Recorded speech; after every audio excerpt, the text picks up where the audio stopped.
impregnable, Shah, pregnant. Something about being violent.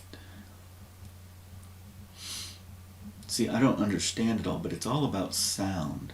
So Shazer seems to be pleasant, whereas Shaddad seems to be negative. Boga in Russian is God. So we have something about going north and south, and now we have something about an isle of the sea, merchants. Who would the merchant be of the group? Zoram. Read 2 Nephi 2. Read context of he's the overlord of the treasury, reporting to Laban. Merchant. So Sidon is obviously a Book of Mormon word. It's Phoenicia. And so if you decompose this,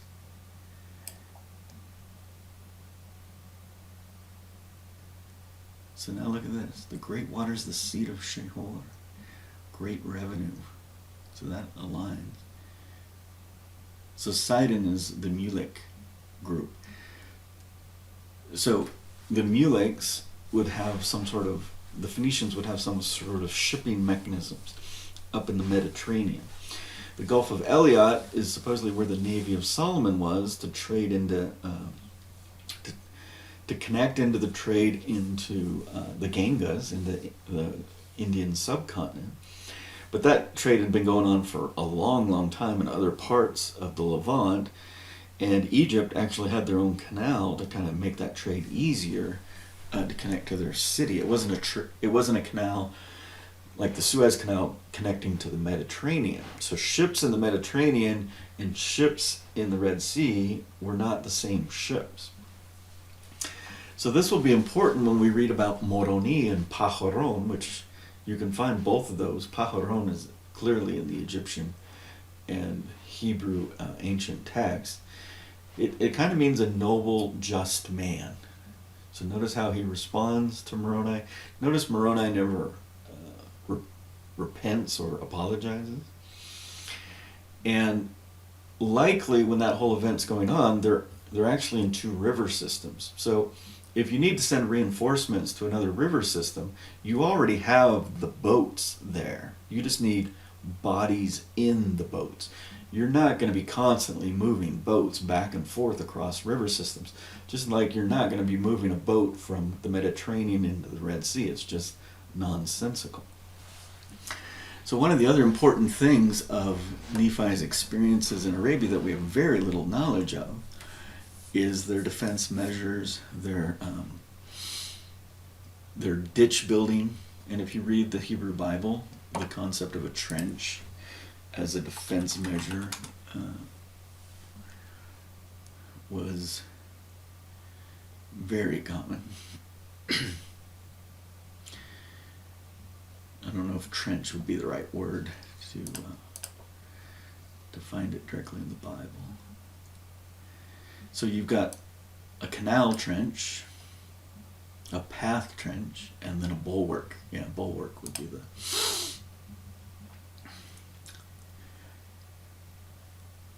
Kal.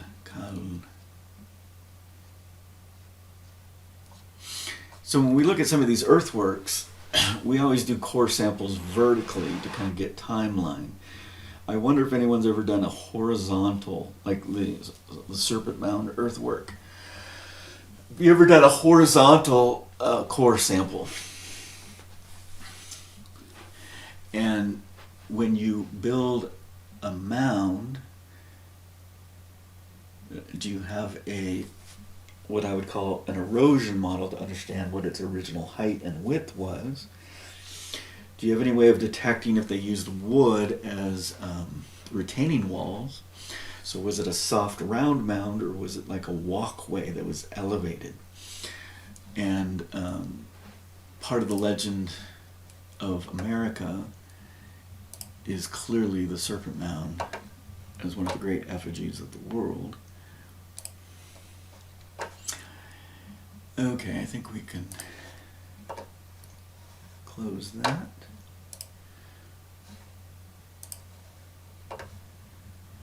So I think there's only going to be 5 lessons. I was trying to understand why I was starting this. So today's the primary focus is America, America, as a super word, but the primary theme there is this idea of what we call errancies or anachronisms, and the necessity of it because of the human intervention in the scribal process.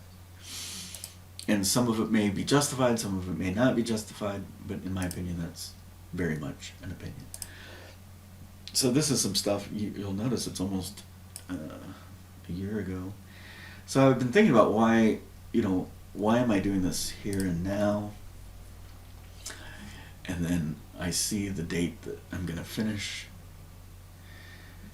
So you cannot study the legend of Nephi if you don't understand this.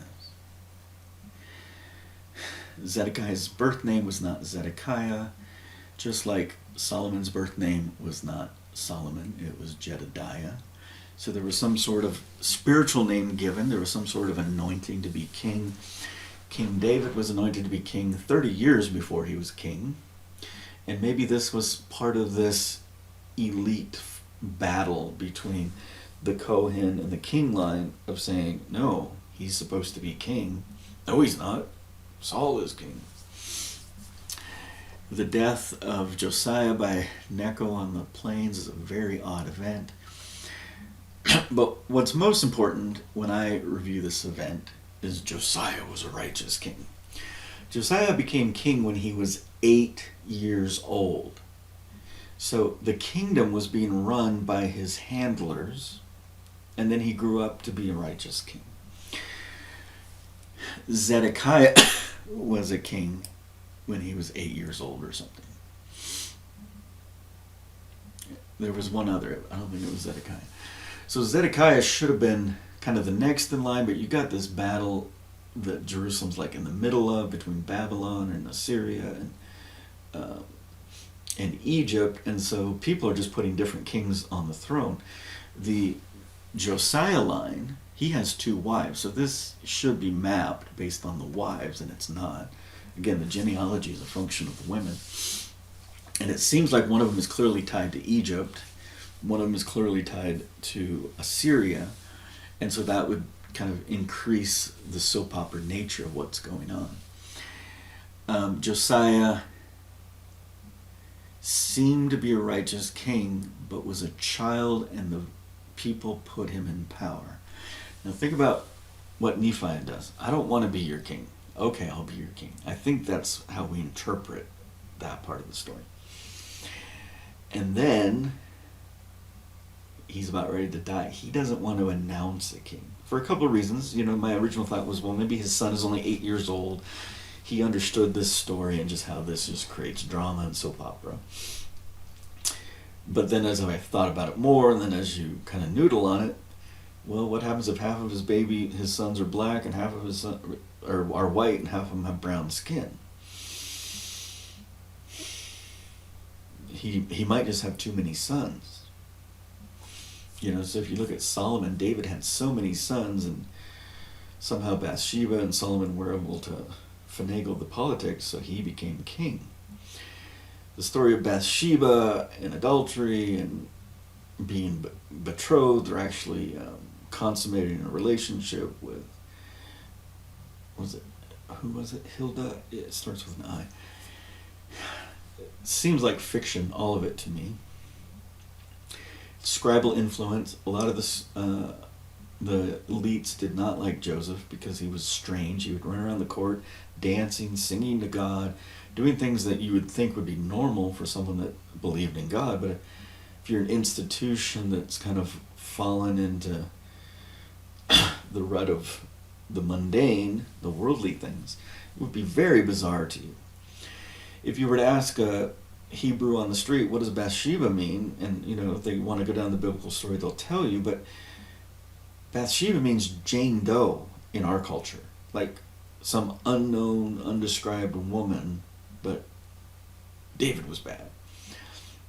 And so when we talk about anachronisms in the Book of Mormon, you have to understand that scribal fallacy will propagate.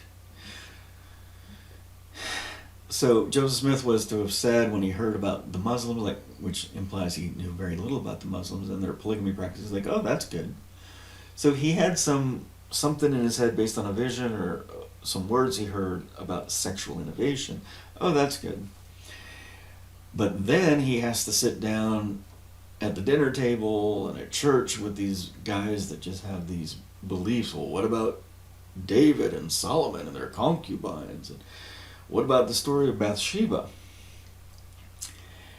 And maybe at that point God did give Joseph Smith some clarity, but he still has to convince men. These men are skeptical. You know, there was a guy named Yeshua that could walk on water, and they killed him. Right? They're not going to just believe you because they believe you. Or maybe God knew it was a futile attempt, and said, I'm not going to waste my time trying to teach these fools. Or something in between. Joseph Smith clearly wanted to please those around him. That was his personality type. He was very much a people person, kind of a salesman, charismatic, a cusp Capricorn, right? If you understand a cusp Capricorn. My son was scheduled to be born on December 23rd and came a day earlier. So I've thought a lot about my relationship to why my son would be born on that date. My son was very likely conceived on April 1st, April Fool's Day. It was near an Easter celebration. So when I review where we're at and why I'm doing this at this moment in time, and yesterday we talked about the 19 or 20 year cycle of the metatonic.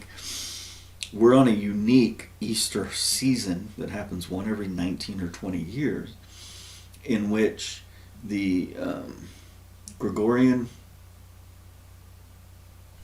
Easter is in March, the last day of March, and the Julian is May 5th. And that's as far apart as you can get between those two. And you know, I went for a walk yesterday, and I thought the moon was full, and it's about to get full, but you know, we've got Easter this year, which is a function of the moon, is March 31st in one system, and May 5th in the other system. May 5th to me is important for those of you that have any ties to Latin America. El Cinco de Mayo. And why is that holiday such an interesting holiday in the Americas? This is the day of the Messiah death event. Like the final chapter of the death event, like the actual death. And I believe that happened 31 AD. And as I've talked about before, tied to this parallelism of the 600-year prophecy, tied to a comet hitting the world in 612 BC. The comet we attribute to Halley.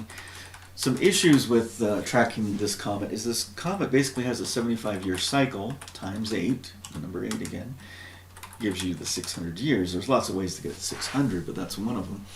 So basically 8 lives of men, if you believe a man lived to be 72 to 75 years, which seems to be part of the Book of Mormon legend.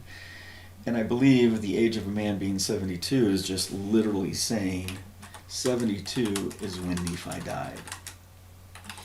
Oh, and by the way, Nephi is the man. So when you read that in 3rd Nephi about the age of a man being 72, I think that's what you're reading. It's very concrete.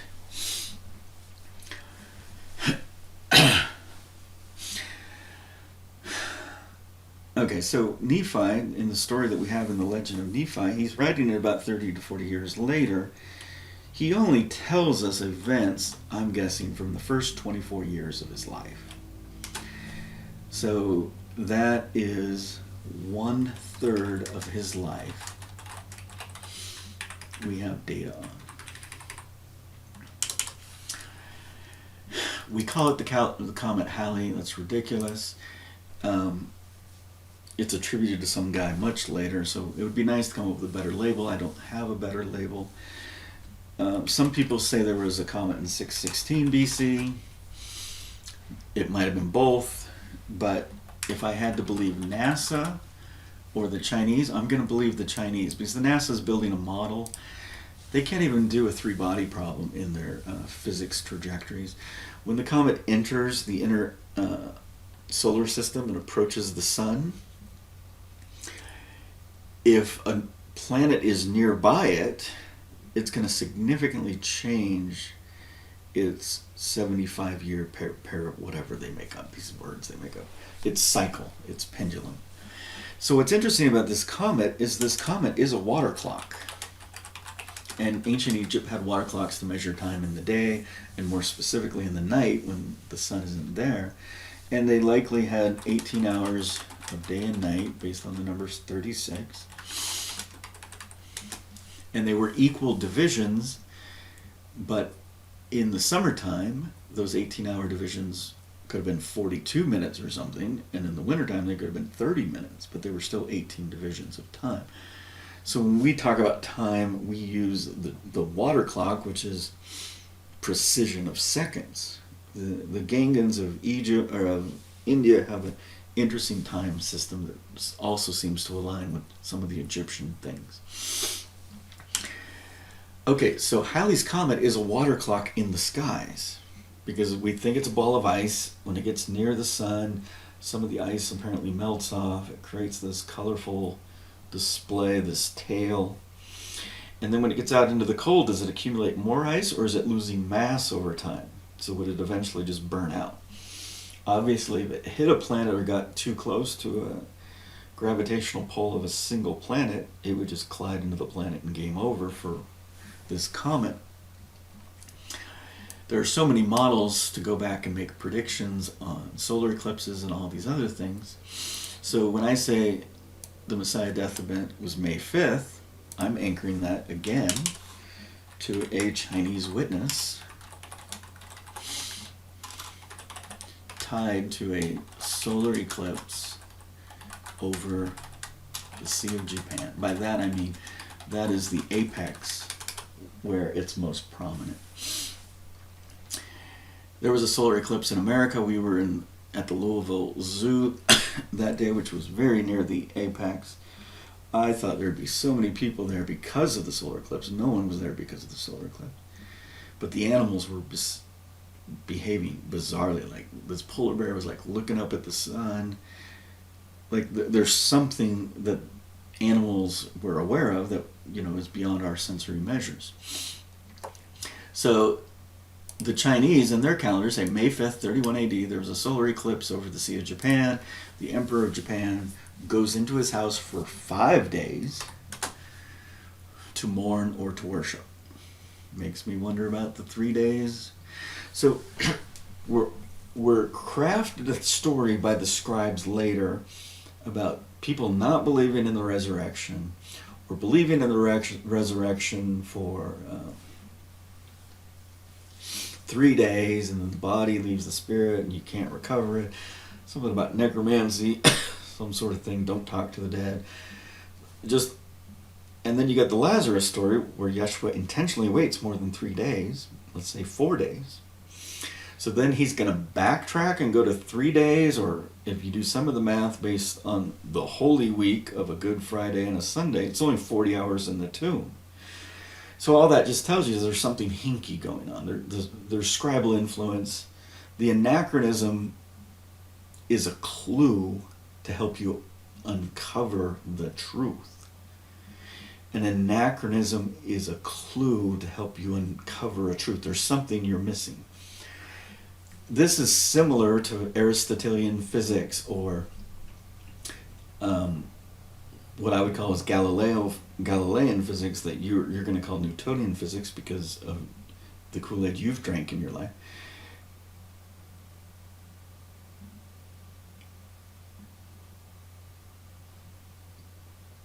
That got changed by Einstein, but it took a long time.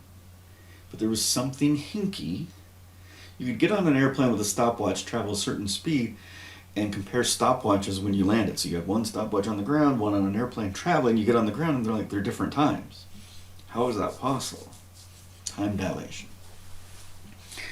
So just because we don't know something doesn't mean it's unknowable. We have to change our lens of what are we missing in our perspectives to get to that point. So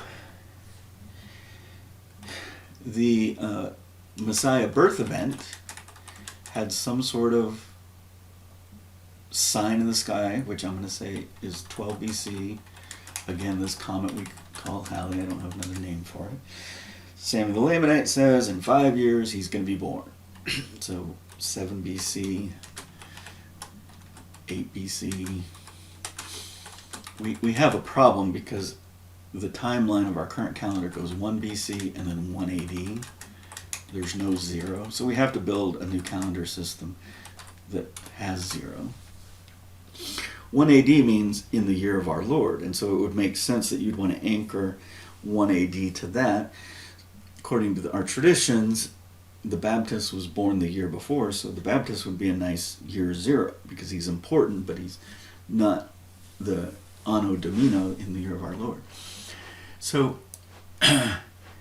we have, again, an independent record from the Chinese that there was a comet here. 5 years later, he was born. So do you see, I'm trying to make this pattern that this is something Lehi wrote in his book. He saw something in heaven which got all these people in an uproar in Jerusalem. There was this big sign in heaven. What does this mean? Are we going to be destroyed? Lehi is on the job. He has an on-the-job accident. Maybe he's doing some foundry work or something. He goes to bed and he has these visions. And he's getting moved to get his family out of Jerusalem. They go and get the plates. Somehow Nephi shows up and says, oh, I got the plates, Dad, but I also got this, this, and this. And he's like, oh, snap. My sons need wives. And maybe that was the case. Maybe he and his wife were sitting there. She was pregnant, and they're like, what about our sons and their wives and their family? You know, maybe that was part of the conversation. But if you have the Ark of the Covenant and you're not a Kohen, you can't do anything with it. And it seems like when they go and get Ishmael, it's like, that was easy compared to the other story. Well, you're going to have to convince someone to come with you. Would have had to been someone you trust, because part of the story is going to have to be, by the way, I got the Ark. We're getting out of Dodge. Do you want to come with us? The 600-year prophecy is also tied to Noah, and if we align with the concept that the Garden of Eden was in America, there's something hinky there as well. But the 600 should be a clue to us. So, you know, you go through history and you're like, okay, 600 BC, we got Nephi or Jacob. What was 1200 BC? Maybe Joshua or David. What's 1800 BC? Oh, might align with either Joseph in Egypt or Abraham. There's 400 years between those, but you know, I'm not worried about, you know, so you could kind of go back, and then at one of these you're going to probably run into Noah, the 600 years. And if we were to go forward, oh, Yeshua, sure, why not? 600 was maybe the birth of Muhammad. There's an interesting calendar in Persia that is a 600-year offset of our calendar.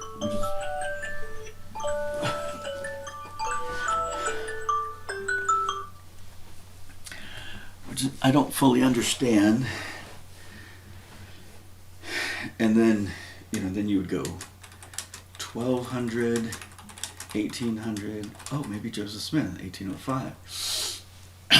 But if you go to the actual dates, if you're saying it's a true 600, Muhammad's birth, sure. But if you go to 1792, there was a birth of a country in 1792, the Republic of France. 1200 could be anyone, right? Could be Joan of Arc. You know, that would be my estimation. But I'm not allowed to put a woman in there, so maybe I shouldn't say such a thing. So anyway, there's something about the 600, and 600 is obviously 10 times 60. 60 might be known as a big year, and I don't mean like a precession of the equinox big year, which is like 25,000 years. I mean a big year in the concept of human existence. So let's say Adam did live to be 900. Isn't that 15 big years?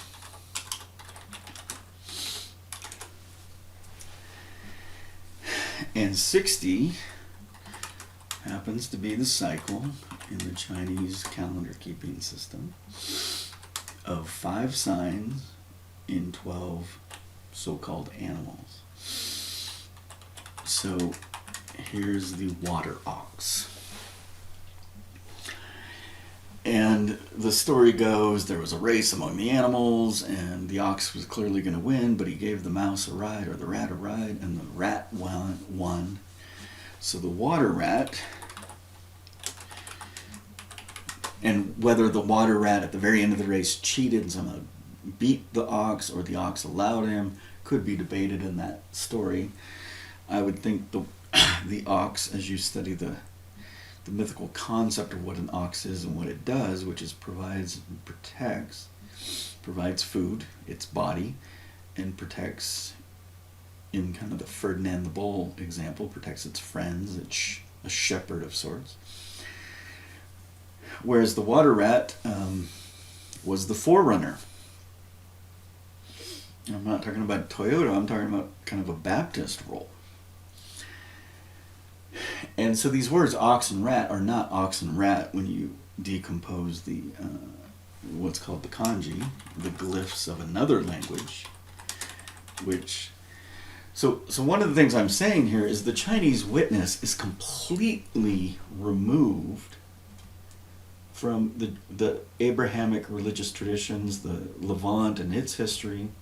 There's no connection here. There's no understanding that there was trade with China there. Maybe Ganga was trading with China. That would make sense. But there's no connection. So that witness is the best witness. It's an independent witness. So when their emperor goes into a house for 5 days of mourning when there's a solar eclipse over the Sea of Japan and says, a man of God has died, there is great mourning and suffering in the earth, or whatever he said. That's interesting. That's the best witness. It's in a historical record. It can be dated to a date. So it gets dated to 5th of May, and then if I do the NASA interpolations and their predictions of when that same eclipse occurred, they say, no, it's not the 5th of May, it's the 10th of May. And oh, NASA knows everything. No, you need to understand how their prediction models are working and the assumptions they're making. An independent historical record, if that mapping of dates of the Chinese timeline to this timeline matches, then we're all set. Then we can understand what America means. So I think somehow America is tied to the Messiah death event in the sense of the atonement. It somehow means that. It means the kingdom of heaven somehow. It's a 3rd Nephi. When the Lord's Prayer is spoken without the words, thy kingdom come. Amerik means the kingdom of heaven. Means the land of good. And so yesterday when I was talking about how Nephi would approach his relationship with these indigenous, possibly indigenous, let's just say ancient American peoples that he ran into, they may have arrived at a different time. What I said was condescending. Oh, look at me, I've got a sword, I've got all this stuff, what can I do for you? And I don't think that's Nephi. So as I've had my chance to be like Jacob and sleep on it and ponder what I said before, it's like Nephi's the great engineer. He just had 8 years experience interacting with all sorts of people of different belief systems and different technologies, and He's an artisan. It says it in Isaiah that he's an artisan of both wood and metal, the great Koresh, given the title Koresh by Jehovah. So he's then interacting with a new group of people that he doesn't know. He's had all this experience in Arabia. First impressions are hugely important. So he brings a gift.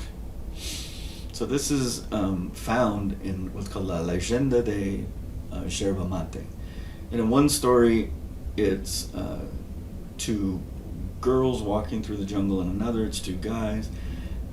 In one story, they're tied to being the goddesses of the sun and the moon or something. But the basic story is two persons are walking through the jungle. A jaguar is about ready to eat them. A local guy is like, "Hey, watch out, that jaguar is going to get you." And he kind of somehow saves them. And they're like, "Oh, hi, how you doing? We're members of the..." No, they didn't do that. They would say, "Oh, hi, how you doing? We were just bringing you this gift, this tree." Well, what is this tree? Well, you plant it, you do this, you do this. It's a tea, and it turns into yerba mate, or you spit in a pit cup and exchange saliva, which is DNA of everyone in the village, which prevents disease. It's a tradition, the hollyberry. So if you were just to look at the archaeological diffusion of the hollyberry in North and South America and Polynesia, you're like, ta-da, another data point of, this is like Johnny Appleseed on steroids. And all Nephi's like, "Oh yeah, I picked up some seeds on the way." Did he just pick them up in Eliot at the beginning of the journey, or the whole way? It seems like right before he embarked on the voyage, that's when you would spend all your gold on as many different seeds as you can. Did he bring the bulrush? Did he bring papyrus so you could write on paper to America? So, in my estimation, giving a gift is the best way to greet someone. But it's also not cool to just start with, "Oh, you're stupid, you should be farming like this."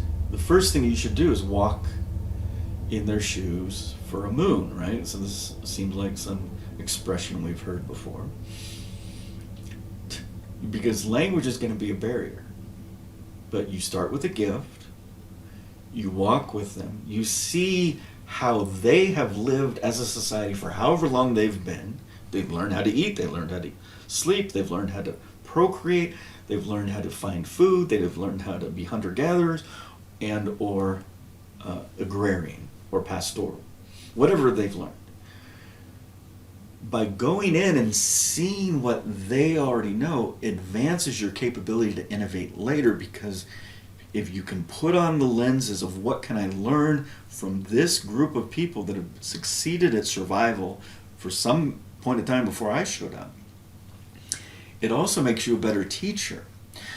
But as you move along to the next village and the next village, you're gaining more knowledge, which makes it quicker and quicker and quicker for you to diffuse what you want to share.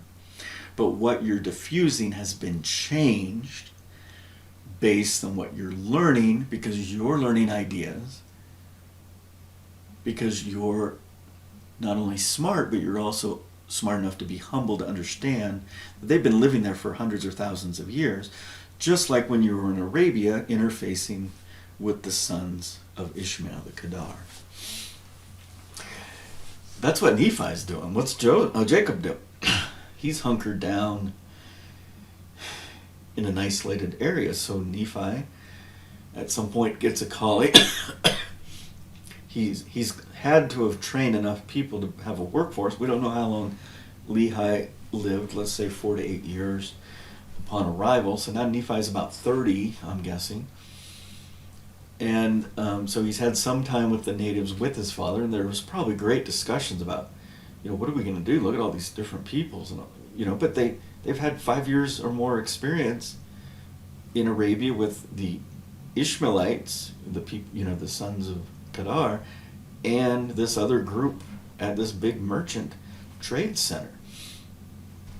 And so it was all preparation for the next phase. So now they're able to do this. Now kind of apply some of, the Mormon humor to that. Oh, we're members of the Church of Jesus Christ. Oh, we brought you this little gift and we want to share a message with you.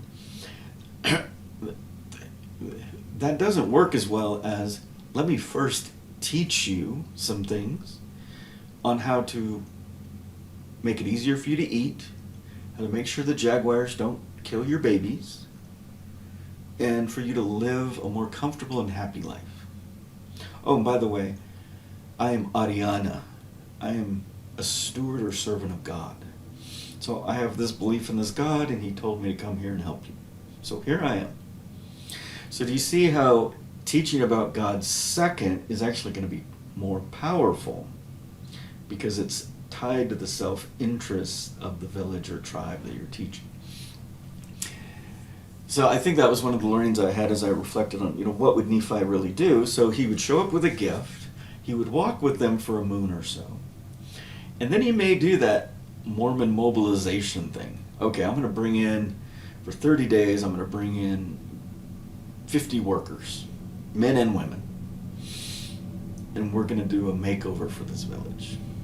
We're going to raise their gardens, prepare a secondary garden, which might be the trash, right? So this idea that I shared yesterday was, if you do this circular mound building thing on the inside and the outside, there might be this hollow area between those that you just throw all your trash in. And then over time that got perfected because as people developed, you could say, oh, you guys are good at making pots. Here, let me show you how we can put them on a wheel. Let me show you how we can, kiln them at a medium temperature but not a super high furnace temperature. Why don't you make pots for everyone? And so, you don't really have good soil, so we'll have these people bring this to you and you'll give them pots. Kind of something that would lead to a united order.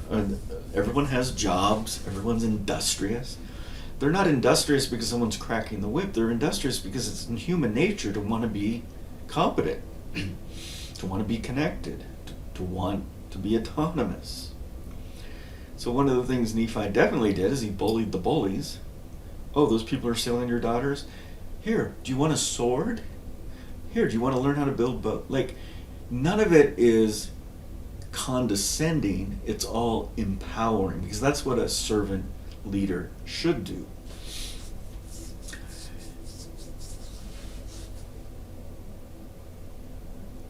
So Nephi is the great builder of nations. He is the one that built Jerusalem, Zion, lowercase, not uppercase, not specific location in the Levant. Yeshua gets here in America and says the Lord's Prayer and forgets thy kingdom come. No, that's a homage to Nephi. Now think about the scribal things. Oh, they copied all of Matthew for the Sermon on the Mount, but they forgot this line? No, this was discussed with the scribal influences of Joseph. So Joseph's like, yeah, maybe he gave the Lord's Prayer, so let's go get the Lord's Prayer. They got the Lord's Prayer that had the second part that was anachronistic. For thine is the power, glory, and forever. So what? I'm not worried about it because I understand that there was a story being told. The content of the story is not changing. That Oliver or Joseph or the band of fellows is interjecting their scribal biases is just how translation works. I'm not worried about it. But most of those are clues to either their bias or to unlock something else. So did Joseph Smith know there was alterations in the Messiah death event?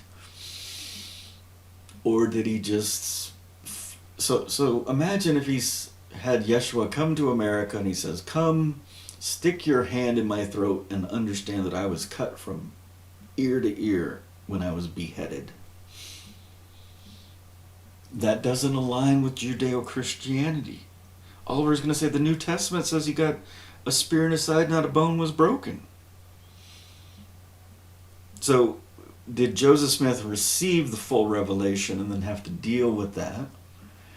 Or did the angelic, whether it was Jehovah or someone else, the one voicing this explanation, did he just kind of throw his hands up, exasperate, and say, I'm not even going to try?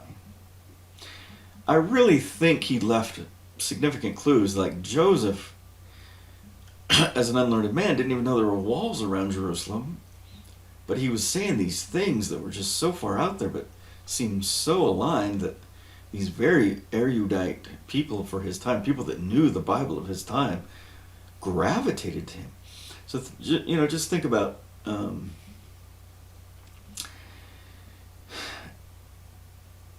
Sidney Rigdon. He was the one that created the first solid institutional form of the church. He built kind of a power balance system. So the apostles and the stakes of Zion and the high councils would have limited power in a certain sphere to prevent what happened with Brigham. Brigham, when Joseph died, mysteriously consolidated all the power, released everyone from the 70, disempowered the stake, reassigned the power to the Quorum of the 12. 2 of the Smith boys are dead in the gun battle in Carthage. The other brother mysteriously dies, but it wasn't poison, we checked right then. Brigham was a power-hungry fiend since the get-go. His original calling as apostle, there was the age was the determination of seniority. There was someone older than him, very likely older than him. But whether Brigham convinced the man or convinced the other people, like, this guy can't even read, so maybe I should be that. There's so many data points to suggest that Brigham was power hungry. So what? There's something to be learned there. The heavens are learning every time a human makes an agency choice. Sometimes they're applauding, maybe sometimes they're crying. But what did Joseph teach us about learning? It's all for our good. It's all good. What does that sound like? If you haven't understood Buddhism and Eastern philosophy, that's exactly what it's all good means.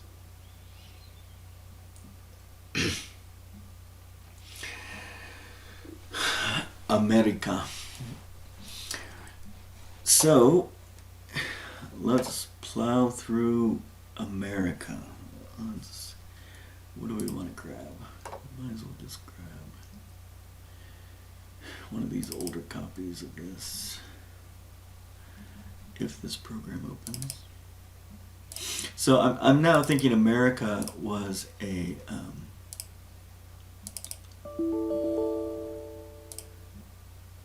okay, can I find one?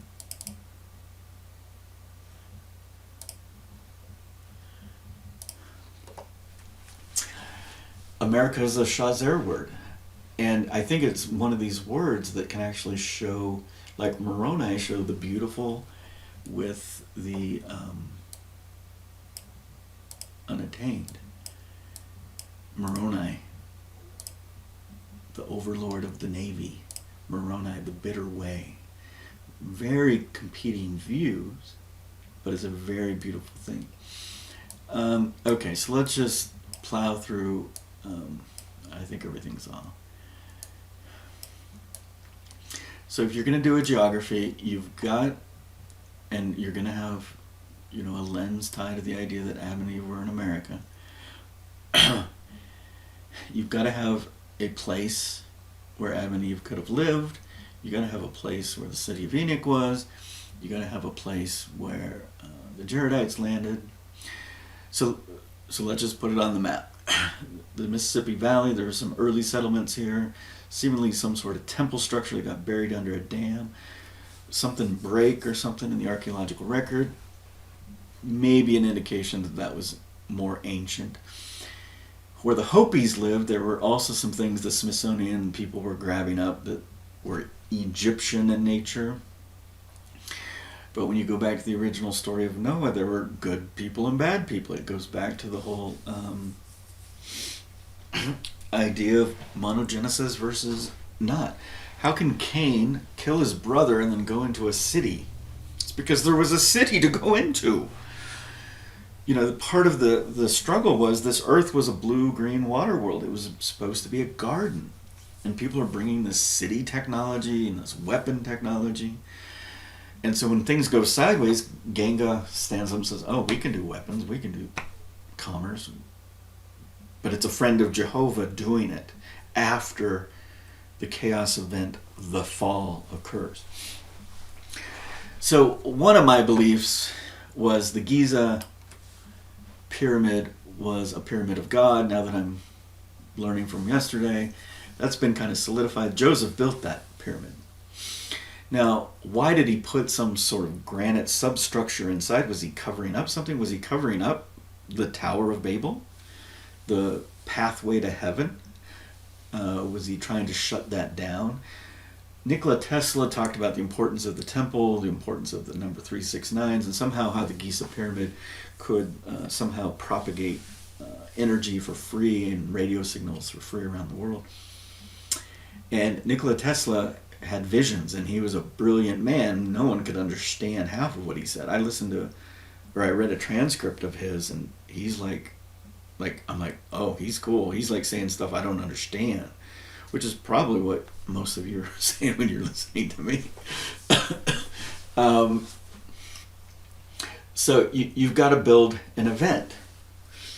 So we have this fundamental belief from Joseph Smith, there's something about Adam and Eve, America.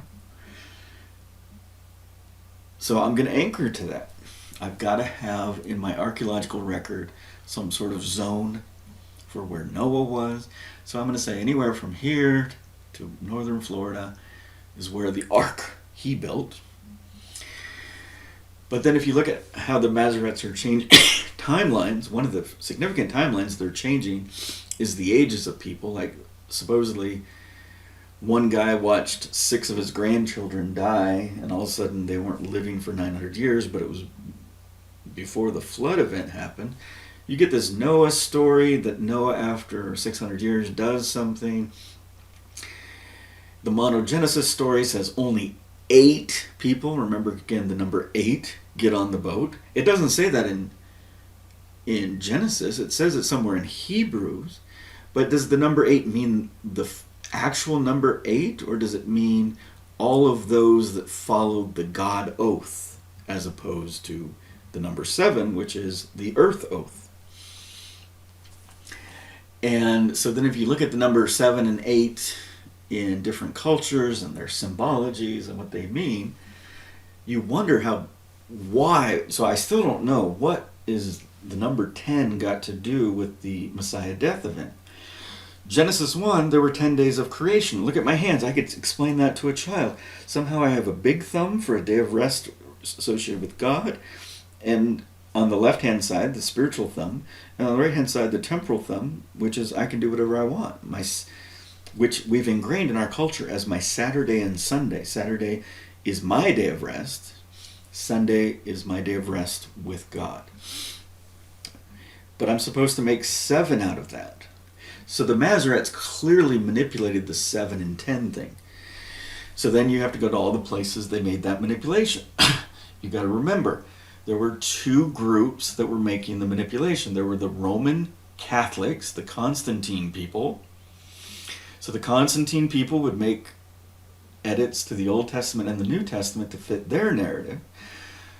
So just imagine if the Mormons were to pray it in their prayer circle and start to circumambulate like we learned yesterday, and maybe the men, instead of putting the leaves to cover their front, should put it on the backside if they would learn anything about what actually happened in the molestation event that transpired. Oh, it's not about sex, my bad. Imagine if instead of wasting, again, I understand that language can come across condescending. I certainly believe it's wasting, so I'm still going to say it.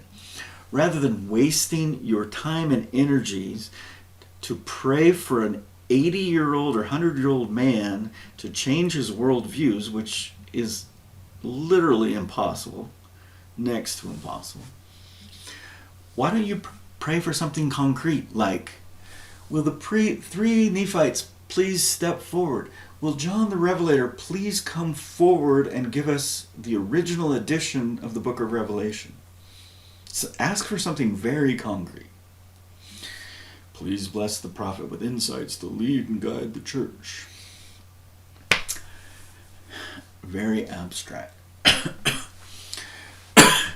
So the book of Revelation had to be adjusted because there's the number 7 and the number 10 there.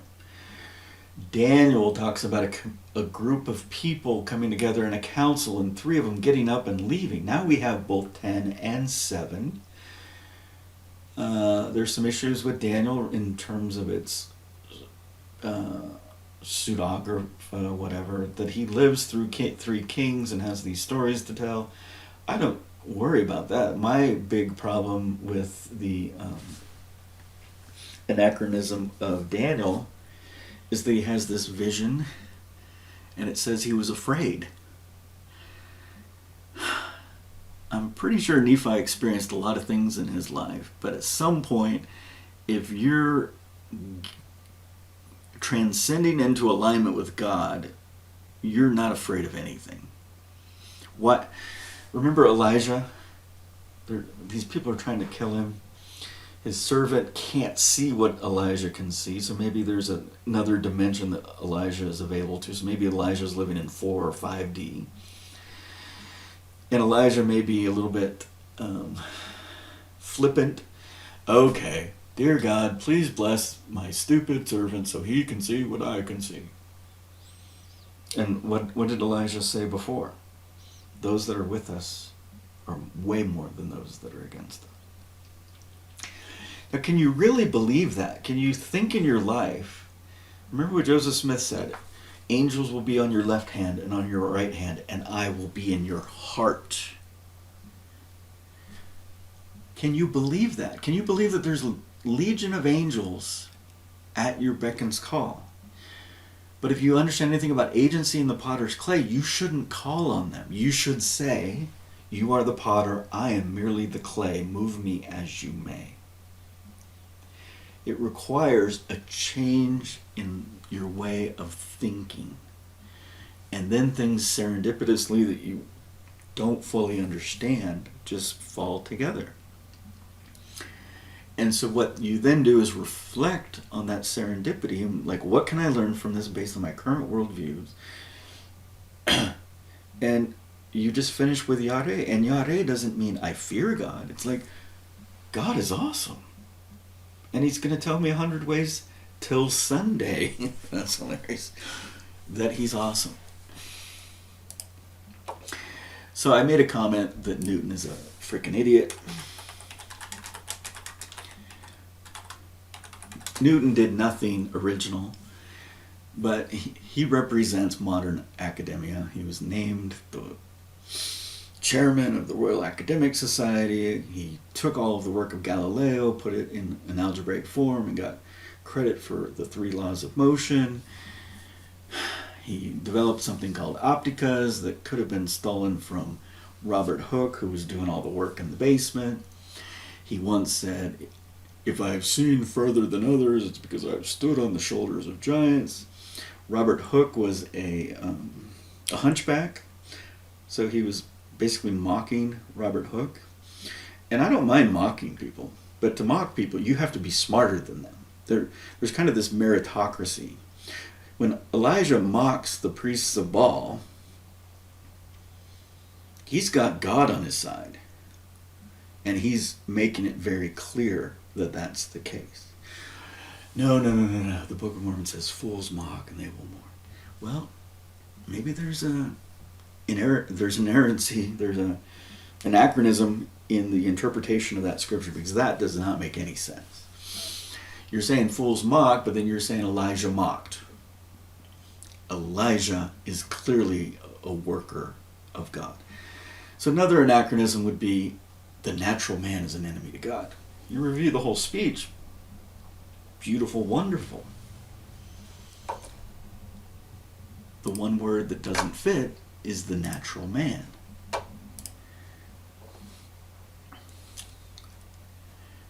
Might be faster just to go up there if I can get it.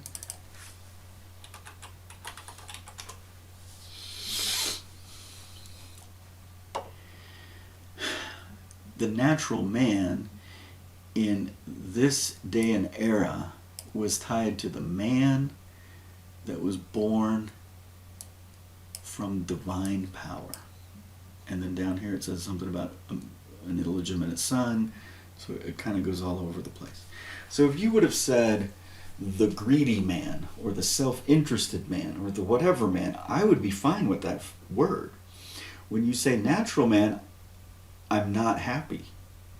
I'm fine with the entire speech, but that one word does not make me happy. Why? Because God has given us our passions, what makes us human.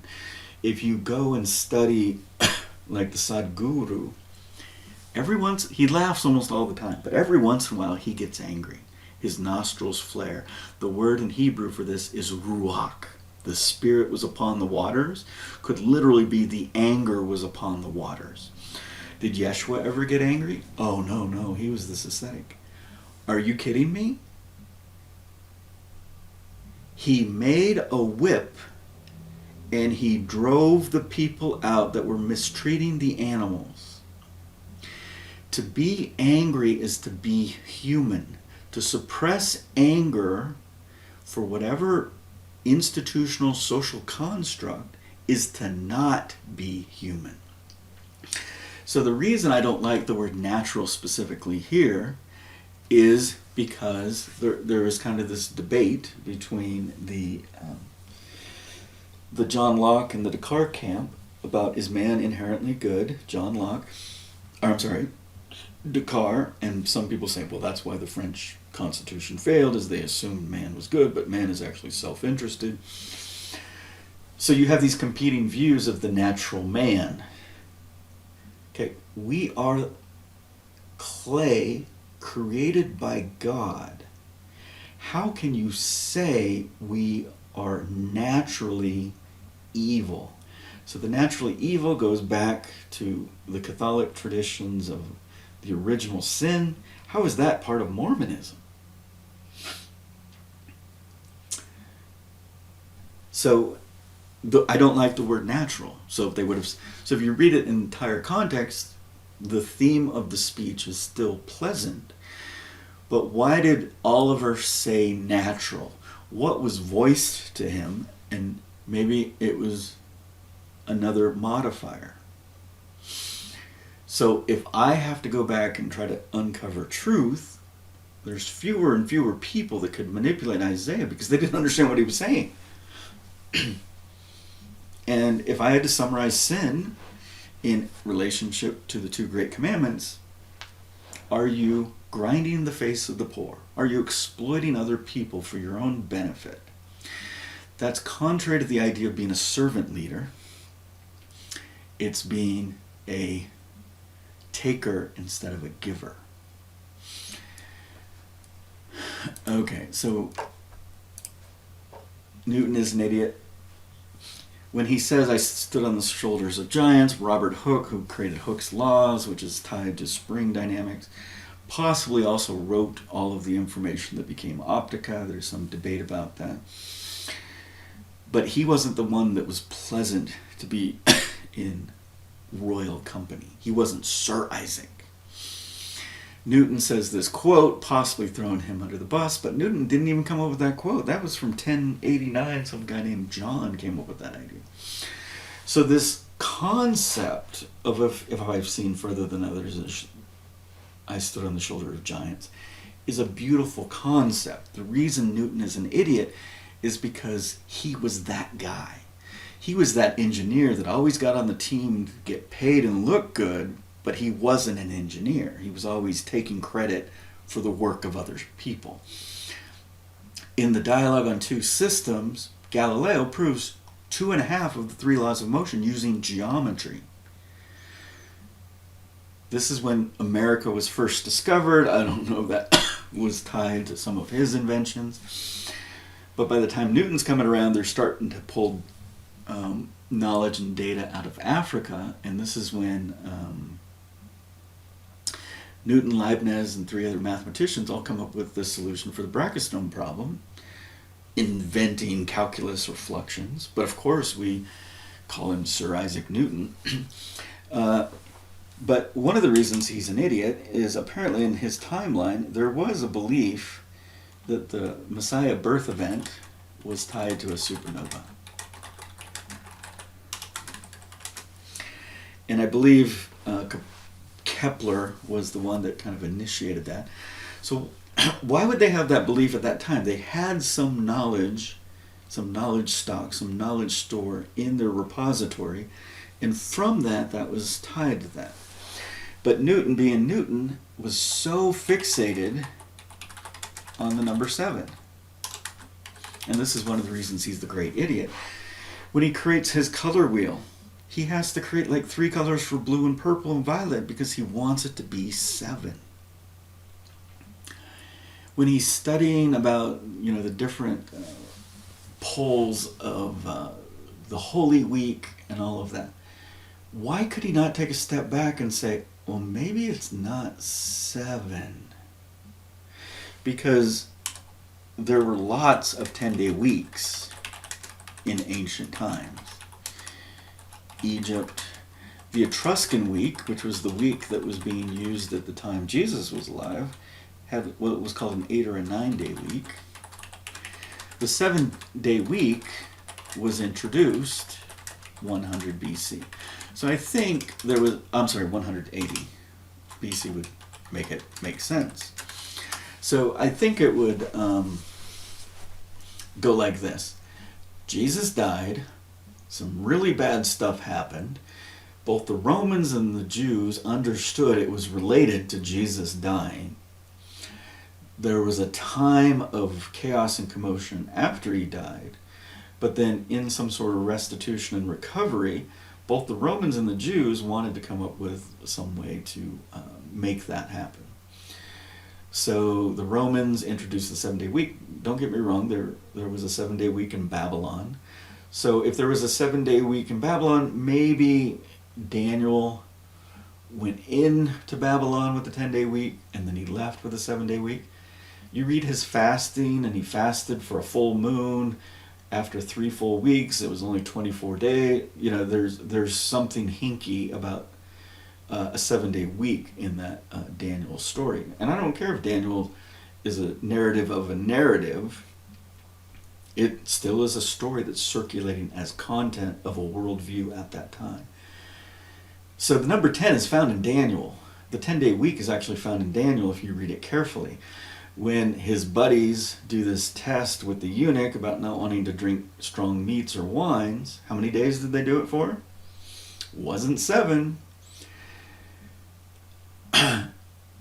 So why are you so fixated on the number 7? And then if you aren't fixated on the number 7, it opens a whole can of worms. Well, what is Holy Week? It's all a fiction manufactured by the Romans, which tells you something else happened that they don't want you to know about. This is Blue's Clues. It's a simple game. We have to think about what this means for us. So one of these guys that I would have enjoyed a Sunday school lesson from that decided to go off the reservation, it's his choice. He published a paper about the number 7 in the Book of Mormon. and so politely, I'm calling you an idiot. And first of all, you're a lawyer, so why are you even going into the domain of mathematics?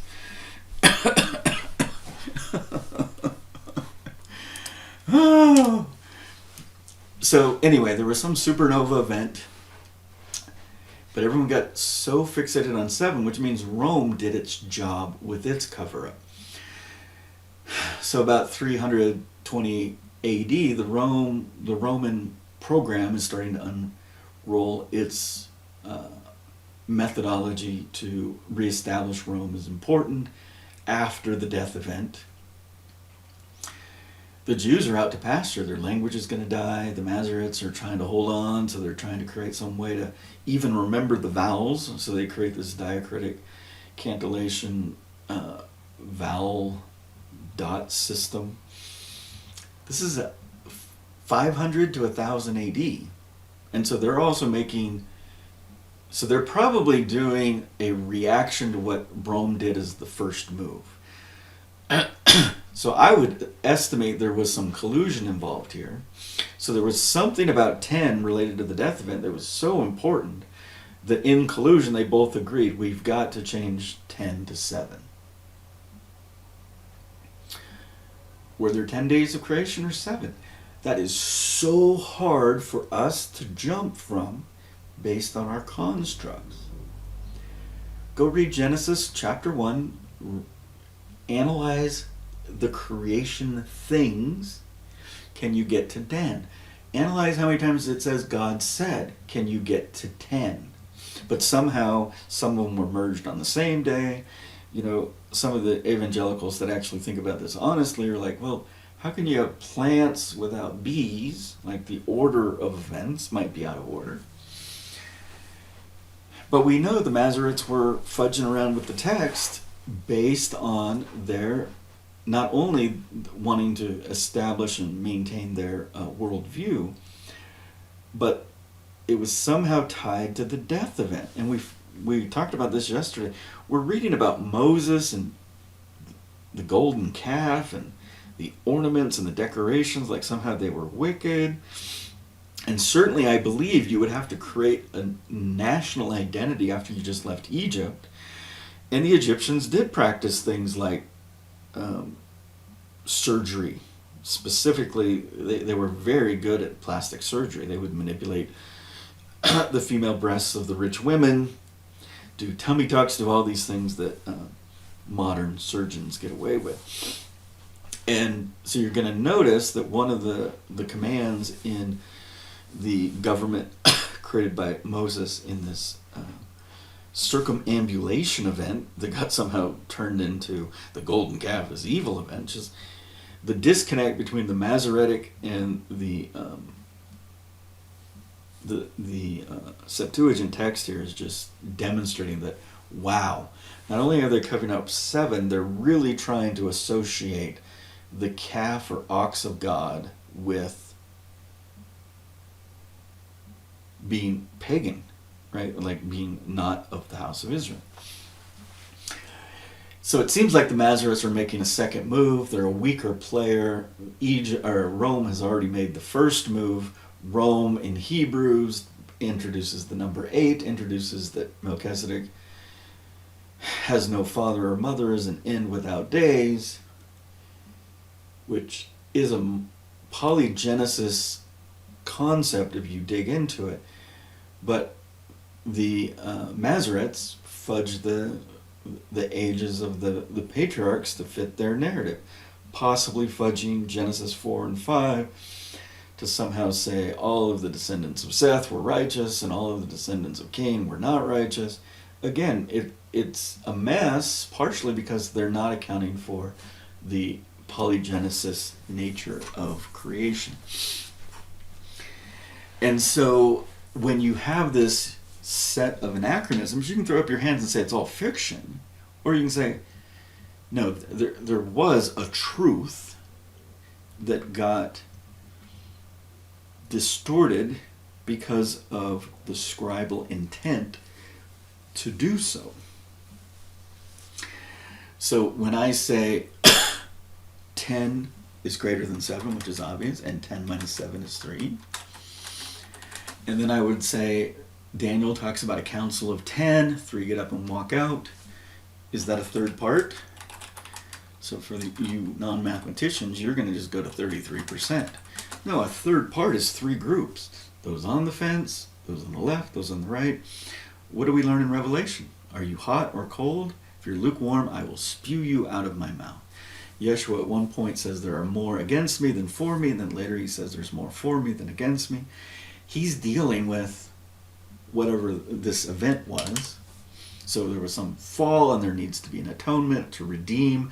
The days were lengthened because of the chaos of the fall to save the innocent, so the entire purpose of the earth would not be frustrated and destroyed. 10 friends were invited to a party. The pinkies would be the weak link. So we have in the devil, Satan, Lucifer group, we have kind of some sort of ego fall. I am like God, I am smarter than God, let me take over. And you have some sort of watcher event from Enoch. Joseph Smith gives us Enoch. Does he give us Enoch, or does the book of Lehi give us Enoch? Where there's just a few fallen.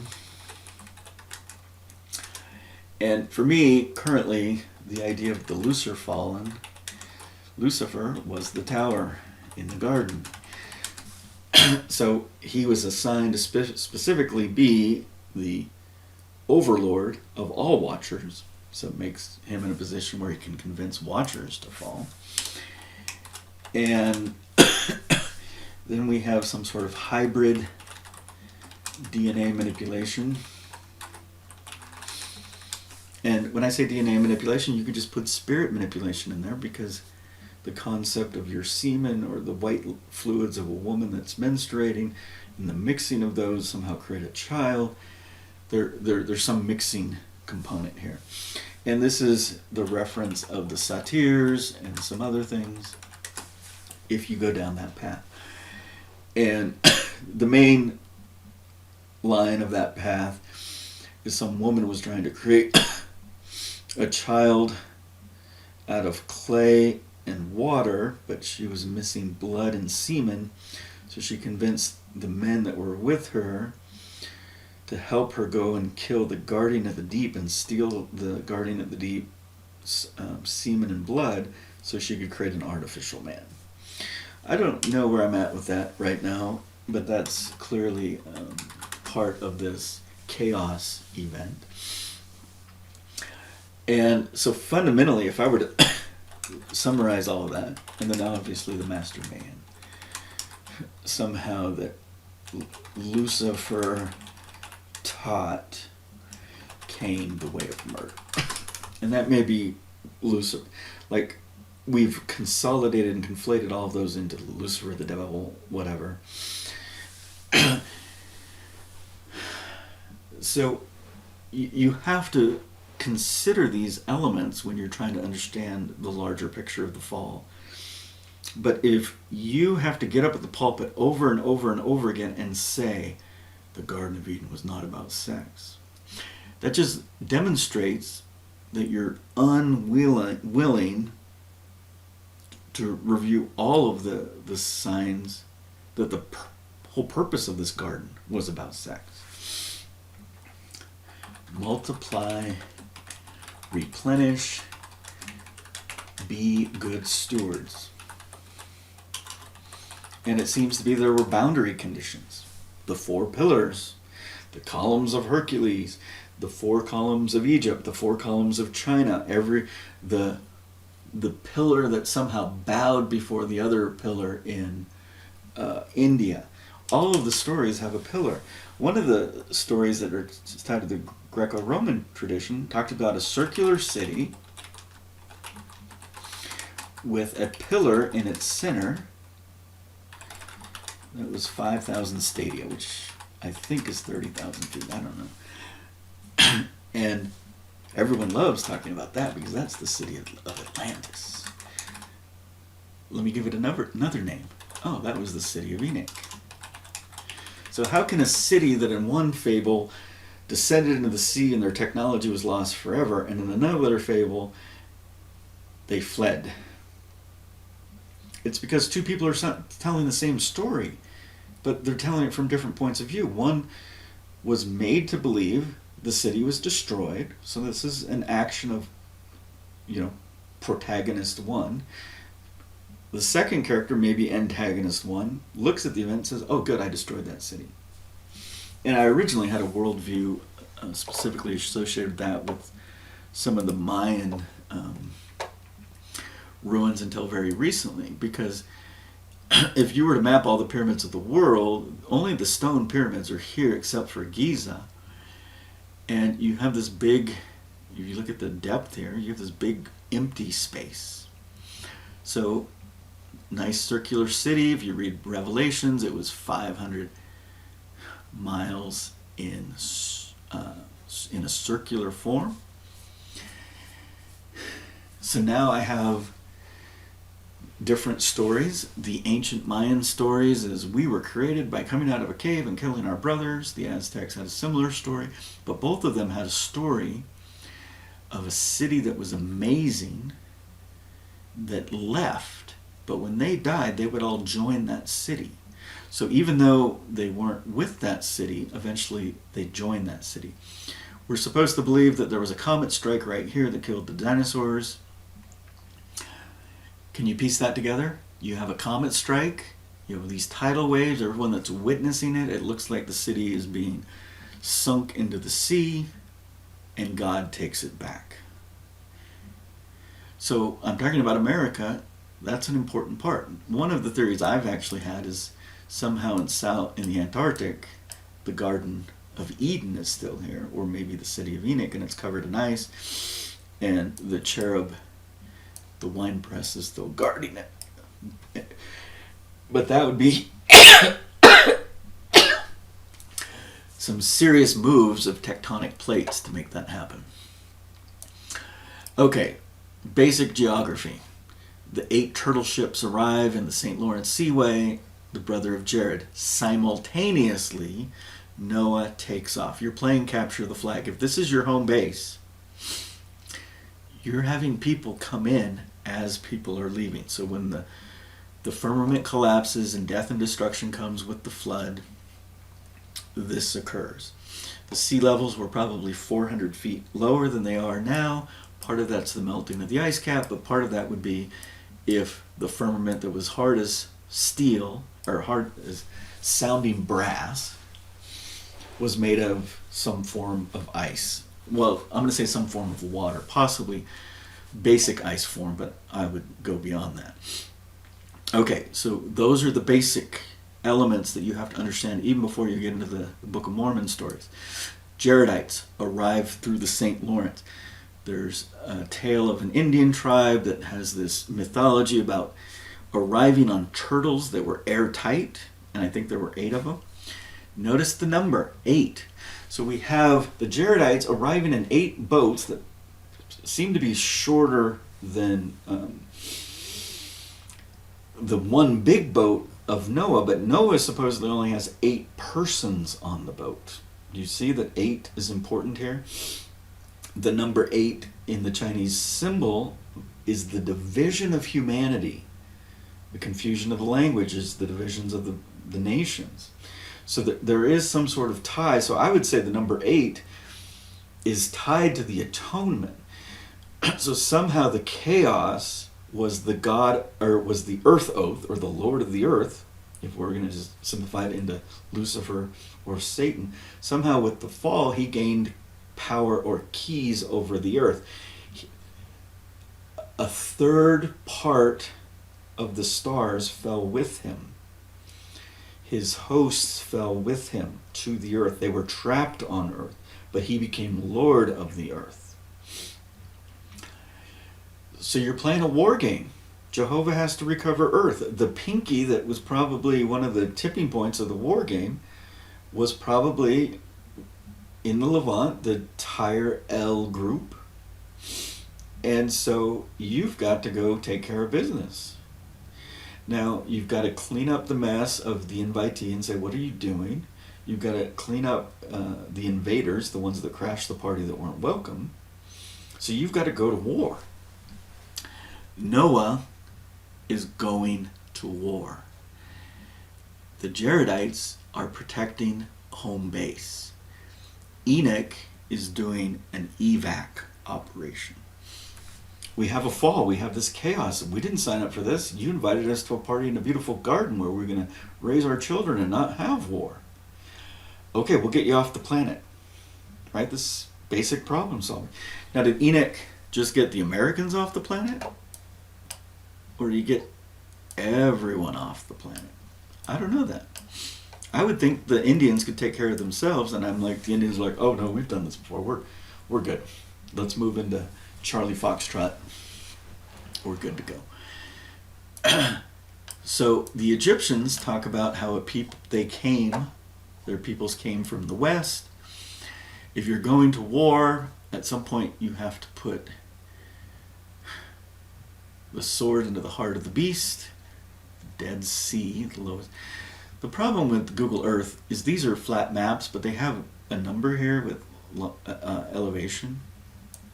Elevation's not even working right now. That's very below sea level. They could just distort all those images so you could actually have a gradient map to show how far of a drop that is. So from here to here is like a 2,000 foot drop. So you're going to war. Remember what Nephi said about the Canaanites. If they would accept God, this would be their land. They haven't accepted God, so I'm drop shipping someone, which we think may have come from Ur or wherever he came from, Abraham. And in 400 years, he's going to be ready to take over the lands of Canaan. So it seems like the pinky, so someone that was actually invited to the party, but was the weak link in the fall, was tied to the Levant.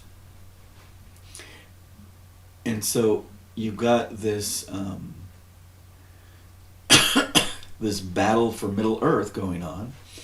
So if you're the wicked one and you're playing a game and you know kind of some of the things going on, there's going to be a few things you're going to do. One, you're going to try to get the Watchers to join the party. You're like, hey, I came down here and I violated some things and I introduced my genetic code into the system with all my followers.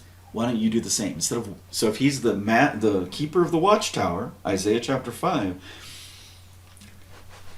he could have been the one that convinced the others, and the others have to make a secret oath that if one gets condemned, they all get condemned. So that's one thing you do. The other thing you would do is if there's 10 trees, you would want to put your DNA in all 10 of those trees to pollute their DNA record. And if you look at the Yeshua story, one of the things the Romans didn't fully take out, so they took out the Purim element of the genealogy of Matthew. But they didn't take out the other prostitutes. Yeshua was teaching, it doesn't matter what DNA I come from.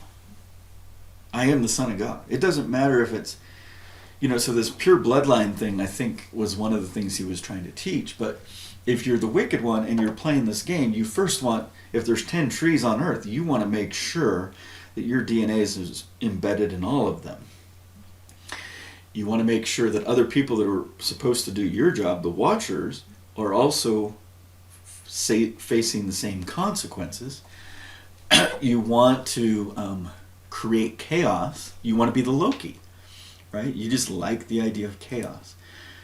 So if your goal is disruption, and there's some mathematical framework which defines the nature of God, some algebraic structure, there has to be a way to account for this chaotic disruption. And this is the concept of the atonement. The days were lengthened. Now, part of the days were lengthened, I believe, was part of a punishment for the wicked one. So let's say he's on a planet between Earth and Mars, and he and all of his followers are cast down to Earth. They can't get off the planet. They're stuck here. Remember when Jesus cast out Legion and they went into the swine and fell into the cliff? The Middle Ages, the Catholics wanted to get competitive intelligence, so every time there was an exorcist or whatever, they would detail exactly what the spirit was saying. And it seems like most of the spirits are like, oh, we got deceived and we're here. It kind of sounds like a Watcher version of the story, but it could have been also the planet version of the planet that someone came from. So if your planet got crashed into Earth, was that your own doing? Like you were trying to break through the firmament so you could invade the territory? Or was that Jehovah's doing? Does it really matter? It happened. Now we have this asteroid belt, and this asteroid belt keeps coming around, and this is what creates a lot of the asteroids. So it seems like Jehovah can now utilize that debris from the enemy to actually mess up the enemy's plans. But that's all based on a framework of having a protagonist and an antagonist. There might be a framework of only love, but that's a hard jump, so I'm trying to do the best I can with the current availability of worldviews. So why would I say that that event would have occurred? Because the Chinese had two events related to the firmament. It seemed like the women were the keepers of the firmament. The column would have been a way to get to the top of the firmament. They had this concept of the firmament being like windows or tiles. The western coast of France had similar traditions and ancient peoples there. Like, it's all over the world. But the Chinese talk about two events. They talk about the first time when the demon god was defeated and he wanted to kill himself, so he tried to smash his head against the firmament, and he damaged the tiles or whatever, so the yellow goddess of the Chinese had to go up and repair the firmament. That seems to me to be like the time that the snake had to now crawl on its belly, aka he was castrated. Who did the castration? The people of Ganga. Have you read the story about the great diva that she took on the swords and the 10 hands of all of the great men, Shiva, Brishma, and it says, I think it says she killed the demon beast, but she defeated for sure the demon beast. He lost his manhood, so of course he was out procreating beforehand because he knew what was going to happen when he got caught. So now you can see that the story I'm trying to create is a polygenesis story. I'm trying to use evidence from the yellow people of China, from the brown people of Ganga, and explain they were all friends of Jehovah. They were all invited to this party. We should respect them as trees and forests. We shouldn't impose our small Abrahamic component of the story on them. You can have God's good love in different frames. You can have the concept of a Trinity that's male and female, which may enlighten what the Masoretes did to our Trinity. So our Trinity has no biblical foundation.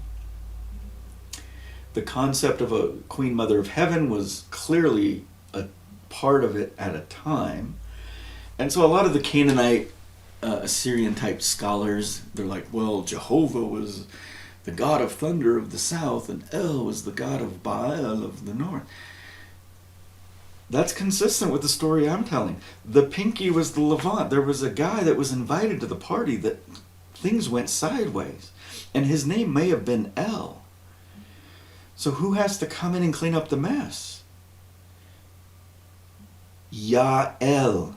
Jehovah cleans up the mess of El. At the end of the game, the goal is for El to reestablish himself. Elijah. El becomes Jehovah. El gets restored to his invited role as Pinky. So there's no judgment here. El was invited to the party to be the King Melchizedek of his borders and regions, and things went sideways. And so this is the war zone. So for people to say the Levant or the Levant's the holy cities, Nephi tells us it's not. He said if the Canaanites would have done their thing, none of this would have been required. So which is the most choice land? The American Heartland people are like, it's the American Heartland. What's funny is the American Heartland was probably called America back then, before America. So I'm starting to think that this bountiful word, so this bountiful word is not shazer, is not any of this. If you look at the words we came up with yesterday, it was Kori Kori, Shamal, whatever that mountain range was, Mahalal or something. From that I could probably create a word called America. And America is likely a word like shazer. So those that love the Heartland model, knock yourself out. It is the model. When Joseph Smith says across from Nauvoo is Zarahemla, why would I doubt that?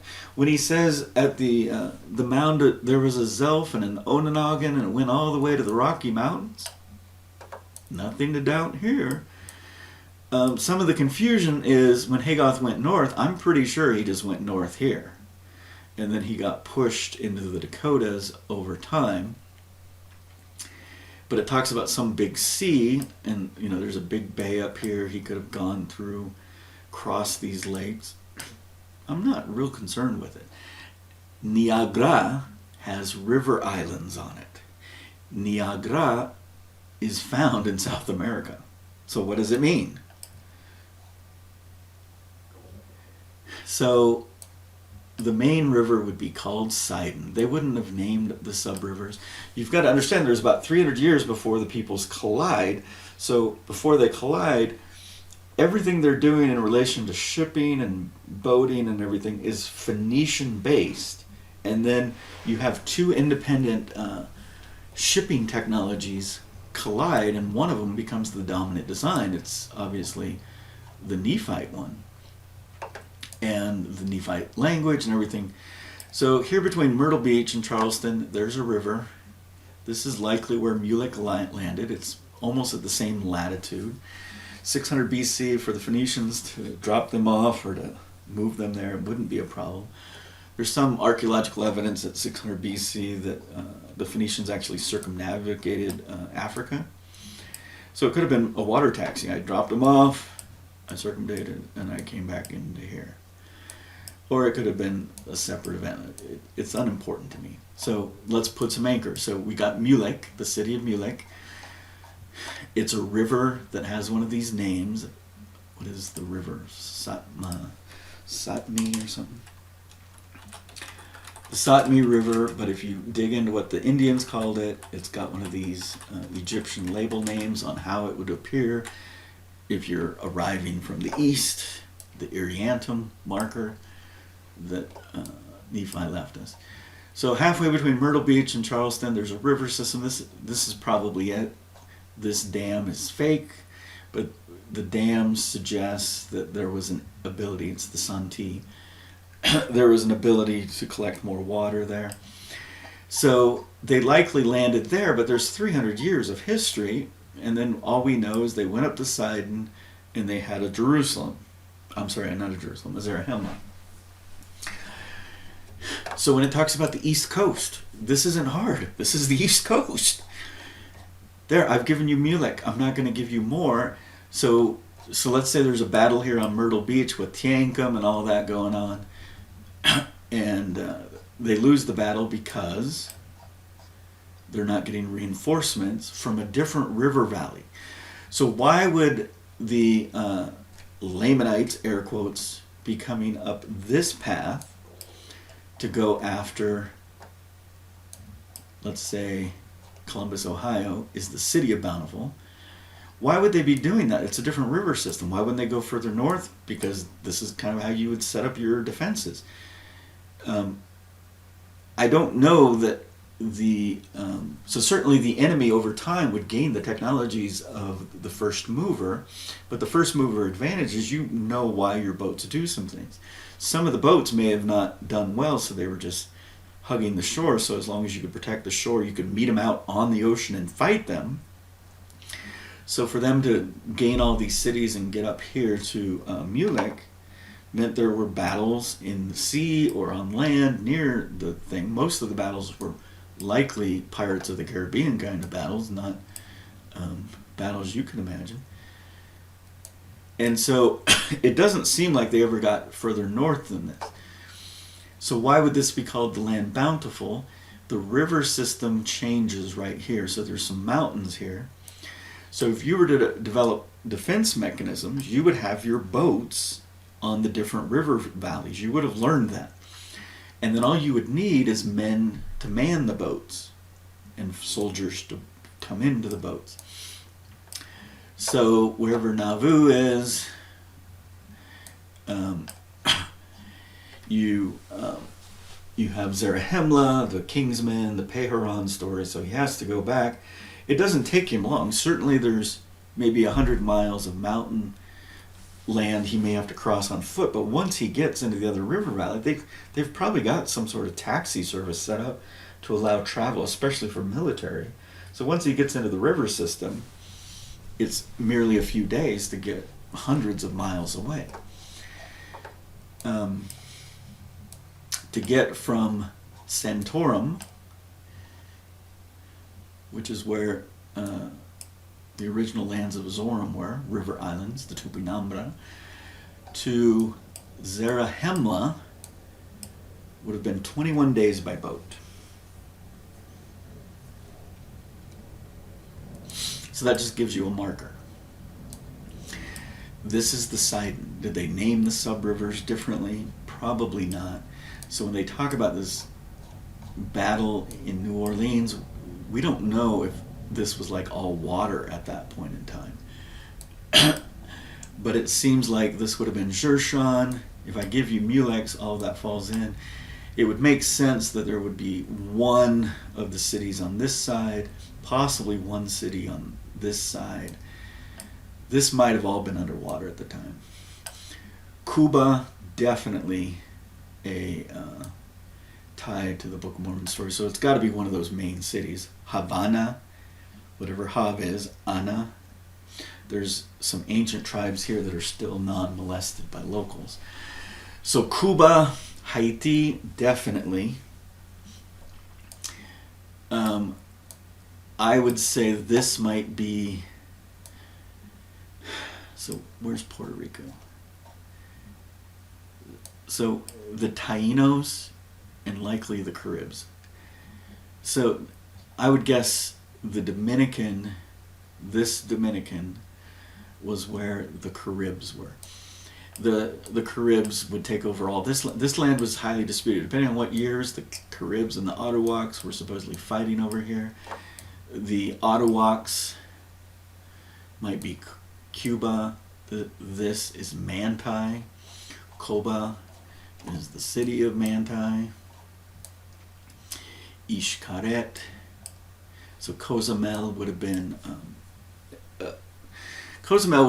more practical, useful island because it was large. There was a small island out here called Islas de las Mujeres, which might have been like an island of with a temple on it, an island of relaxation specifically for women.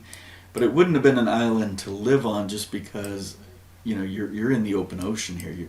Whereas here, you got to understand, when I'm sitting on the beach of Playa del Carmen looking at Cozumel, I cannot see Cozumel. This is a significant distance. I can barely see like a building structure if the light is shining there. This is far away. So if you describe Ishkaret, you're going to see land, which is the Ish part. You're going to see beach, which is the whole Cancun part. And I don't know how they did the north or south, because you could have gone around this peninsula different ways. And you're going to get to, oh, I've not seen that one before. So Jelha, I think, would have been a secondary landing, which is how they came in through the back door to recover Koba. Ishkaret should be right about here. And it's got to be a port capability, meaning, so this one's called Puerto, which means you can have boats dock without hitting the seashore. So in modern days, there's a Puerto Morales up here. But Ishkaret unlocks the Iriantum marker. So Iriantum is some sort of maritime meaning on how to find the port. And then Manti is the Egyptian word. So Ishkaret in Mayan means the same thing as Manti in Egyptian, but to the Egyptian peoples, it would mean the navigational method to get to the land. So then, you know, you look at these internal geographies, you know, obviously we've got Manti as an explanation of the Maya. We've got to deal with the main civilizations of the Aztec. We've got the other Maya, the inland Maya. We've got the Olmecs. So the Olmecs apparently disappear in 500 BC. What does that tell you? Within 100 years, the Nephite exploration system has taken over the Caribbean and the trade there. So that gives you a window that it took about 100 years for the Nephite system to adopt all the way up into the Caribbean. So that makes me think Titicaca might have been an earlier exploration event. And so when I think about the temple of Jehovah that builded Nephi, maybe he used this titi plaster as like a white alabaster covering, because what it would do is it would make the building prominent. It would be a marketing tool to all of these other nations, and he would be known as Tupi because he built this building on top of an A2B, which means in the Colombian basin, you know, the movie Up, where the Angel Falls are, there's these great flat cliffs. He built it on that thing, so he would call himself Nephi. It seemed like his neighbors started calling him Tupi very early on. So we've got Titicaca. From Titicaca, we've got Easter Island in Polynesia. There's got to be an early tie, because there was a recent archaeological record that somehow ties the DNA of Polynesia to right here. And the archaeologists, I don't know how they can understand the direction of the drift. They're somehow saying the Polynesians went to that region, mated with those people one time, and went home. That seems really nonsensical, but somehow that these people went one time to Polynesia, so the other direction of the DNA drift, makes much, much, much more sense. Okay, so you can place Zeezrom and all these other places. Wilderness can mean ocean. The Darien Gap is the narrow neck of land. Islas de... So it's kind of interesting where Columbus landed. Bastimento Island was one of the places Columbus landed.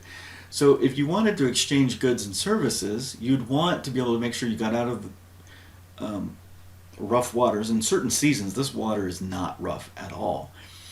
But in the rainy seasons, it has some movement. So the value of a lagoon is its calm waters no matter what's going on. So at some point, you're going to need to transport goods between oceans. And so you can look at where the Panama Canal was built, but it seems to me like this connection of David, Boquete, and Bastimentos would have been the best places, because you can follow where the David River would lead you, where the Boquete rivers would lead you. And you know, these rivers in this modern day are not simple to navigate, but you know, if your intention isn't to move humans but to move goods and services, you could develop systems to use the rivers even though they may be a challenge to operate. And so I imagine the use of some sort of pulley system. I don't know exactly how. So if I went from David to here, this is the part that I'd have to walk over land. The Panama Canal was designed over here. I'm pretty sure they didn't do that. And then the other thing they would do is they would build canals to hold the fresh water. So where's Limon? So there's Limon. So you can take a water taxi from Tortuguera,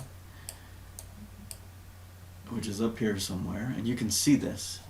I don't know if this is a natural canal or an older river, but this generally will have fresh water in it.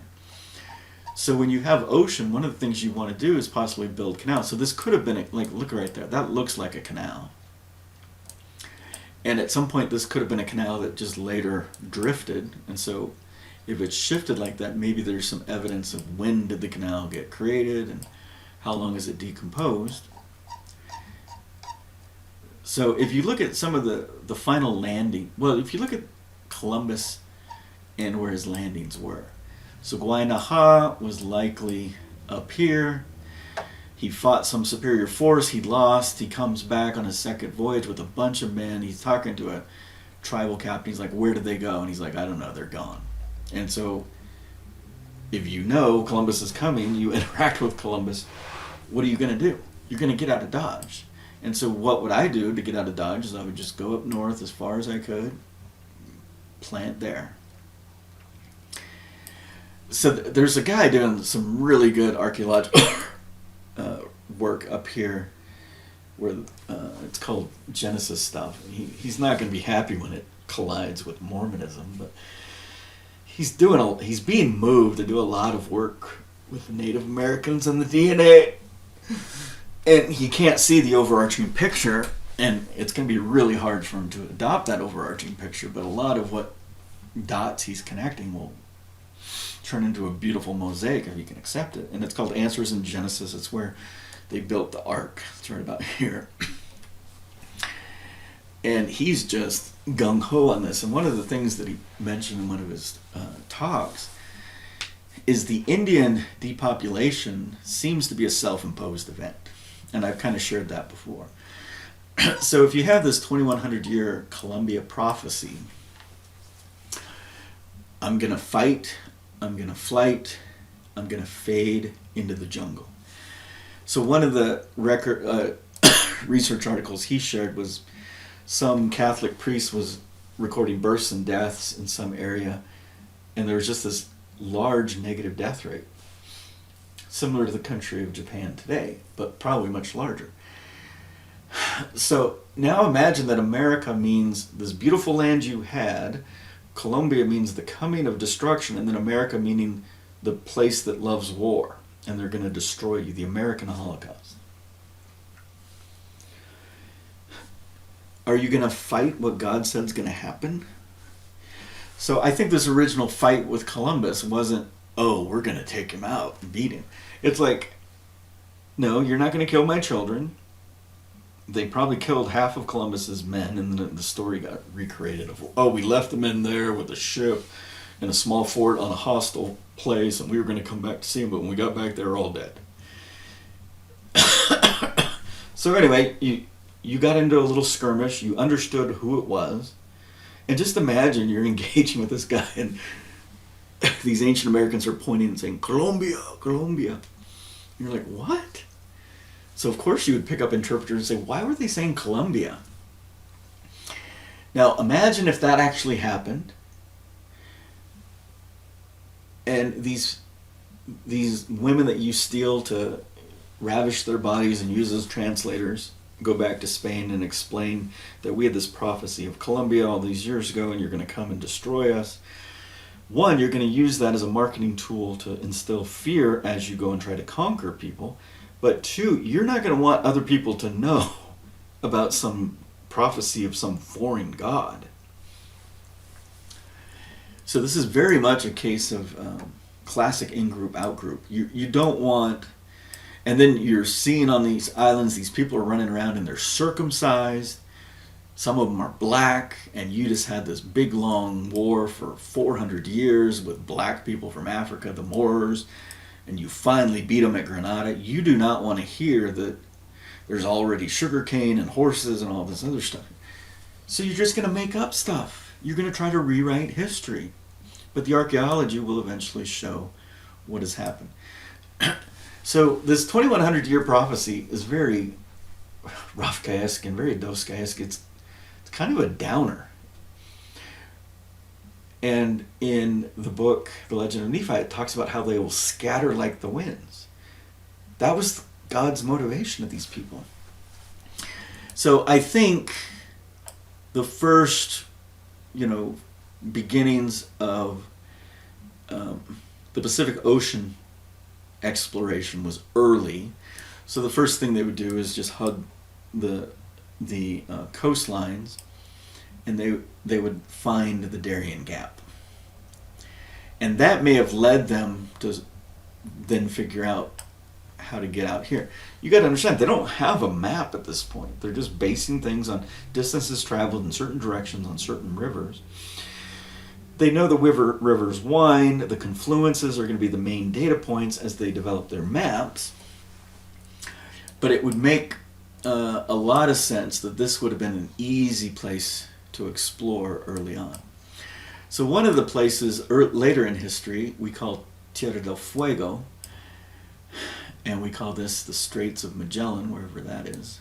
This is a very difficult place to navigate.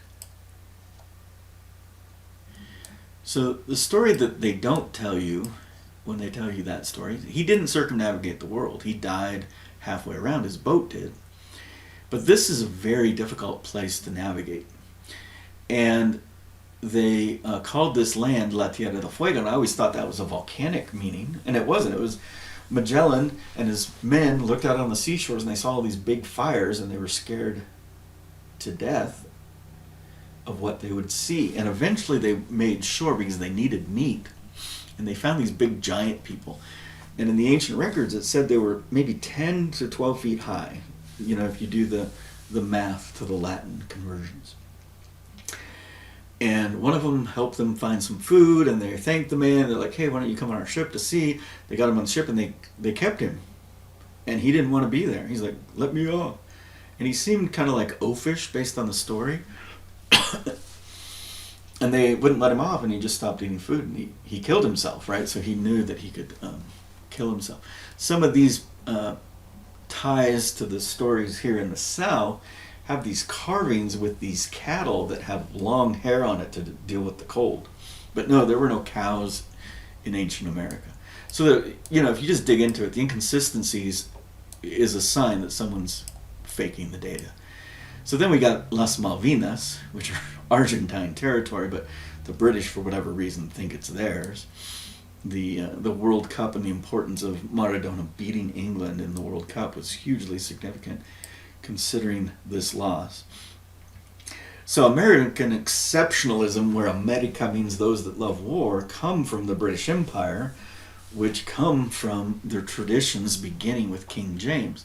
So if you look at significant change points that have kind of altered humanity, King James 1603 was a huge change point, which possibly delayed our ability to restore the works. So another interesting area of Argentina is called Las Pampas. Las Pampas has been named that forever. They said it was the grasslands. It's some Spanish word. It's the best beef in the world. Some people in Kobe, Japan may disagree, but like you go to eat a hamburger there, it's just like a different flavor of meat. So this is the law of ingestion. This is the word of wisdom.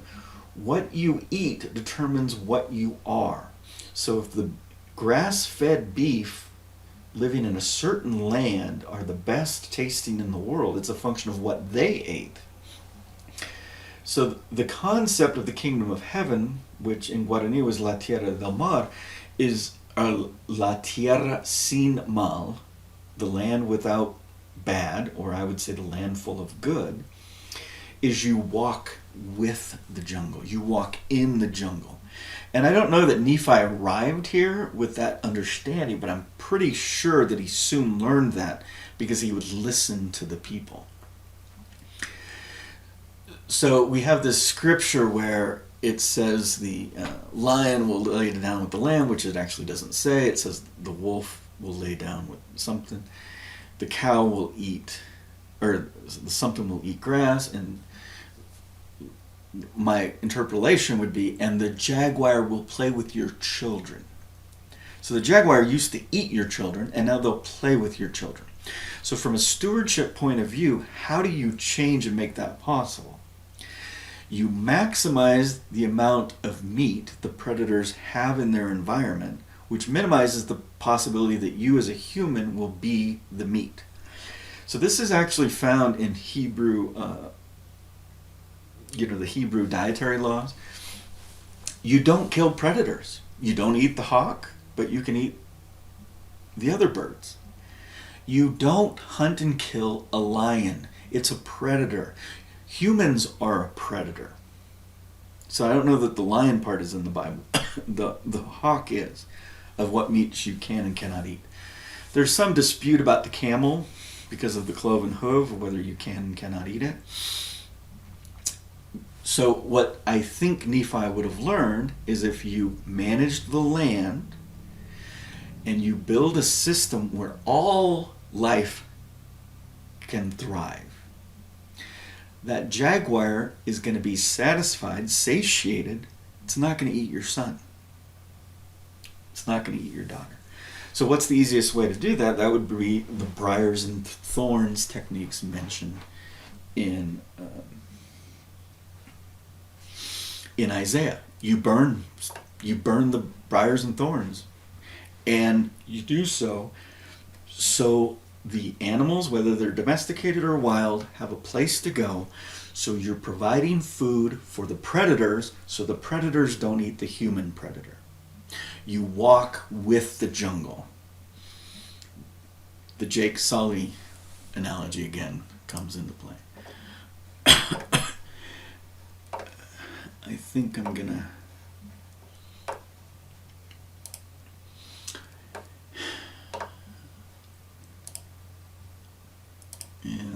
that's not the one. I might have already closed it. So anyway, we're talking about America. I'm kind of tying off the key data points of geography. Okay, so I'm saying Mulek landed here. Eventually he got up there, met with the peoples. You have a collision of two boating systems, maritime systems, but Nephi's system seems to be more better. Seems to be more effective. However, you're not gonna, a good engineer takes what you can learn from the Phoenician system. So the Nephite system is the trimaran system. It's probably a shunting system. The Phoenicians probably had a full sail system. So Captain Moroni, when he's fighting, he's got both of those systems merged in some of the best vessels on the planet ever, probably. Okay, so Nephi is leaving us a marker. Shazer is a marker. Nahem is a marker. There's more to the Nahem story. It's tied to Kedar coming to the rescue. Tema comes to their rescue. They're in this desert for 5 years or so. It's way too long. But if you were to understand that was a proselyting and an education phase, it's really not too long. So somewhere in these repositories, I've put together some databases where I've simplified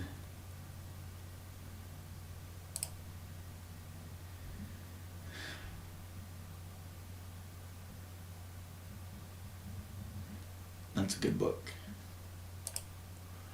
So some of these books I couldn't upload because they were bigger than 100 megabytes for a single file, or 500, whatever.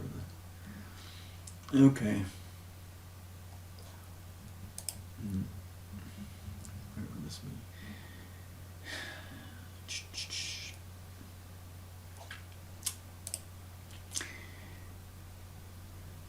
So I'm trying to be as transparent as possible here to say, I've created a lot of data, put a lot of stuff together. However,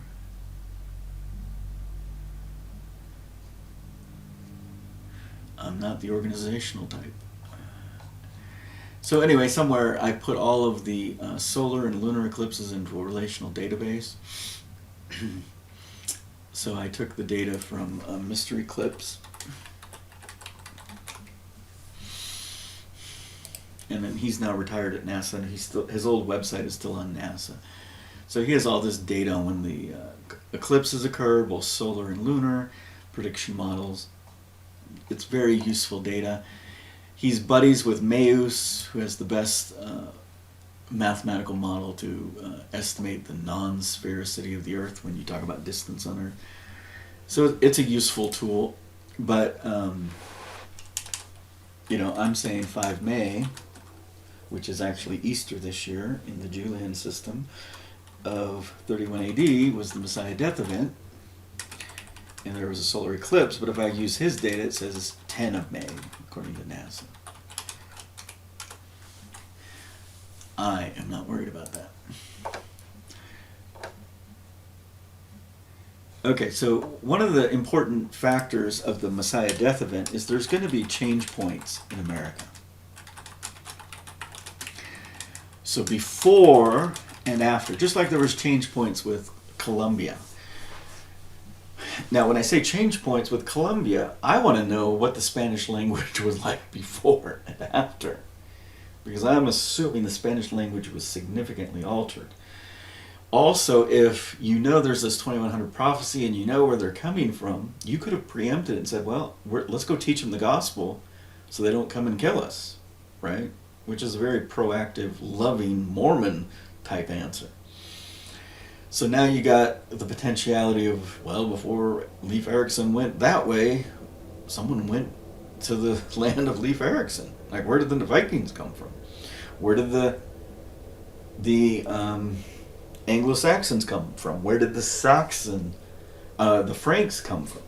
The Franks are interesting because they kind of pushed out this native people called the Galicias, but it seemed like it was like a non-war push out. It was like they knew each other. It was like, oh yeah, we're here, you can go. And so the Galicias, who owned the heartland of Geneva of France, they went to the British Isles. And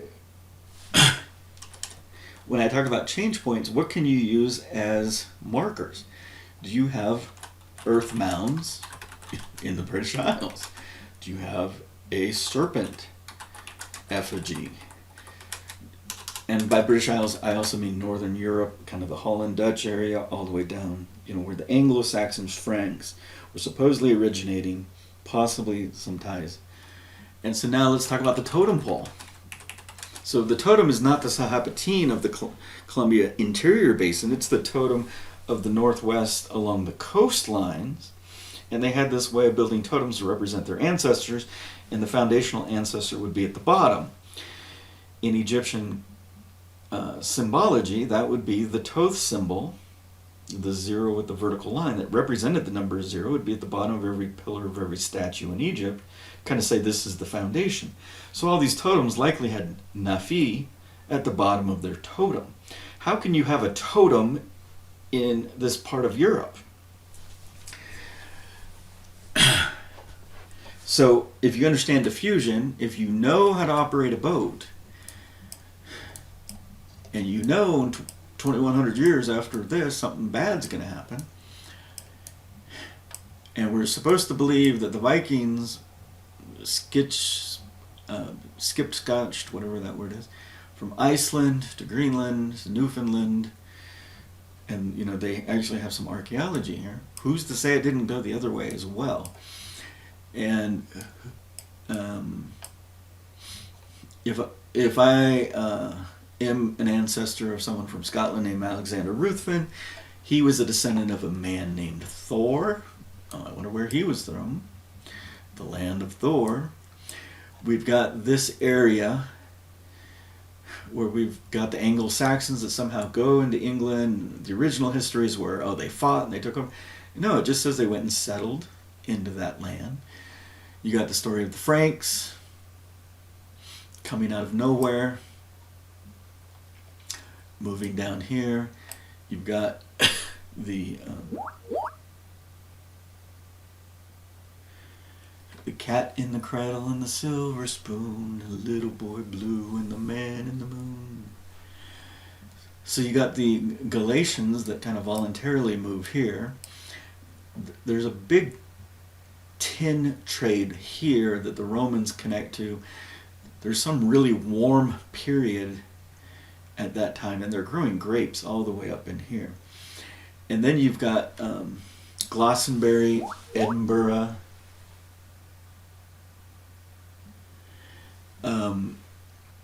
and Stonehenge up here. And I'm starting to wonder if Stonehenge was one of these geopolymers. The Druids, you look at the spiritual garments of the Druids, it looked like Mormon temple garments. The Romans didn't like them, wanted to mislabel them. These were the Christian Romans. So there may have been a conflict of the Roman version of Christianity versus what these Druids were saying. We had Isla de Mujeres, and now here we have Isla de Man. So the Iberian Peninsula, the Caliphate during the Dark Ages, they owned Iberia, and Grenada was just taken in 1492, which was the last Arabian stronghold. And there's a lot of pictures in the Middle Ages of black kings in Europe.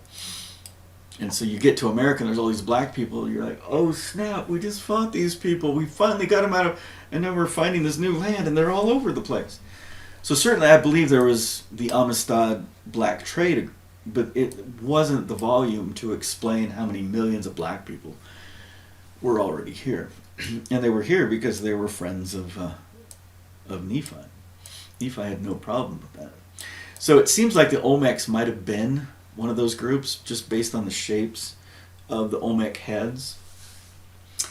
And it seems like the Olmec tradition disappeared in 500 BC, and that's about when the people, the Society of Nephi, are probably, setting a stronghold in their expansion of their trade routes. So how does the fusion happen? You can talk all these stories, but only 75 people or so landed on a boat. So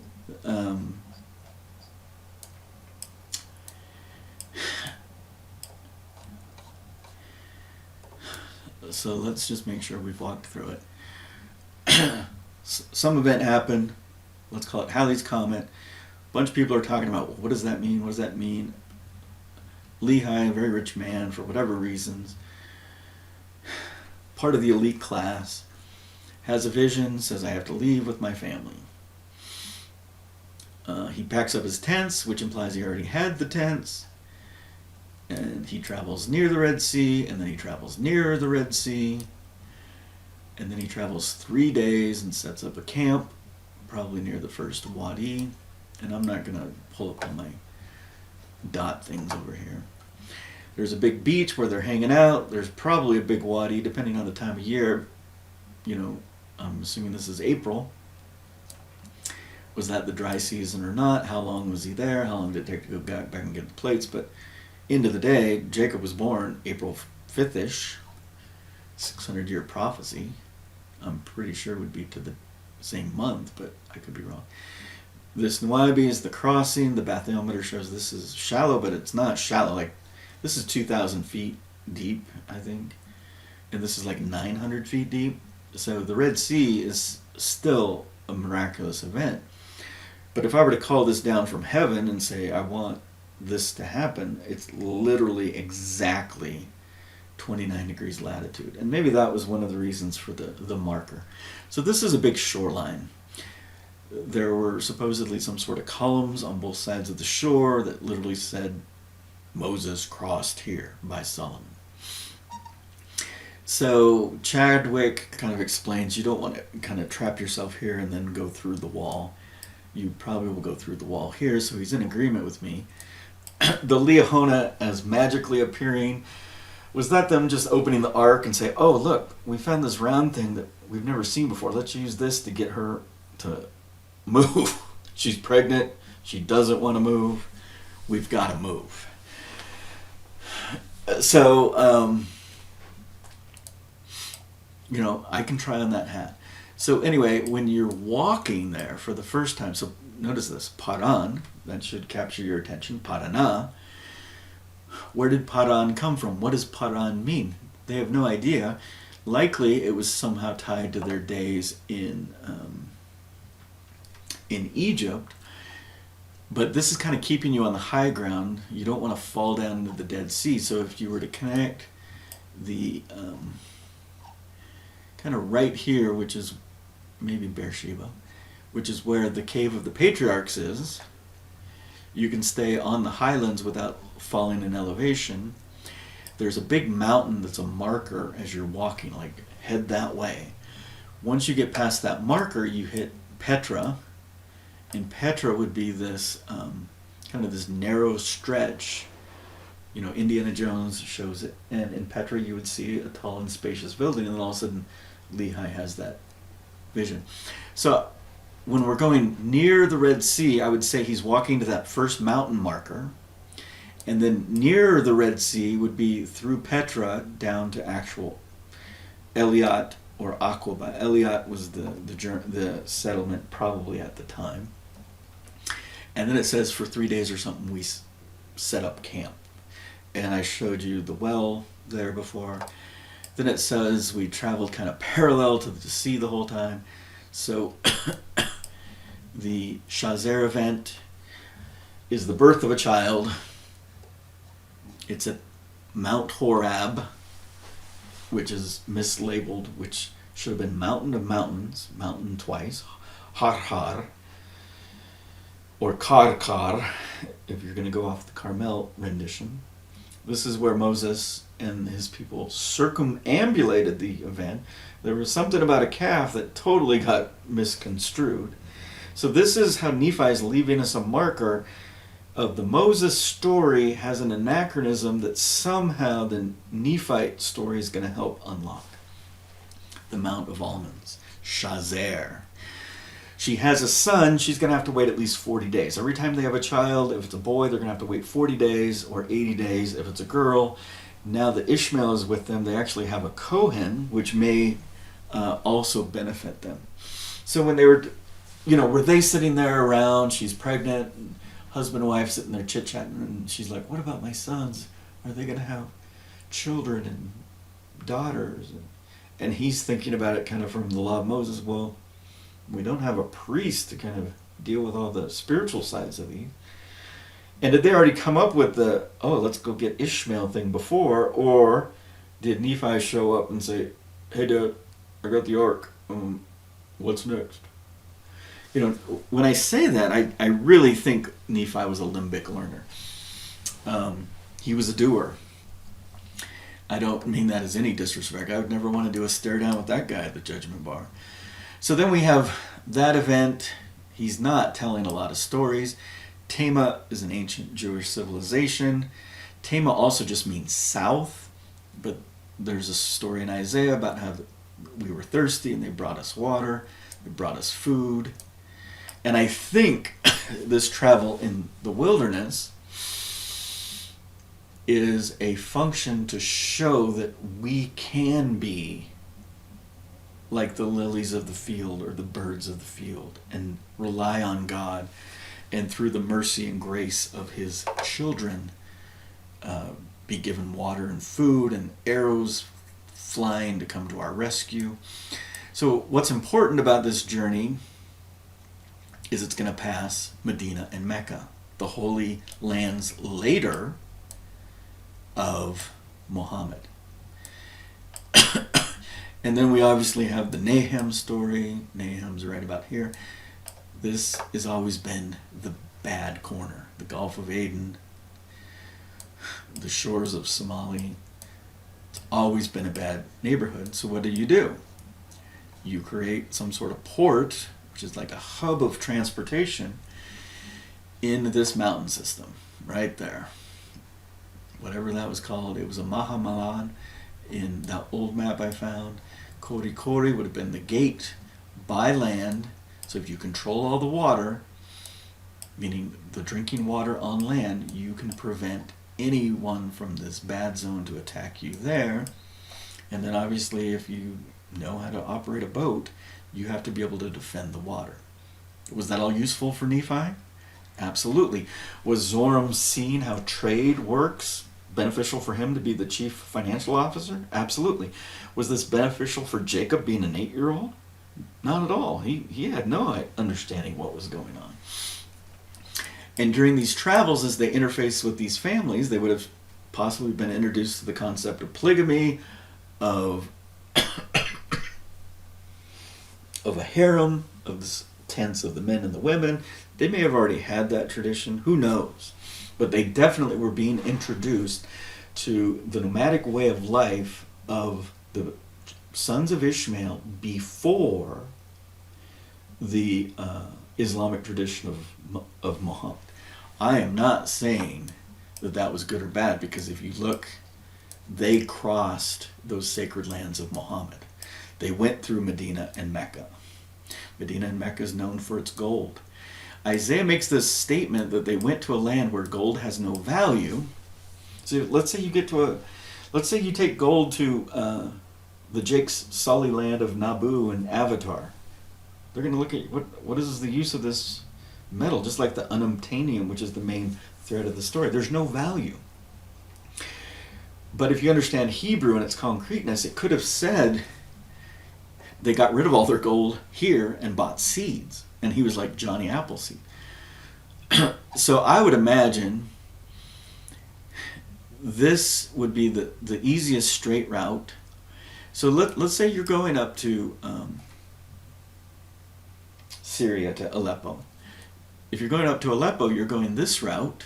You're going up a river system as far as you can, and you're dropping off your goods. This is like a waypoint, about halfway, not quite halfway, but it's a waypoint because you've got to make a run through no man's land.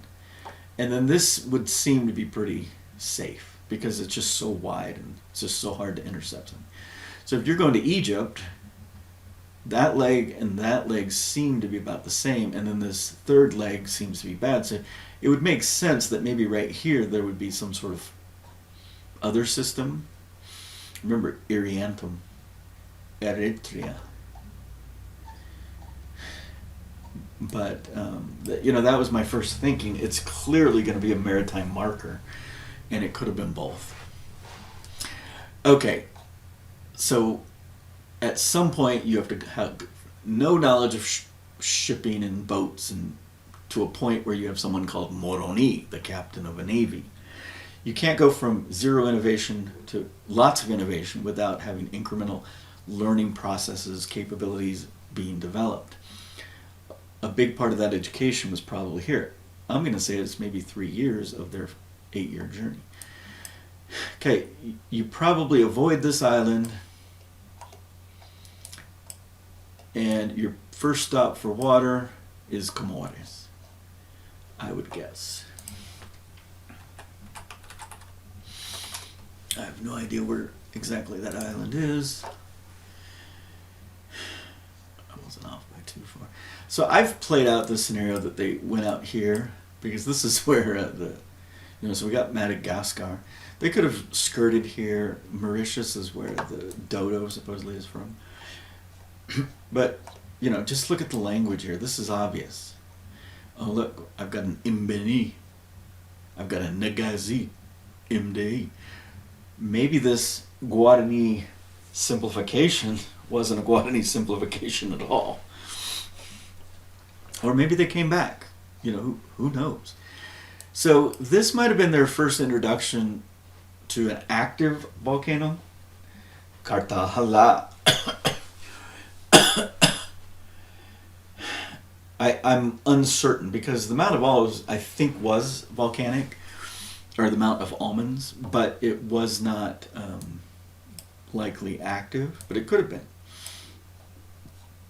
So we have Comoras. Oh, if I'm going to get water, where am I going to go? Oh, this looks like a port. What's the name of the river in Comores? Oh, it's Moroni. What does Moroni mean? It means at the river in our language. Yeah, we've only been here 700 years. Okay. So, Captain Kidd, Joseph Smith read Captain Kidd and used that as an element of a story. Oh, knock yourself out. Nakala. Some of these words sound so African. So anyway, the Imboa, whatever tree it is, suggests that these Gangan Indian continent merchants would come down the coast, sell goods, and then have to wait for the seasons to change and the winds to change. So they just sit under the tree for time. So what we call the boboa is not a local name for the tree. It just means that place where those merchants were sitting under the tree. So it would make sense if you got here, and maybe you had some other stops, but you arrived, you got water, the boat seems to be working, everyone seems to be happy. You open the mead, people get drunk, the boat goes backwards. How am I adding those details? Great are the words of Isaiah. It's either in Isaiah or Jeremiah where it literally says the boat will turn back and people got drunk.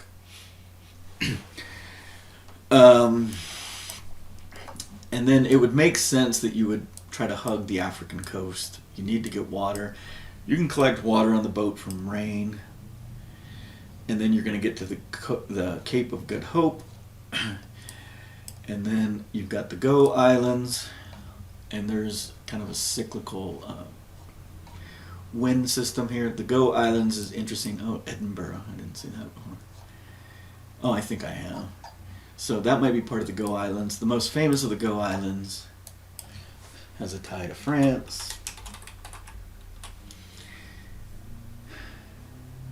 I think it's St. Helena. Go Islands. St. Helena. Yeah, I was right there. So for whatever reason, Napoleon gets placed on St. Helena, which is way out here. That's a long way to go.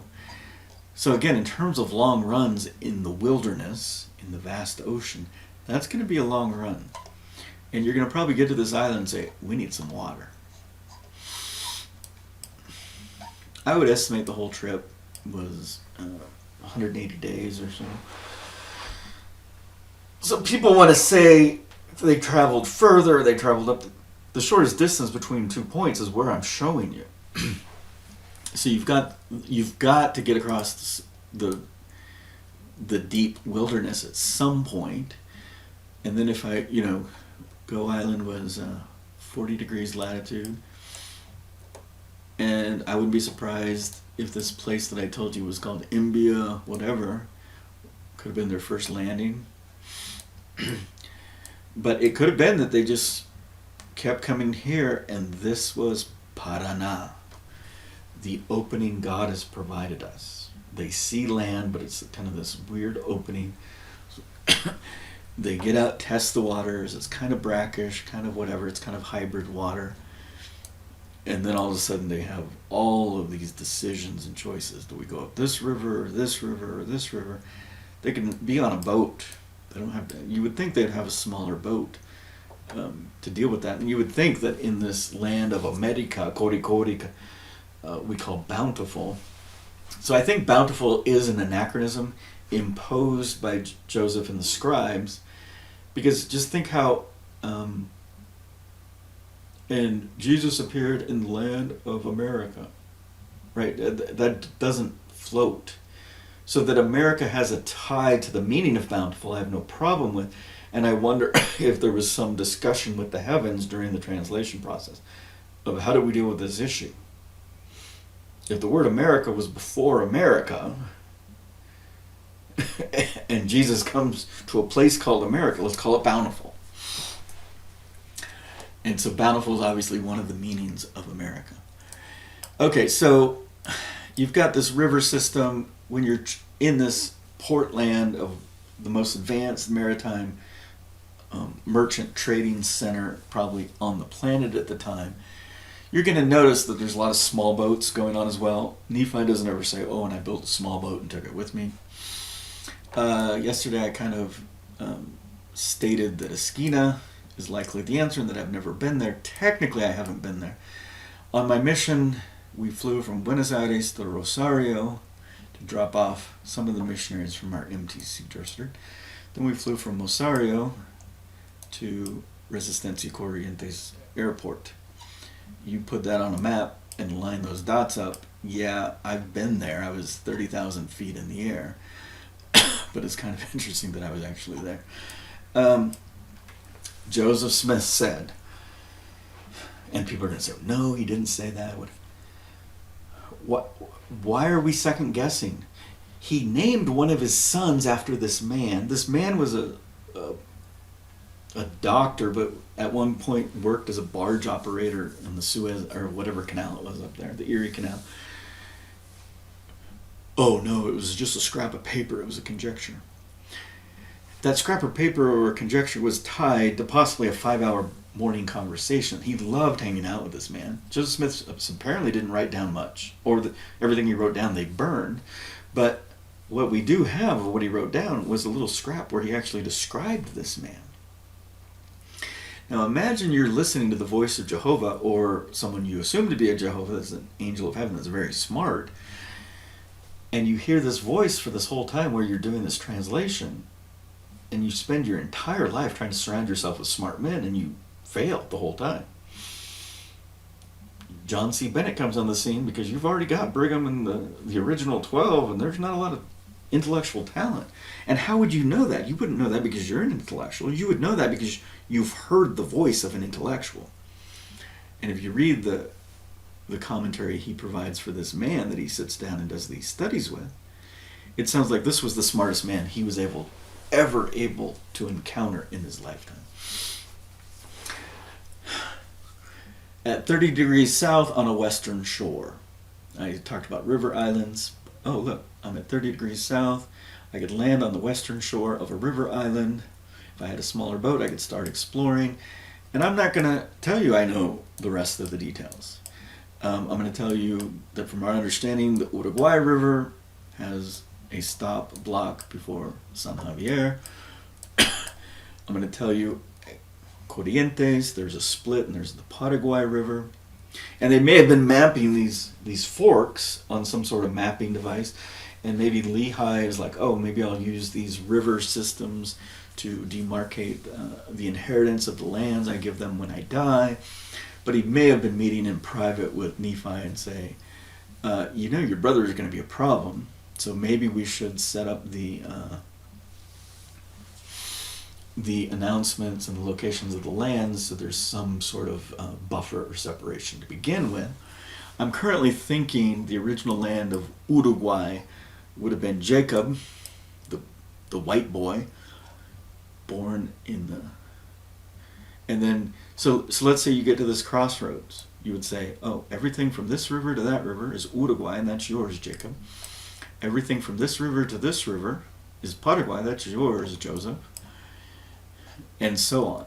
Like, I'm not going to say, oh, I've worked it all out, because it doesn't matter. Ka-kati, that doesn't sound ita-ibati. It's telling you how to navigate that river somehow. So this water system wasn't this large. So Posadas, now you have another river split. You have, it's up here. You have El Rio Iguazu. Iguazu. You better stop because you're going to fall off and die. And then the Paraná continues, and you have Guairá. So this may have been the land of inheritance of Lehi himself, the father, the husbandman, the head, Ra. And Guarani may have been the little one, the son of Guairá, which would have been the firstborn. And then if there were other river systems, you've got to have a place for laymen. It seems like Sam was just thrown in with Nephi. Like, let's not deal with that. Now, why would Sam be thrown in with Nephi? Why would Mormon say, I'm a descendant of Lehi, and then all of a sudden switch and say, I'm a descendant of Nephi? Because once he read some stuff, he understood that one of the wives Nephi took, one of the legitimate wives that everyone knew about, was a wife to create a white baby with one of the daughters of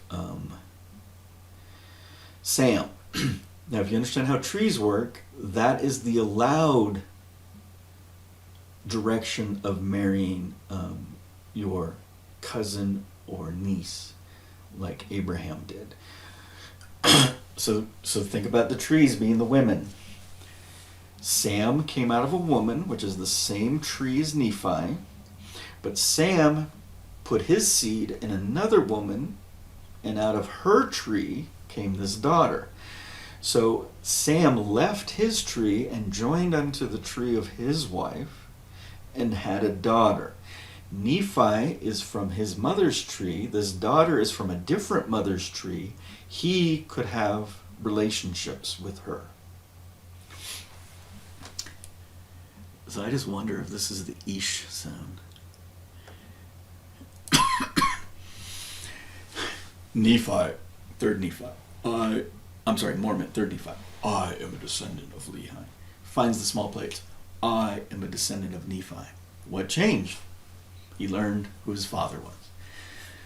So when he said he was a descendant of Lehi, he knew that he was from the house of Sam, in that daughter, but later he learned, oh. So then we have the whole story of the Liahona somewhere in Alma. Oh, Nephi must have done something which threw the Liahona off. Nephi's never like, oh, I did something wrong. The closest thing he did was the psalm where he's crying because all these beautiful naked women are wanting to have sex with him, and the chiefs of the tribes are like, please have a brown baby with us.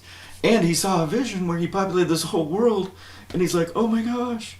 And it's like, was he really like that? Because he like killed a man, cut off the man's head, pretended to be a man, lied, stole the Ark of the Covenant in all like 6 hours, and now he's having a problem that he's going to have more than one wife.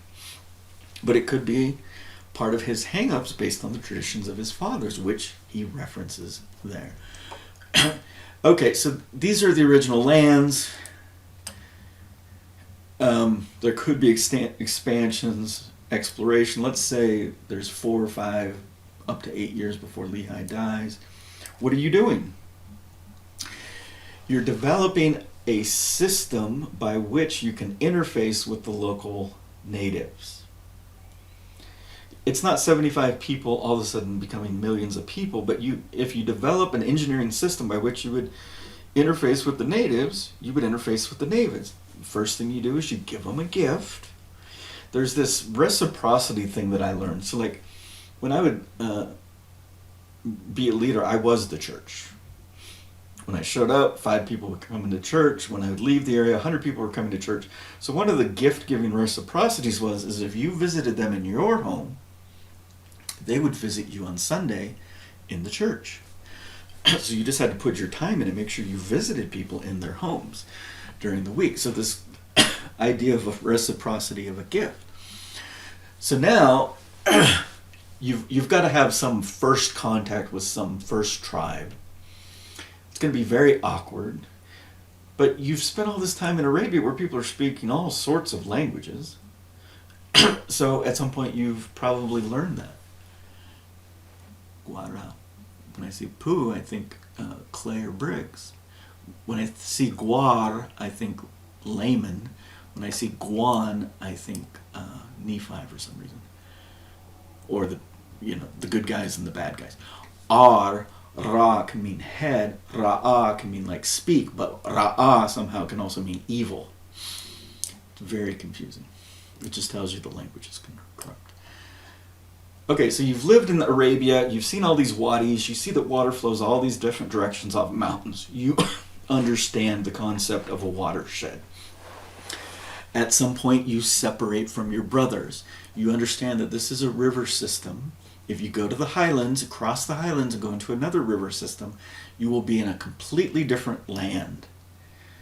And so if you follow the Rio Salat to Salta, there could have been 5 or 6 years of, again, preparation. So let's say they had 5 or 6 years learning about the Arab ways, 5 years, let's say, learning about the shipbuilding ways, the merchant ways, 5 years of being here with Lehi, where you're just kind of figuring out how you can build whatever proselyting models that you developed here.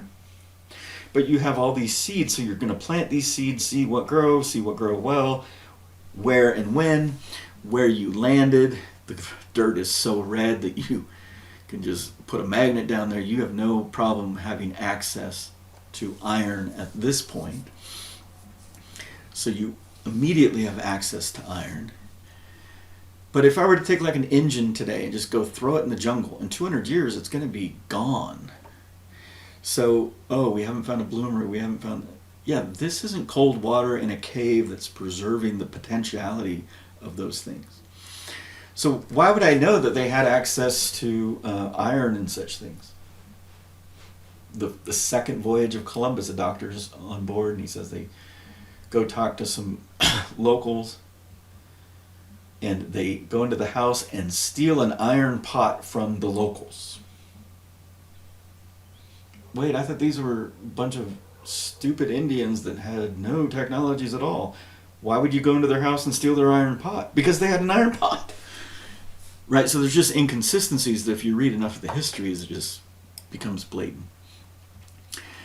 So the the manner of diffusion is imprecise, but it would involve something like you give them a gift, you spend a moon with them, try to understand how they farm, seafood, whatever. You come in and do a makeover, that it's all a gift to them. It all makes them better. You want to learn about boats? Great, I'll teach you about boats. You don't? Okay, that's fine.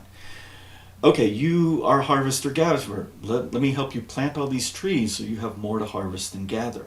Watch what you do. So they come across as industrious, but they could still be as lazy as dirt. But they're going to be able to eat freely. And you're going to open your gates to them that they're always welcome. Read Isaiah.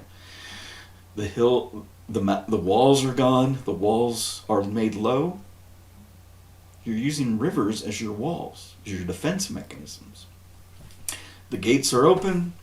Kings are saying, please marry my daughter and have my children. You're bullying the bullies. The bullies try to attack a village, and all of a sudden they see that you're there, and they faint on their swords like, oh snap. We used to be able to go in and steal all that food from that other tribe, but now we can't because these good guys are here. Okay, that would be phase one, is you have to first understand how to quickly allow this. And then if you're Nephi and you see that you're going to build all these cities and they're your children, not metaphorically, because in your vision you actually see, oh, I got a brown son and a black son and a bunch of white sons. There's a reason you don't want to name a king after you're gone. There's a reason you didn't want to be king in the first place. And then if you tie it back to the whole Josiah and the soap opera of Jerusalem, you're like, kings are bad. Leads to politic. But that's what you may see. Jacob was a young child. He doesn't see that. He's like, I am righteous. Woe unto the liar. And they're living different lives with different objectives. They're not right or wrong. So the river value systems do run out close to Titicaca, but the main river valleys that actually flow into Titicaca would be after the separation. So you want to leave your brothers. You've got to have a dozen boats by now. Different qualities of boats. Not this ocean traveling boat you built. But it would be plank boats. So the advantage of a plank boat is I can go into a forest, cut a plank out of the tree, and leave the tree. That's you walking in the jungle. This idea of a dugout boat is actually ridiculous and a waste, because you cut down that tree, you have to burn and carve out the middle, and you create a canoe. What was interesting about these toro reed boats, these boats made from papyrus, is, I guess, toro means this is the biggest papyrus, but anything that floats can become a boat if that's your expertise. So if you go and look carefully up here, you're going to see a lot of these words. So the Mbia Guarani migrate from there to there over land. I don't know how they cross the rivers. And they say, well, we're not really the Mbia Guarani. The Mbia Guarani came from there and are great operators of the boat. When you look at the early maps of this region, it's ridiculous because they can't explore it, so they just draw these strange arrows. Some group decided to put a cannon on one of these little islands early on. Some superior naval force came down, completely wiped out the fort, and knocked over the cannon. Sometime later they came back and got the cannon. So the people that destroyed the area were very swift, naval capabilities, but they had no need or understanding of the cannon, what it was for. And I don't know which river it was on, but that was an early story. So when you look at the early maps, this is ridiculous because they had no clue. When they finally were able to take Paraguay and Asuncion, they did it by landing here and marching over land. They could not use the rivers in any way whatsoever. So the first colonialist that actually saw Iguazu was doing so because traveling on the rivers, that they were meeting a superior force. Look at this one. Ka'aguasu. So again, I think Su means fall. Ka'a means mountain. Ka'a, big. But it could be big noise. Like Zu is everywhere, and there's no simple answer, oh, that's what it means. So when you see a town called Guayabi, that seems to be a local name, Itaiti, and by local I mean a name of associated with the coming of Nephi, Itucurabi. But then if I see 25 de Diciembre or Rosario, I'm like, no, that's a Spanish imposition. Okay, so there is some sort of separation. The highlands of the Paraguay River are called the Pantanales, and the depths of those are interesting. But you could take a boat up there into those highlands, and you would have to leave it and go into a new river system. And the new river system we call the Amazonian river system. So there would be maybe 100 kilometers of portage, and I'm a little, I think right there are the Pantanales. But once you get into the new river system, you would then explore it. So as soon as you crossed the mountaintop and you saw water, you knew you were in a new river system. Arabia taught you that.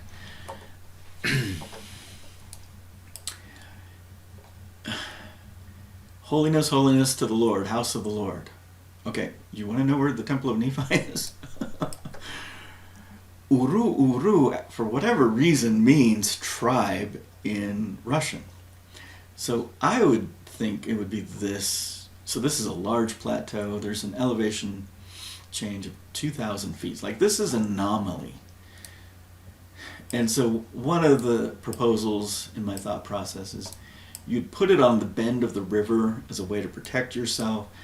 Jacob and others would live down the river, and if you look at the early earthworks and the religious sites, that's where they were, so that's why I'm saying Jacob went that way. Karipuna was this Ari Puna, Ari the keeper, Pu, brick, Na, Ana, that God provided. So Porto Viejo is one of the largest tin deposits in all of Brazil. You can overlay maps. Porto Viejo, the old port. Jaci Paraná, this is called the Madeira River because when the Portuguese finally got down that far into the basin, there were all these trees in the river.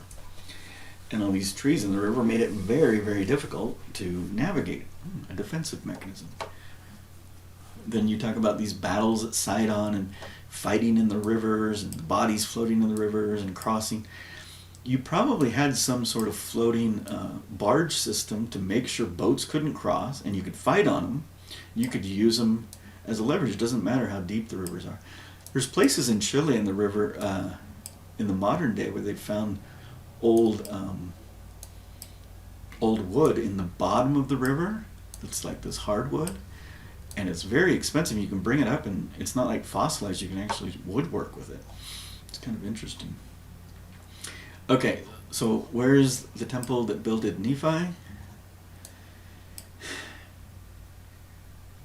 So it's on a hilltop. It's how he gets the name Tupi, because this plateau seems to be called Etupi, but that's further north, but it seems to be that would have been.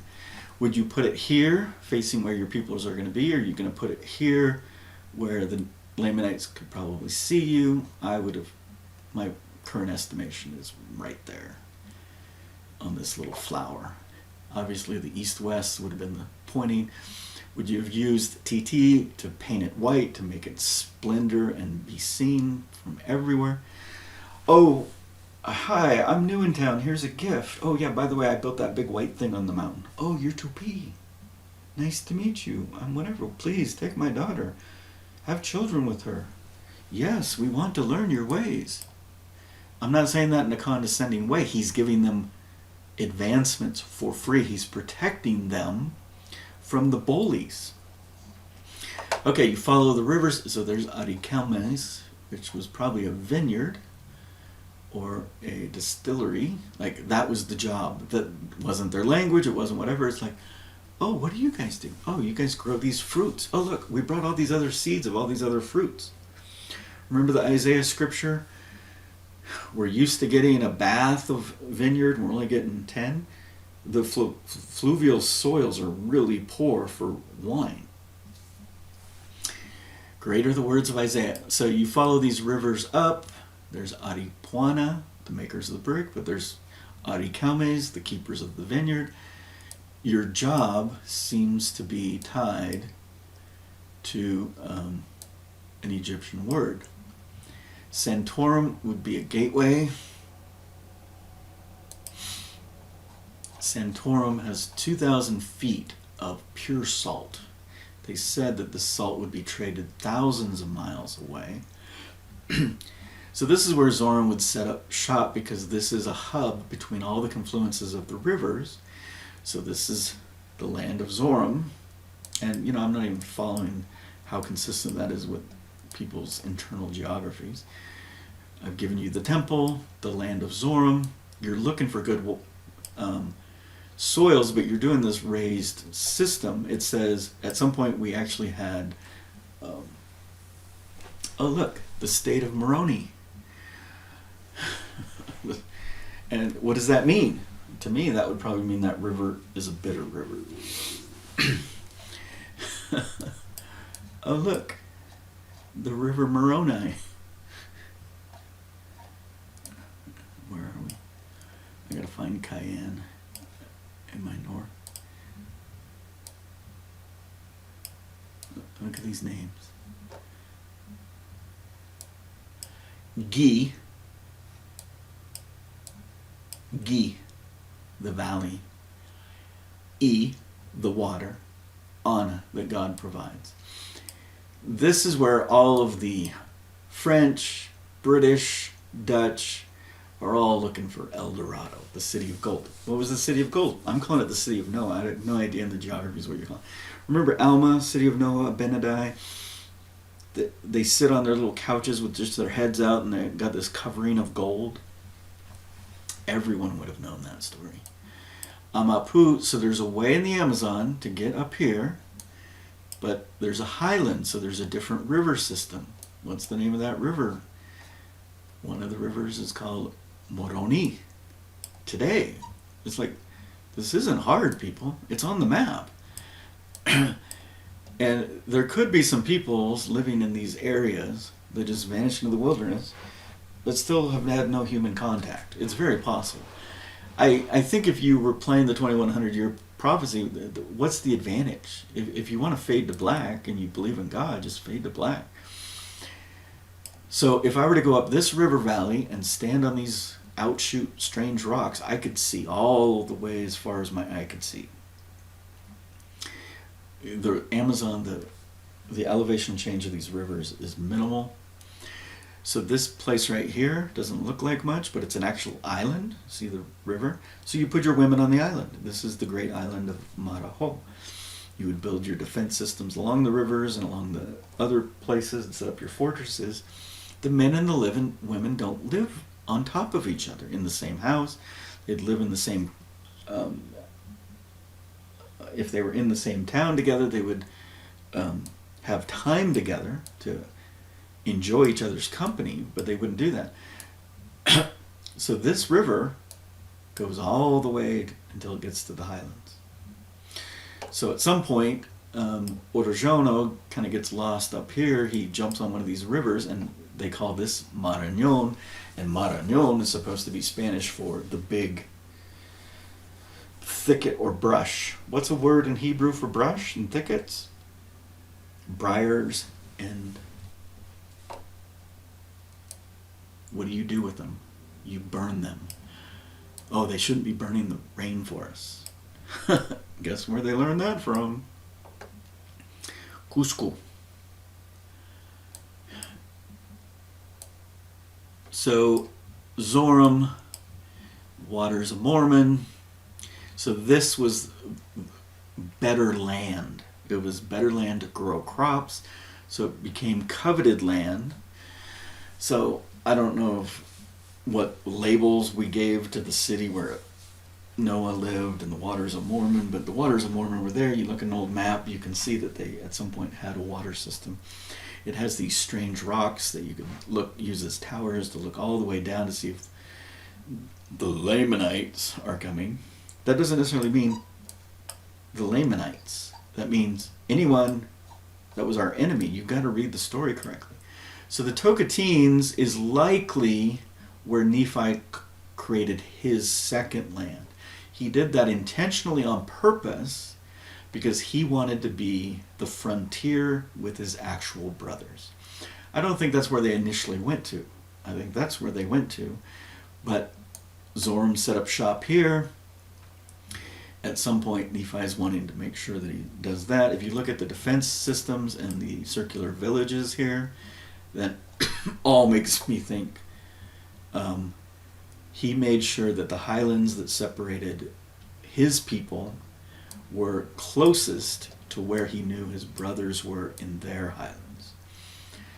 When he went back and checked on his brothers, they were dark-skinned. There were Indian tribes that were painting their faces black, their entire bodies black. They likely tamed the jaguar to intimidate people. They were bullies. So you're coming to America and you've read Isaiah, and your father and you have discussed it with your brothers. You're coming here to be servants and to bully the bullies. So the good son, the Tupi, the white son, he decides to actually do what he was called to do. Laman, Guarani, the dark son, and when I say dark son, this is the original story that was handed out to a friend of Columbus, of two brothers arriving by boat, Tupi, Guarani, one was white, one was dark. It didn't mean the color of their skin, it meant the color of their heart. So if you know the law is don't grind the face of the poor, and you intentionally get a jaguar or some other animal and use it to torture people around you to say, I'm better than you, yeah, that would fall under grind the face of the poor. So in the state of Tocoteans, there's a research article. So I'd already drawn this thing in my journal about kind of this circular village that's about 85 meters in diameter. So, that's kind of the Knights of the Round Table kind of imagery, that everyone's equal. So you have 12 houses in a circle. In the center, you have some central food area, dance area, place to share. If this is raised, you can have your cows in that pasture in between, which is a fence. And if you read Isaiah, something about animals stomping down, it's in there. Araguaina. So when I see the Ina, that means Ana, which tells me that the label is always including that God provides, which tells me it's coming from Tupi, it's coming from Nephi. So Nephi's first lands are these circular villages in this region. Is he involved with the exploration out here? Probably not. Because if you're Thomas Jefferson, if you're George Washington, you have to be there for your soldiers to do the right thing. If you're Nephi, you teach a man to fish and teach him correct principles, you don't have to be there. So you're going to create a diffusion model where everyone's happy, everyone's self-interested. He's providing us a way to have food easier. He's protecting us from the people that come and steal our daughters, and he's willing to join our family and to have children with our daughters. There's no downside here for someone to say, oh, I'll join with you. Oh, and by the way, he believes in this God. And, how important was that element in the narrative? Well, we saw this sign in the heaven, and that led us here. Oh, they saw that same sign in 612 BC. Oh, these are the people from God. Somehow Tupi gets associated with the God of thunder and lightning, just like Jehovah. That would have happened in relationship to the Messiah death event would make sense, but how would they have that relationship beforehand? So did it change or evolve? Or was it related to these peoples arriving and giving us all these gifts, telling us about the meaning of these signs and about this Jehovah, which was the god of thunder and lightning in the Canaan land? So how would they get that connection? Okay, this is a huge hub, movement of different rivers.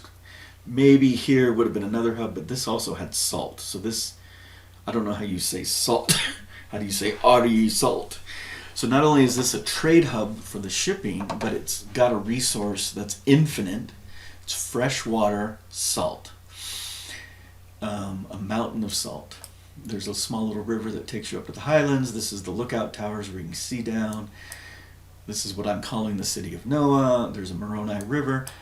There may have been an island out here called Moroni, which fell into the sea and is no more, or it could have been a city on one of these that just melted away. I get the sense that the city of Moroni fell into the water.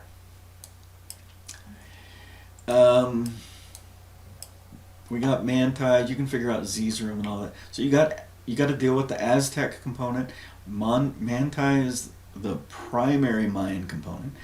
So these are the cement things. So what that means is at some point in time there was no trees here, but now there's trees here because Johnny Appleseed says something about we brought the trees from the south. Did they bring the trees from the south to make the special brick? Possibly, because it seems like date palm is an ingredient in that water glass silica geopolymer.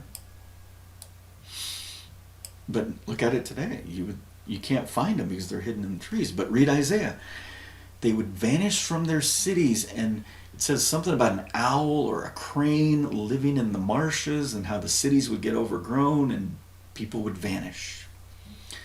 And I always thought it was the American Holocaust was, just disease. So Cuba, so we got Koba and Cuba.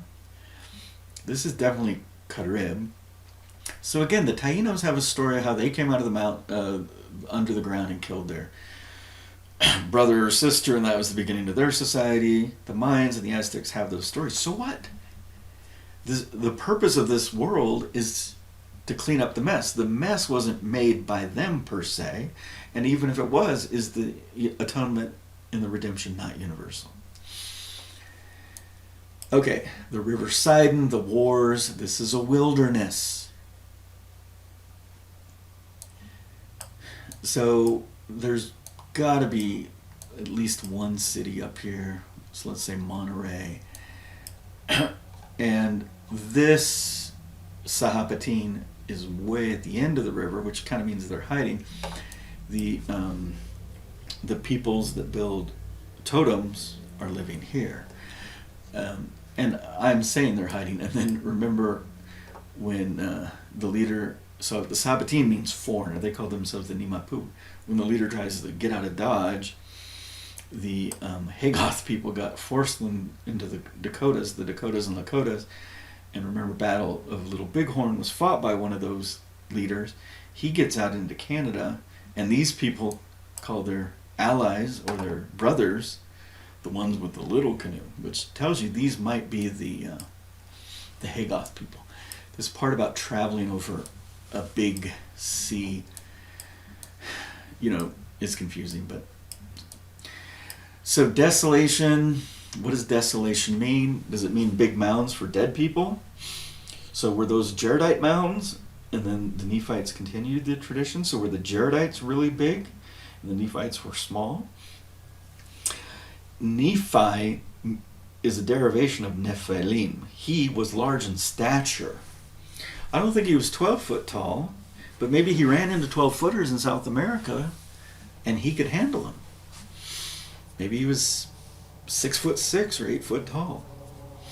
And the archaeological record shows there was some differences. But the problem with North America, the American Heartland model, is you got to deal with the Enoch people, the Noah genealogy, the Jaredite, and what we call Bountiful. But I'm thinking now the word was America.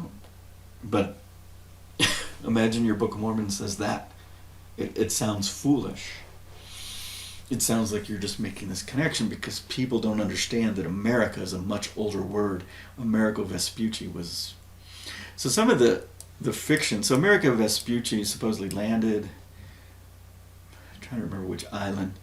And the other interesting thing of the other person that is of import was Darwin. He kind of went around here to Easter Island, and he kind of saw those things. I think Darwin actually went there. So, Darwin, eugenics, Malthusism, we have limited resources, we're going to overpopulate the earth. It's all nonsense. So if you come from the perspective of Nephi, that you have an infinite supply of resources, there's enough for everyone can eat, there's no scarcity, there's no competition. It creates an economy, but it's a different economy. It's an economy of Mormon, it's an economy of love. It is sustainable, it's actually more sustainable than this economy of grind the face of the poor and exploit others to try to get your gain. And that's why it's God's economy. Okay, Sidon. So, from Louisville to Evansville, there's a huge fortification structure here along the river. So if Bountiful's up here, this is where you're holding the line. St. Louis has Cahokia, apparently the actual city of St. Louis. They tore down another marker. Cahokia might have been a boundary or a territorial marking of, like, this is the end of the land of Zarahemla and the beginning of some other land. It's interesting about Columbus. So Cincinnati right here, where the Newport River is, and the old maps, had a little tiny river, so one of these might be the Little Miami, but we got Fort Thomas. But you've got a small little river that said Colon-mbia on it. I'm like, what is that doing there? Columbus, Ohio was originally named Colon-mbia. The Serpent Mound is on a river that feeds into Colon-mbia. So the Serpent Mound was the temple of the land of Bountiful. It was the temple of the land of America. And it's in a different river system. So to get from that river system to the Myrtle Beach river system, there's going to be a portage area, but you just have to transport men there. So getting the men down the river is not going to be hard. Getting them to cross over the land is a short, and then here you've got to have your boats already in the other river system, and that seems like that would have been established. Okay, so now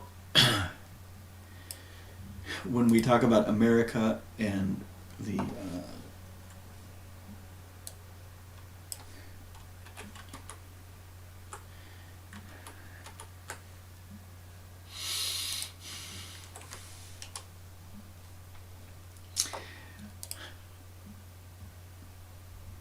so this is important.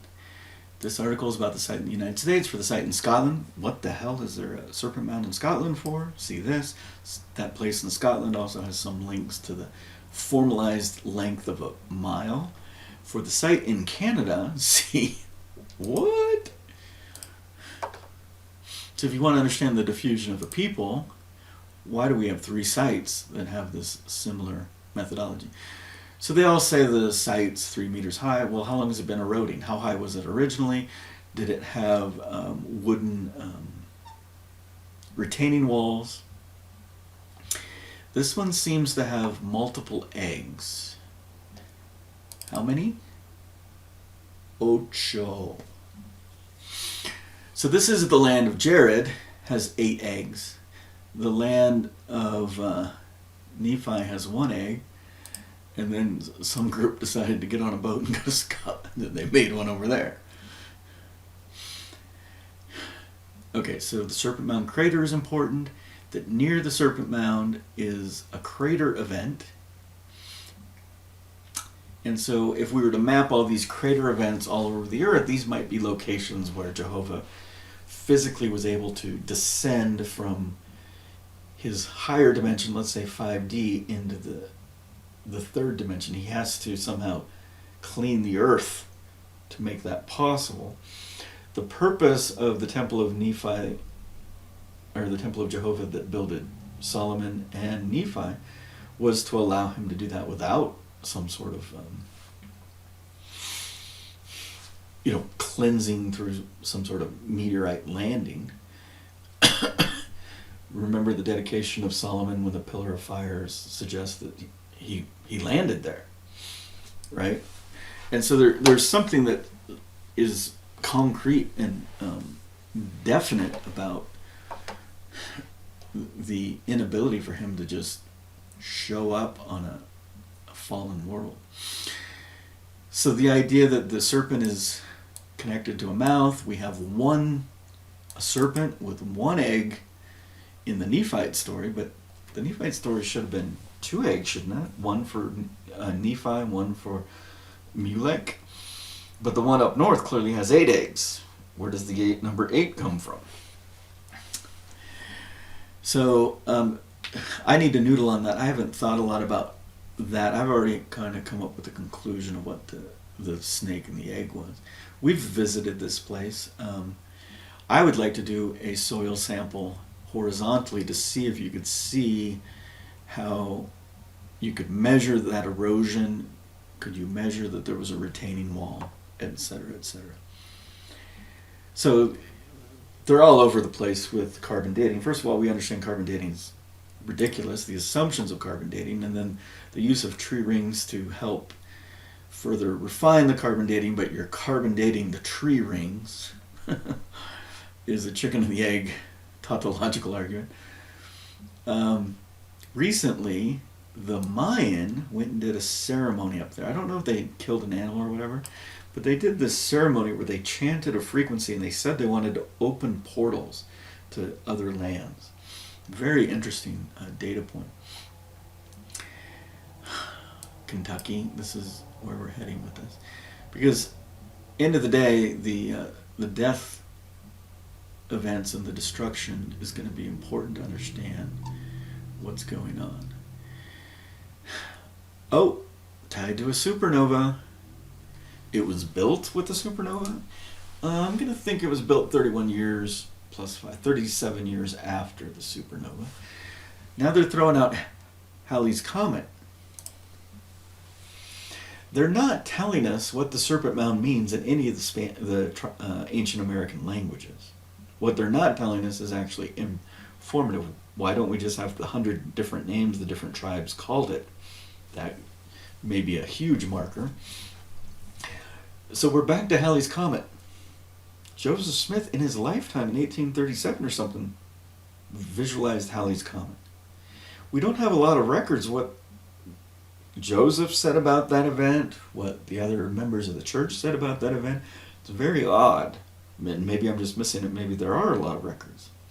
Or maybe those records were burned because there was some sort of secret that the Council of 50 had to keep based on some understanding of an unlearned man about secrets and secret oaths. And I thought Master Mayhem was the bad guy. Like, it's we got supernova again.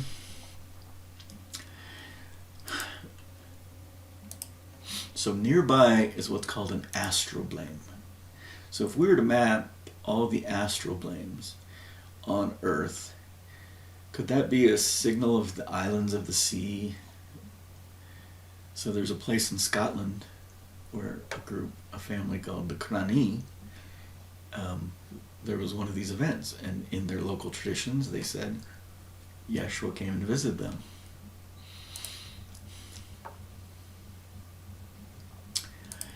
So was the Serpent Mound being built after the destruction? So there was like an 8-month period between 3rd Nephi 8 and 3rd Nephi 11. And a group of people had gathered together, and were they in the process of building this mound? Like, it was part of the cookbook that Samuel the Lamanite said, do this. And for whatever reason, we didn't get that data. Carbon dating's a joke, especially if you think they built 2 burns and then they threw their garbage in here and burned it, because your timeline would be ridiculous. But here's what we have. We don't have any erosion models in any of these mounds. Could you date the mound based on the erosion? This site actually has 2 circular burial mounds. I've never sat down and said, oh, well, where would the temple be? It's not. Other people can be interested in that. That's not my interest. My interest is understanding the overarching structure. And the minutia I will leave to others. Well, we've never found any steel swords. Well, we found some copper swords up here, but never steel. Well, have you ever done an experiment where you put steel in the ground? How long would it take before it's gone?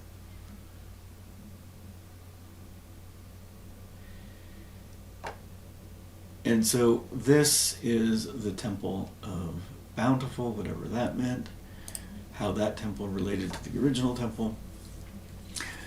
So then you're going to find out, okay, if I needed to outline the destruction, there's no volcanoes here. So what you would do is you would say, okay, I need to make a list of potential destruction opportunities. It seems like earthquake and volcanic activity is important, so I need to go to Smithsonian is good for something, sort of. So I can do a volcanic search. So I want to do a search.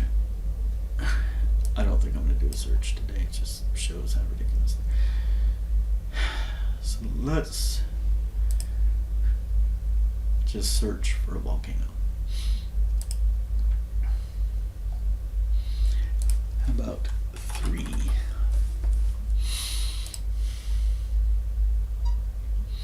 The Three Sisters. It's a collection of volcanoes. Okay, I want to know its eruption history. Okay. I'm saying Yeshua died 31 AD. I got that there was an eruption 40 AD plus or minus 200 years. Why do they have a plus or minus 200 years here but not the same everywhere? Then they have one here. Look at that plus or minus. So now I've got 2 events that I could reasonably say could have been tied to the messianic death event. I can cross-reference that with all the volcanoes in the world and come up with an understanding of the volcanic eruptions, because remember what it says. The isles of the sea would say the Mother of Earth is upset. Remember what the Chinese guy said.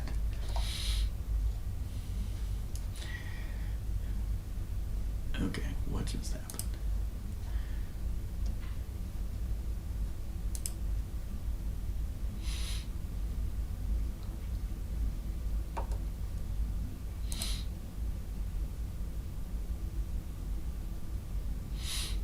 Well, we might be calling it. Looks like I broke the computer. This website is just so atrocious.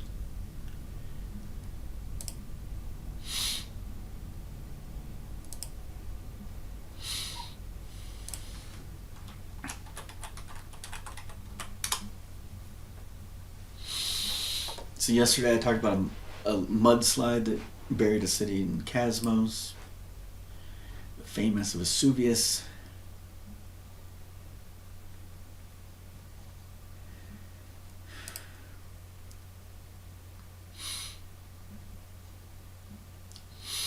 So I'm going to go to that same timeline.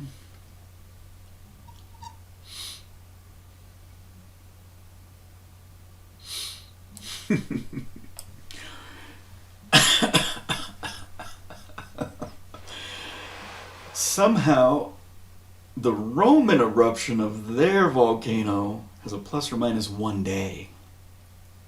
And we're supposed to believe that. So then if you pull that thread, why would they make that up? Why would they create all these histories years later saying, oh, on that date it happened? Oh, maybe it happened on the same date. Maybe what 3rd Nephi explained actually happened all around the world. So it's interesting that through the scribal influences, you've got in the New Testament people wanting to cover up something about the Messiah death event, and in America, Joseph Smith with his peeps are like either ignorant of what the New Testament said, which is very unlikely. There's a huge difference between 3 days of darkness and 3 hours of darkness. The word salad about days in 3rd Nephi with the destruction about this and that could actually be a symbol of the Egyptian. Like they're trying to explain something, but it's not easily explained in a concrete way. So let's say Mount Vesuvius erupted on the 5th of May.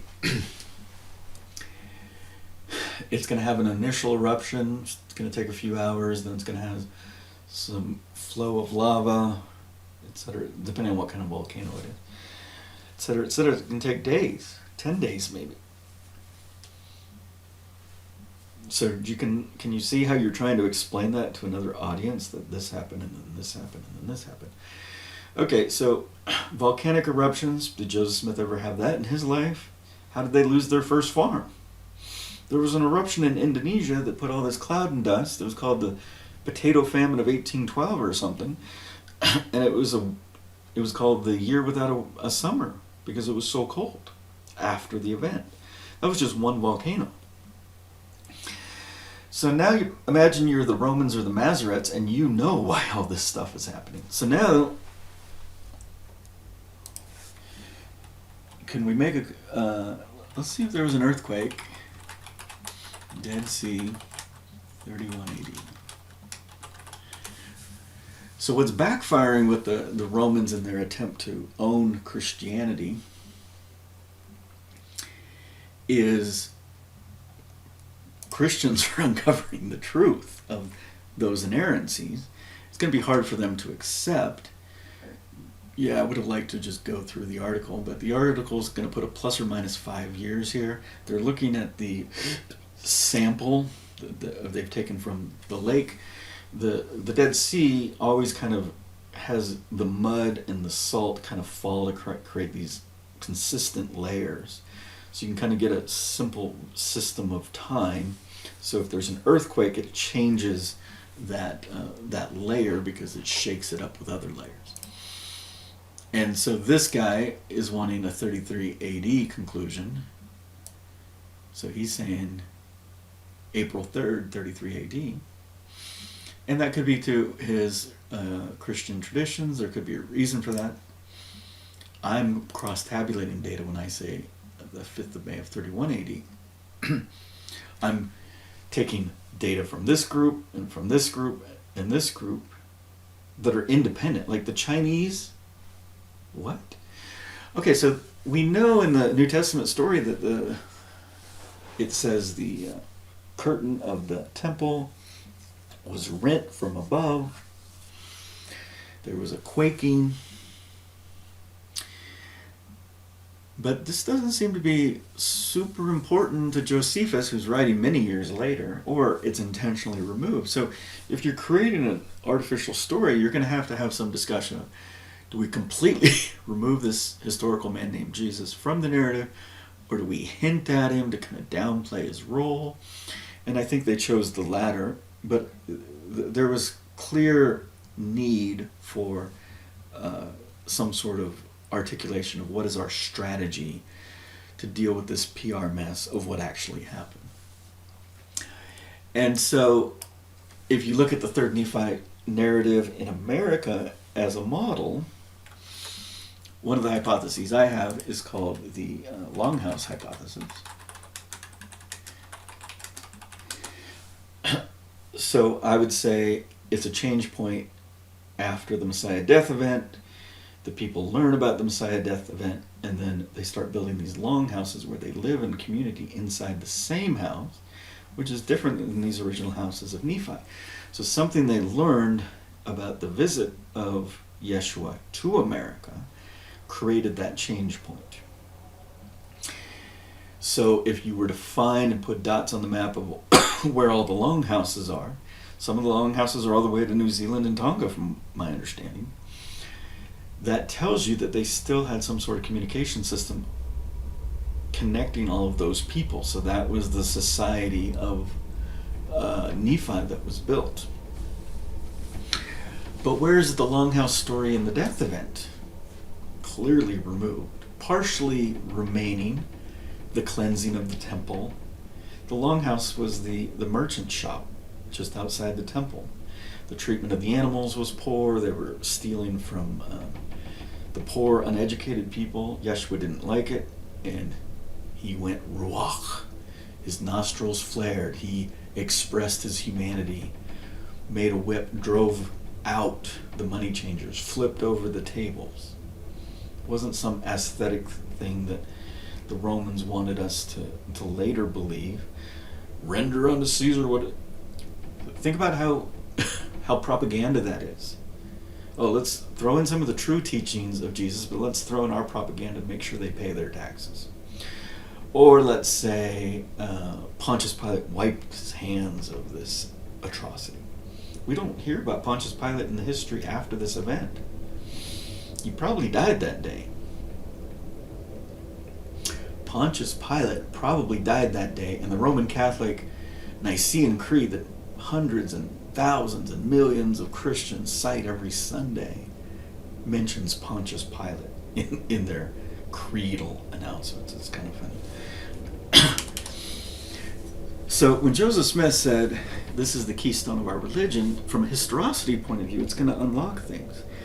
But these so-called inerrancies, anachronisms, we're playing Blue's Clues. We're piecing something together. So they're hiding the number 10. They're obviously hiding something about the Messiah death event. And they're trying to say calf equals bad. So I think I'm going to try to wrap this up. So the purpose of this was America, and how America is going to help unlock our understanding of Yeshua, which I think will be the last lesson that I provide. Oh, so to finish up, what about the Hopewell airburst event? The Tunguska event, the Hopewell airburst event near Fort, what was that? Fort something. Retracted. Interesting. This might be new.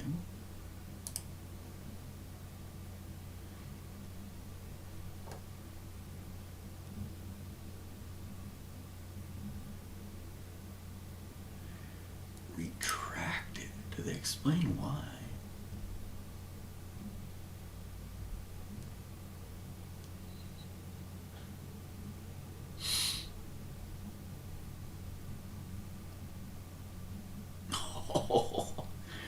Wow, because nature's a big fish. So nature allowed the publication of the Tunguska Earth event in the Dead Sea, Sodom and Gomorrah event, but they were very careful about what they did. And so someone wrote a counterclaim, and this is why you will get nowhere in academia. And don't get me wrong, there's a lot of tautological, logical errors you can make, that you create tautological arguments.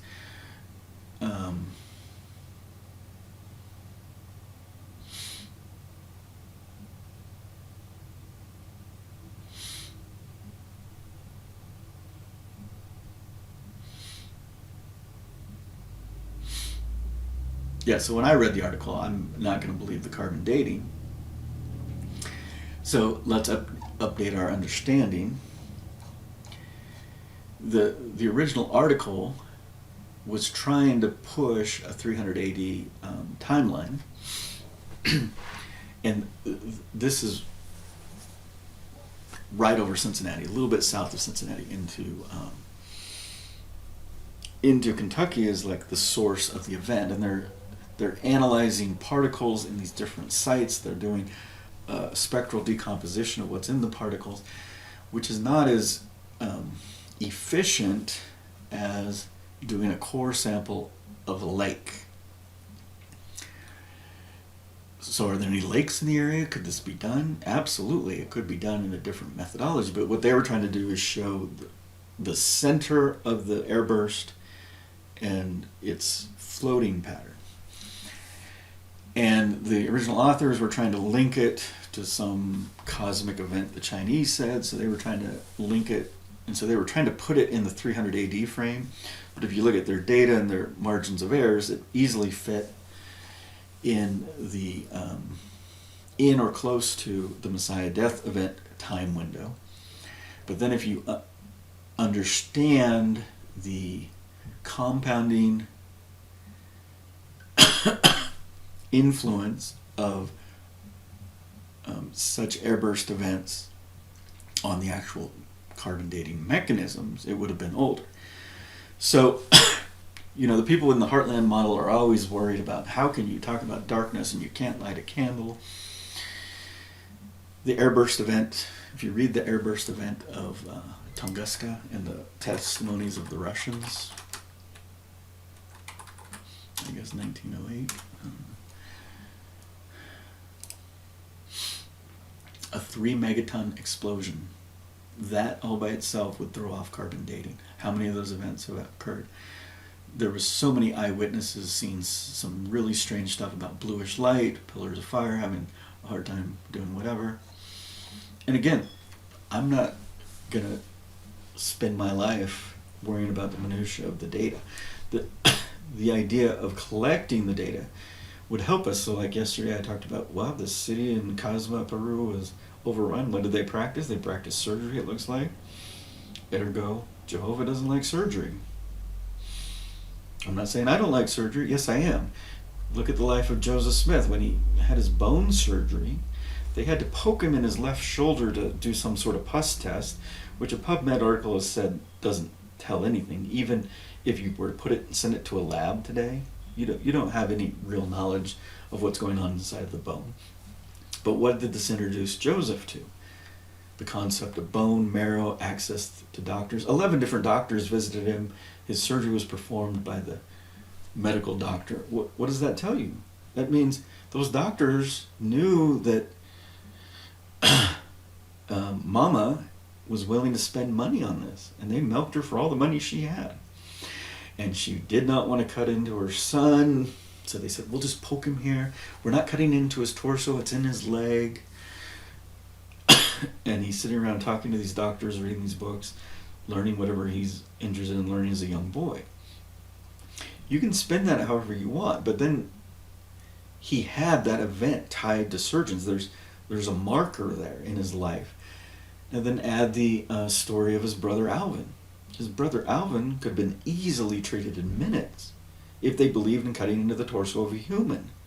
It was contrary to the belief system of Christians in that day and age. And today, we have a president of our church that made his money in his career, but he was polite in the surgery room, so that makes it better. And am I condemning him? No, but I'm saying Yeshua covered a city of surgeons. Doctors play God. It changed the timeline that the potter has had for each of his children. You're determining who lives and dies. You're playing God. But if you think that's fine, that's fine. It's just contrary to my world construct of what the nature of God is and what is correct in his eyes. So that is me speaking my truth. You don't have to necessarily agree with it. So if you read some of these first-hand accounts, what's nice about this event is we actually have first-hand accounts. So that the birds are responding, there's something going on. It's somehow tied to lightning. So we have no idea if Tupi Guarani, there was some story in Nephi about an airburst event there.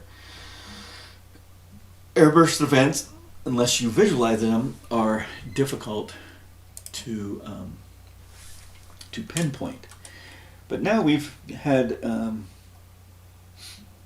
Halley's Comet has some sort of relationship to Jacob and Nephi, when Jacob was born, the birth of Yeshua, and there's a tie to Joseph Smith's life, and all of us that have lived. Like I had a Halley's Comet experience, I think in 1987, and if I turn old I might have a second one, I doubt it. If you recall, Mark Twain was supposedly born and died within a year of a comet. And then we have this 10-7 cover-up. I don't know exactly why.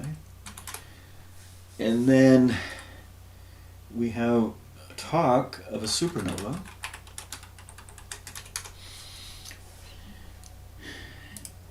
So the supernova is tied,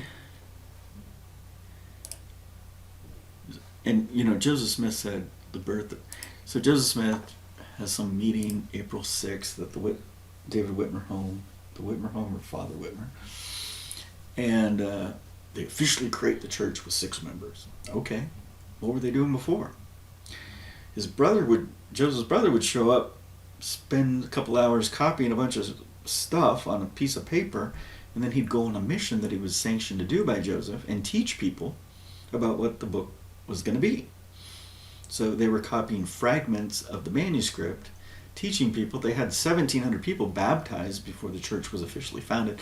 So maybe at some point they're like, oh, by the way, Joseph, we got to get our business license and do all this. Where are all these fragments in the historical record of the Mormon Church? My current estimation is when the books were actually printed and you were given your book, you had to turn over any of the fragments and they were burned. Because that's what an ignorant man would do. Where are all the pamphlets and tracts of the first missions to England in the archives of the church? They just don't exist.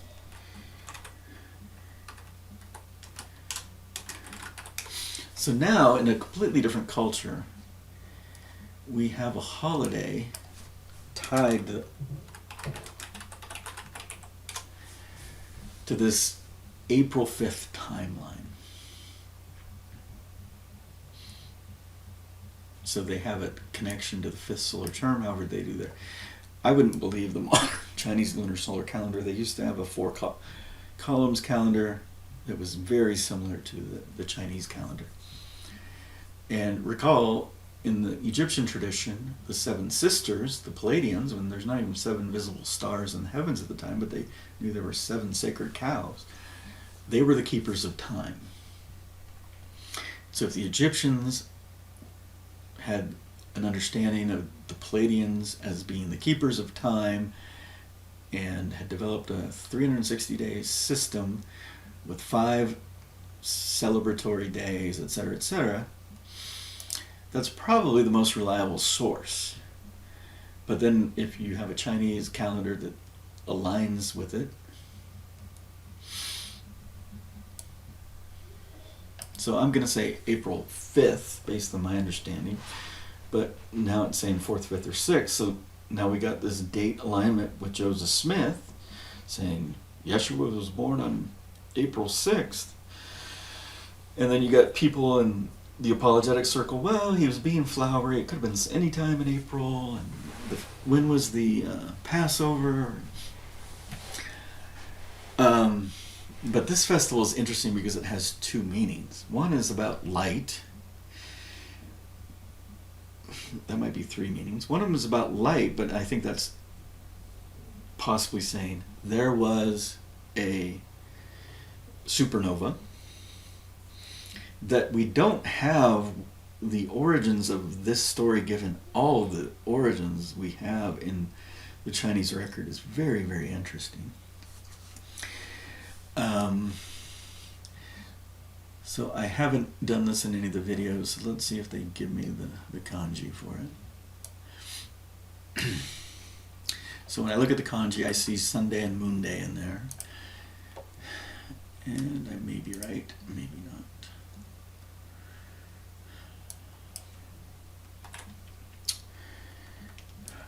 Apparently I missed.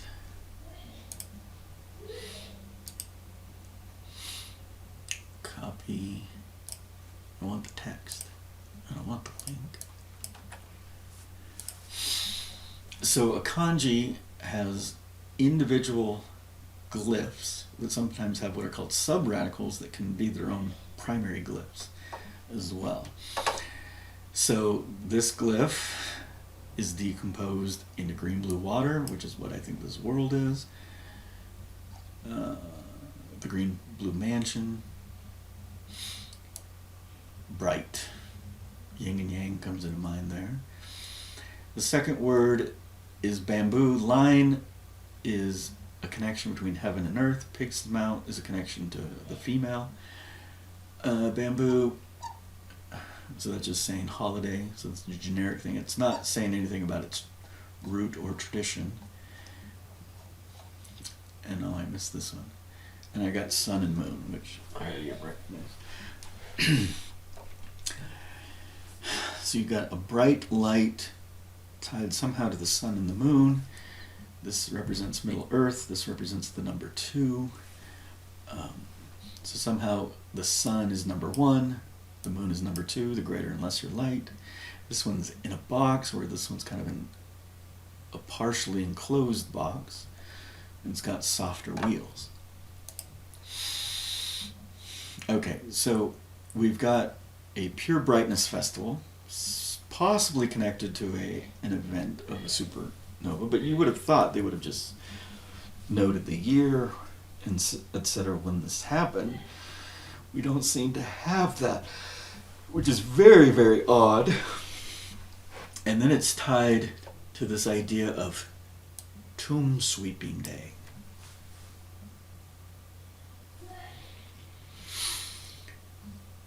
So the birth of the Redeemer of the world somehow is tied to the resurrection and sweeping out your tomb to prepare for your ancestors to come back. And then the third tie is really a bizarre tie. Supposedly a prince and his servant were hungry, and so the servant cut flesh from his thigh to give meat to his starving friend. Very, very strange. But then if I were to say, hey, read Isaiah, and remember that part about the Messiah death event where it said King of the Jews and it was written on some plaque above his head? Read Isaiah. It was written on his thigh. And then go to ancient America and look at everything they're saying about the death event, and the Spaniards are like, you guys are speaking blasphemy. We're going to burn you at the stake. Because the Spanish are like, hey, we're Christians, we want to teach you about Jesus. And they're like, oh yeah, we know about him. The apostles did this and the Jews did this. And they're like, what are you guys talking about? That's not the story. Do you understand the importance of the Book of Mormon? We need to understand what those ancient Americans were telling those Spanish speakers to be accused of blasphemy. We have some ideas. There's something about eating flesh, cannibalism, cutting the throat of a righteous man from ear to ear. You don't read any of that in the New Testament. So these are anchors to the overarching purpose of the Book of Mormon, to convince Jews and Gentiles. Now you got to understand, there was a group of Jews that went to America called the Mulekites that were not part of this death event and cover-up. But there was a reason the Romans had a vacuum before they created their Christianity. There was some significant destruction events that everyone's covering up. They're trying to push the timeline, saying, oh yeah, there was a destruction, but it was 70 AD or 79 AD when Pompeii erupted. And we have this record from this guy that told us that. You know, that's got fake news written all over it. The archaeology says the Three Sisters erupted in that same time window. So it's very plausible that Pompeii was destroyed. And so then you have to go, well, what was the sin of Pompeii? And you say, oh, it's the pornography, the sexual activity. Okay, Isaiah tells us there's 2 sins. Were they grinding the face of the poor?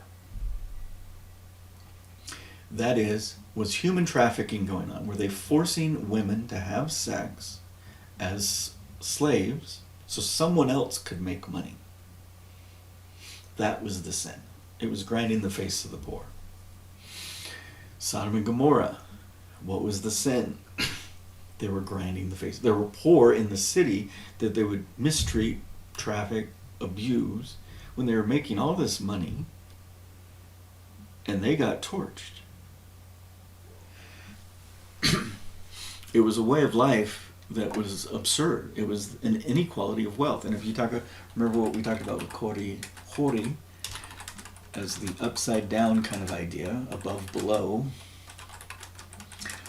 The equity of class seems to be a fundamental concept of Zion in the United Order. Your merit, your power, your influence is based on meritocracy of what you can give, not what you can receive.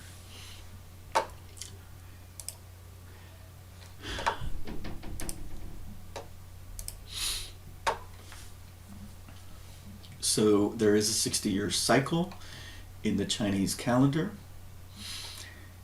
This one is called the second earthly branch. Knife 2, double-edged sword, the year of the ox. Also means shameful, ugly, disgraceful. Do we have an Isaiah scripture? There was no beauty upon him. So this just means it's one of the 10. There's the number 10.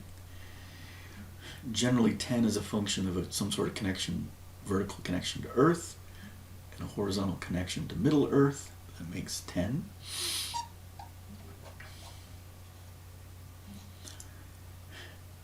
Footsteps, one big.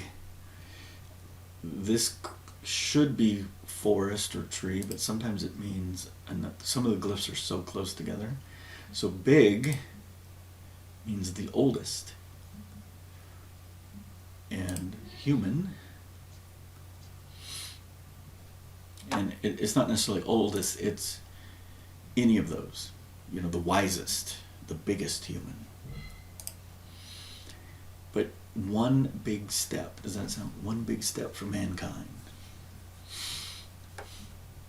It's the 10th of the 10th heavenly stems.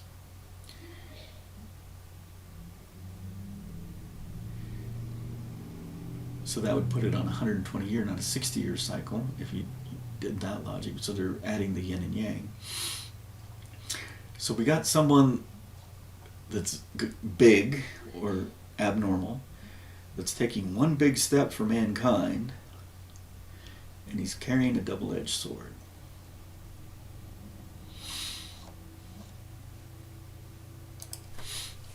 Well, let's compare that to his cousin. So let's say 7 BC wiki.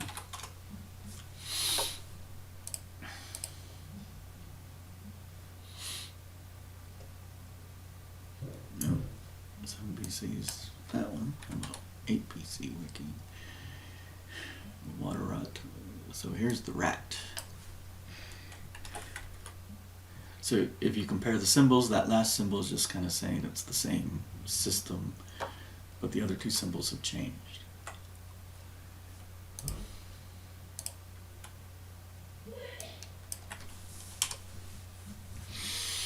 Jade. You can't see jade there. 9th of the stems, the scholar.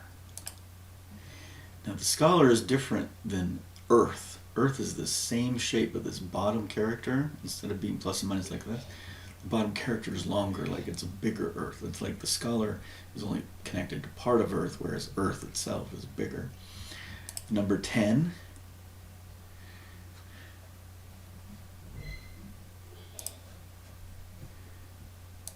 What just happened? And that's probably the number 1. 1/10. How many people were invited to the party? 7. It's 7. It's got to be 7. I've been told my whole life it was 7. So we've got a scholar. John the Baptist was purportedly the leader of the Essenes, house school of the prophets, and there it is, the egg. And this is where I've arrived at that. So the Serpent Mound has this effigy of a snake and the egg. So we obviously have a metaphor in our understanding of the snake in the Bible, so it's got to be everywhere, right?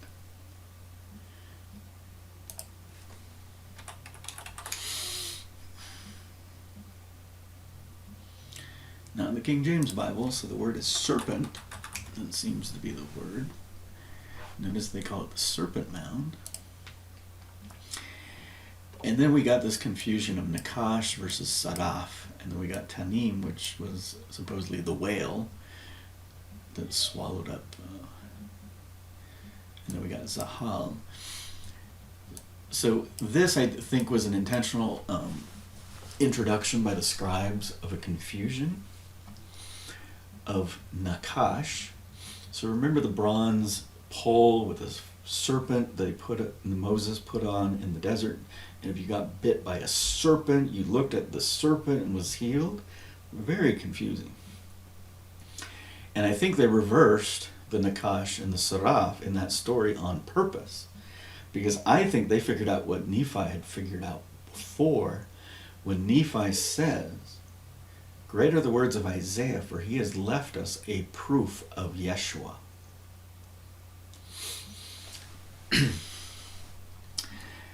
So the proof of Yeshua is quite simple.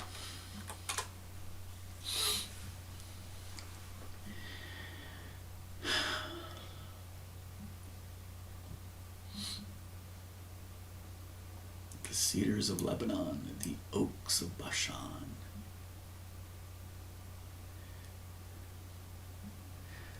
Oh, I must have missed it. Is it Isaiah 1? So Isaiah 1, come let us reason together. The things you think are sins are actually as white as snow. It's the same words, completely different interpretation. If you grind the face of the poor, you're sinning. If you try to play God, you're sinning. The end.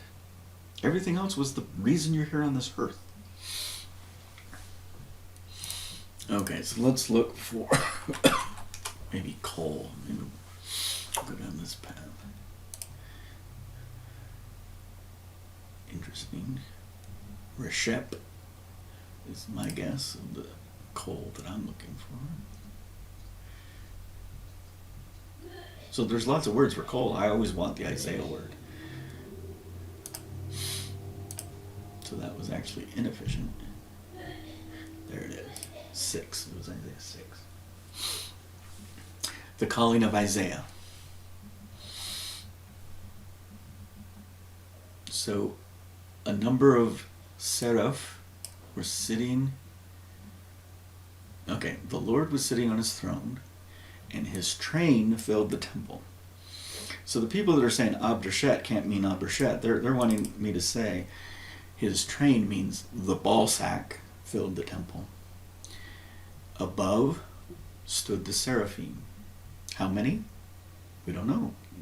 Each has 6 wings. The 2 that cover its face, so some connection to people that can whisper in your ear.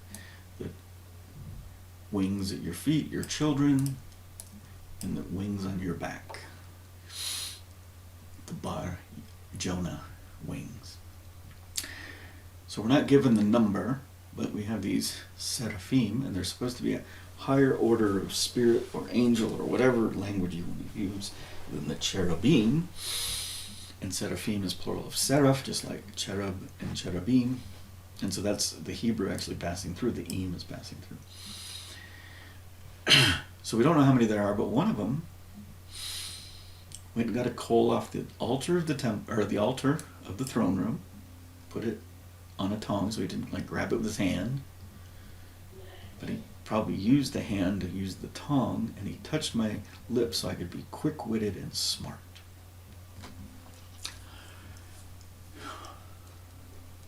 And then let's go to Isaiah 7, which everyone knows. Before we do, I'm going to run over to Isaiah 4. So this one I've never fully understood. 7, because that's in Isaiah. But it could be the women that are tied or bound to the oath of the land and not the God oath.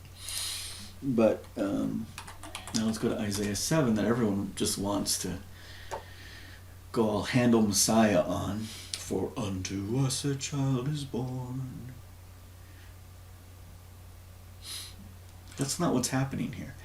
Ahaz has taken another wife. He's the daughter of one of the high priests that Isaiah personally knows. She's an espoused wife that there's no knowledge of whether or not they've consummated. And as a sign, Isaiah meets him out on the road and says, let me give you a sign. Your virgin wife that you've already had sex with, she's with child. And his name will be called Emmanuel. When Ahaz, who was a wicked king, learned this, and the baby was born, he supposedly threw him into the fires of Moloch. So in the Book of Mormon, we supposedly have this inerrancy, or this concept of Dante's Inferno, because fire is mentioned. It seems like pit is the understanding, Sheol is the understanding of hell. But they had this understanding of the Moloch fires. People were burned alive, the furnace. It has nothing to do with the story of Daniel. But they have this idea of fire and furnace, and there are some stories that are in the Book of Mormon that are perfectly aligned with the story of Moloch. So in the Jewish tradition, when Ahaz hears about this, and the baby is born, he's going to pass it through the fires of Moloch. And the daughter, the mother, which was the daughter of a priest, and her father, they bless the baby before it goes through, and they anoint it somehow with oil, and I'm going to say grapeseed oil, but all of you would say olive oil, and somehow it passed through the fire and lived and became a righteous king. And this was the shift from wickedness on the ping pong shift. Okay, so that's important. We got briars and thorns, we got vines, honey butter. When you offer a sacrifice, 1 cow is worth 5 sheep. Which one's greater for a sacrifice? But you want to remove all of that.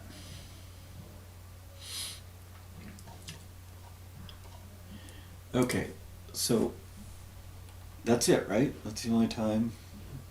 Let's look up seraph. Let's go back to serpent. Serpent's going to be the easier one. So in his study, so it seems like there was a convolution here. So if we believe the Adam and Eve story as it is, there was some sort of serpent that lost its legs, crawled on its belly, rebelled. And it seems like the Masoretes want to confuse this story, because they want to say this is the bad serpent, or this is the bad serpent, or vice versa. And the bronze serpent that Moses held up to save you from the serpents was the Nakash and the Seraph. And Nakash is similar to the sound for bronze. And, the great temple and the bronze works and the bronze stuff. And at some point, I think Hezekiah, before Josiah, said, oh, we're being wicked. And he removed the serpent, bronze serpent, from the Holies of Holies. He's like, oh, I guess we're supposed to take that out. So he read that scripture that had something to do with Seraph and the death of Messiah, and he takes it out. But the proof of the Christ, as I would say in my Mormon tradition that I had when I first finished the Legend of Nephi 4 years ago, would be anchored to that word right there. Saraf. Okay, so when I read the Deuteronomist, I'm like, edit. When I read this, it's like, this is hard to... And there's the proof of the Christ, right there. His calling was a being in the throne room of God, let's say on the right hand of God, supposedly above God. And remember what's in the New Testament Stephen said. Now, Stephen was trained by Nicolaita, who was trained by Peter, but we're supposed to believe in our current edition of Revelation that Nicolaita went rogue. Stephen looked up into heaven and saw Yeshua on the right hand of God. And Paul was probably throwing one of the rocks to kill Stephen at the time, but he was an apostle because we said so. So Ahaz dies.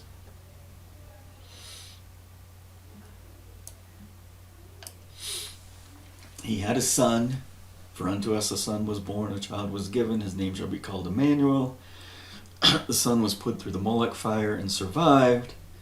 And that son was going to become a righteous king. And then, rejoice not thou, Palestina. Yeah, that's really hard to understand what that means. There's the obvious interpretation of the Philistine, the unbelievers, or the people in the Levant that like the nature of the rule of the wicked king. Or it could just be the enemies of Israel. The king is dead, there's going to be a power vacuum. But this is the proof of the Christ. For unto us a child is born, for out of the serpent's root shall come the cockatrice. And his fruit, or a descendant of his, shall be a fiery, flaming serpent. Isaiah was called by a seraph, and he said at some point a seraph would be born on earth. And that is the proof of the Christ, the Son of God, a spirit in the throne room of the Father, sent to earth through the line of Ahaz.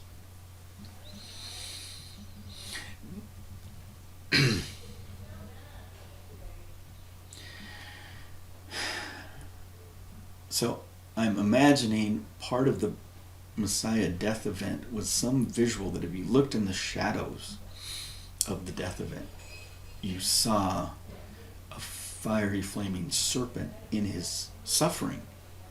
We obviously don't have that. The Masoretes confused the Nakash. So now we have a flaming fiery serpent. We have a serpent mound and an egg. The serpent mound and the egg to me has always meant the water ox Yeshua and the water rat the Baptists. And I'm taking data from the Chinese to arrive at that. I didn't know about the 8 eggs up in the north, and I'll have to think about that. But when I did my deep dive into the words of Nephi,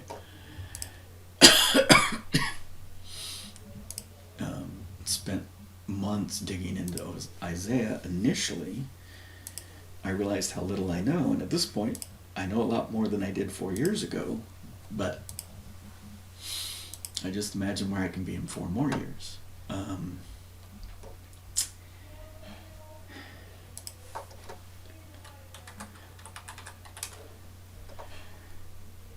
pretty sure the language is like that.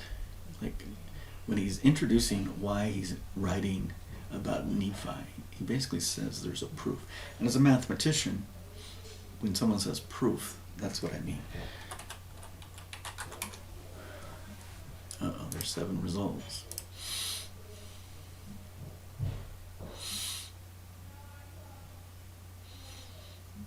So he includes the calling, and he includes the QED.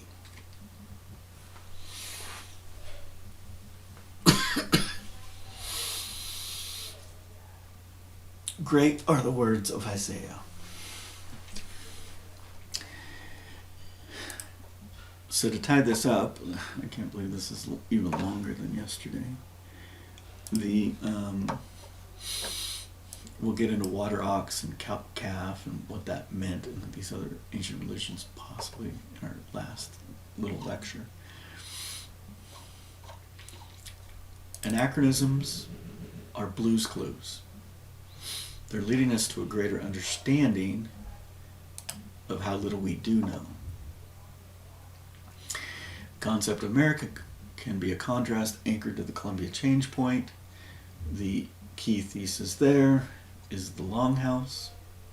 But the fundamental thesis, why does this all matter? Why is this the keystone of our religion? It's not the keystone of the Mormon religion. It's the keystone of the Judeo-Christian religion, for sure, if not the entire Abrahamic religion. if we can demonstrate the historicity of Nephi, that means the historicity of Joseph in Egypt is true. If we can utilize the so-called inerrancies or anachronisms of the New Testament, the Old Testament, and the Book of Mormon itself, and understand why they occurred and what was trying to be accomplished by men, it's going to unlock the mysteries and the truth and light and knowledge we seek. The Messiah death event was clearly edited by both the Romans and the Masoretes. The Masoretes seemed to have the least power, so they were having to react to what the Romans said, but they were also trying to erase something about the number 10, which I still don't fully understand, and erase something about a bullock or a cow, but they couldn't erase the bullock or the cow from the stories of Solomon and the dedication of the temples, right? Think about how many places they would. It's not like a Word document where you hit Control F and find and replace. This is a much more difficult task. So in the Christian community of practice, we believe that there was a Messiah death event. It's been carefully articulated through a specific lens. And so when you understand the Messiah death event, what was his life like? What were his teachings? And so once you understand that there were motivations for the Romans to cover this up, and I still don't understand this to this day, that, you know, how many years have we had the Book of Mormon where it says there was 3 days of darkness? And what has been the apologetic explanation? Stand in a place of faith, man. There were 3 days of darkness. The Romans did something so bad, and the Jews did something so bad, they covered it up. And then I'm going to throw down the gauntlet. Mount Vesuvius erupted. There was a earthquake in the Dead Sea. That was in the Levant. In America, in Mesoamerica, there was probably 6 volcanoes erupt. The Three Sisters erupted. There was an airburst event in Kentucky area. All simultaneous. Everyone knew something went down that shouldn't have gone down. Mother Gaia is upset. Her ruach is on fire. She is angry. She is angry because they killed an innocent man, and they did it in such a brutal way. And he didn't lay down his life for his friends, which is so Roman and so condescending. He laid down his life with his friends. Those friends were the saints that arose from the dead and appeared to many, that Yeshua said, make sure you wrote down what Samuel the Lamanite said about the saints appearing to many. And those saints appeared to many in front of them. Behold your little ones. These ministering angels that came from heaven right after Jesus, they were the 5,000 killed with him. He was the main event of this great torture event where he laid down his life with his friends. Think about how condescending it is. I'm going to lay down my life for my friends. I am greater than you. That's how a Roman would think and write. Versus, there's no greater gift than this, to lay down your life with your friends. And 12 of the friends wanted to go to the cross, whatever that meant, wanted to go to the Messiah death event, and they were sent away. 12 of them were sent away. One of them was so angry, he cut off Malchus's ear and says, Lord, I don't want to go away. And he went away. And when he went away, he heard the cock crow. Every time the cock crowed, that was Yeshua crying out in pain when they killed one of his children. Was Peter bitter? Absolutely. But he went away because he loved Yeshua, and Yeshua asked him to go away, because that wasn't his job to go to the cross. About 300 AD, there's some Roman leader in northern Africa that some woman just says, I want to be killed by the Romans, either crucified or killed by a wild animal. He's like, I don't want to kill you. She says, I want to suffer the same death as my ancestors. So the Messiah death event has clearly been completely skewed and altered based on the lenses of the bad actors. There was significant destruction. Matthew 24 may have actually happened. So if you look at the parallelism of 3rd Nephi, destruction, 8 months later, Yeshua shows up, teaches the people, children are ministered to him, they're able to touch his body. These ministering angels, were they saints or angels? And with Joseph Smith, he doesn't make a distinction. The saint Moroni was the one that visited Joseph, because the concept of saint in the other religions is it's someone that's died that lived life on this earth.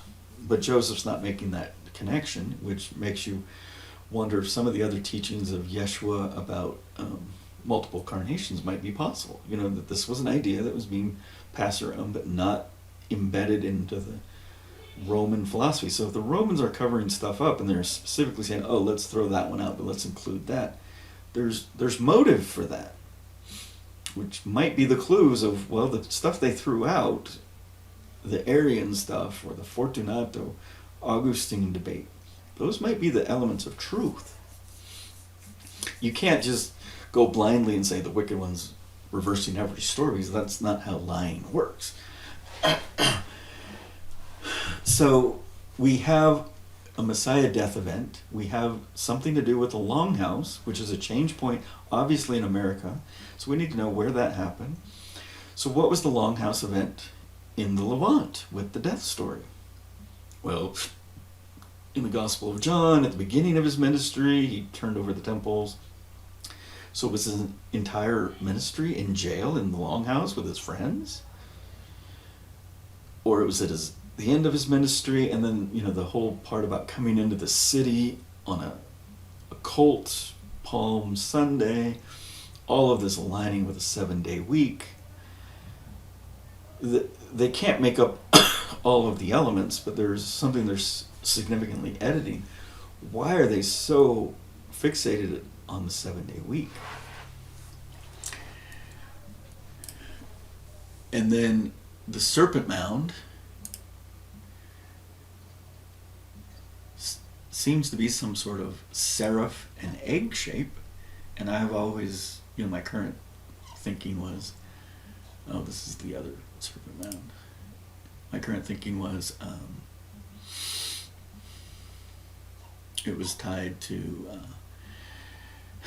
the seraph and the egg. The egg came first, the forerunner. The egg was the child, was the scholar, and he was followed by the seraph. There's some interesting things about this. They kind of started on one of these curves and then they changed it, and somehow these curves are aligned to astronomicals. The east-west isn't perfect, but that's because they got it wrong. Or the Earth could have changed ever so slightly, and all these these earthquakes and all these other things that have happened. It's interesting that this one wasn't destroyed and mown under, because so many other, not necessarily effigies, but so many other burial mounds in the Ohio River Valley all the way to New York and Virginia just got mowed under. St. Louis, the Cahokia remains, but right where St. Louis, they just went to town. I'm sure that was full of bones. I remember going into the gift shop there, opening up a book, looking for the Miami Waya Indians, in this book supposed about all the Indians in the Ohio. Didn't have them. Like, what kind of nonsense are in these bookstores? So the only book I found worth getting when I was there was the Tiankum's Book of Mormon. I'm forgetting his name. The great white leader of his people that stood up against the white man. So then I see Mari somehow tied to, that's all the way in Australia, that's way off target.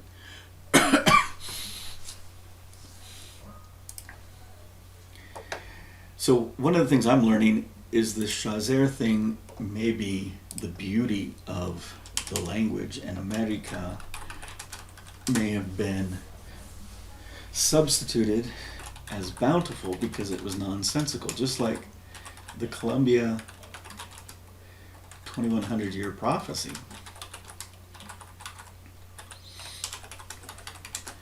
It would look juvenile because it doesn't seem that magnanimous in 1828, 1830 when this is all going down. So, anachronisms, a natural man is an enemy to God, that doesn't seem to work. The whole idea of mocking, the concept of strengths and weaknesses, and that could just be one preposition that just flips the meaning of the whole expression. The concept of America in the Colon-mbia change point, before it was America the Beautiful, after it was the hegemonic America of exploiting and grinding the face of the poor. That was a nice contrast. I believe Nephi captured that, but you're talking to a bunch of American exceptionalists. I don't know that Joseph was an American exceptionalist himself, based on his run-ins with the American government, his desire to run for president, to change everything, some of the run-ins with some of the stupid nature of how law and lawyers works. You know, I don't think he was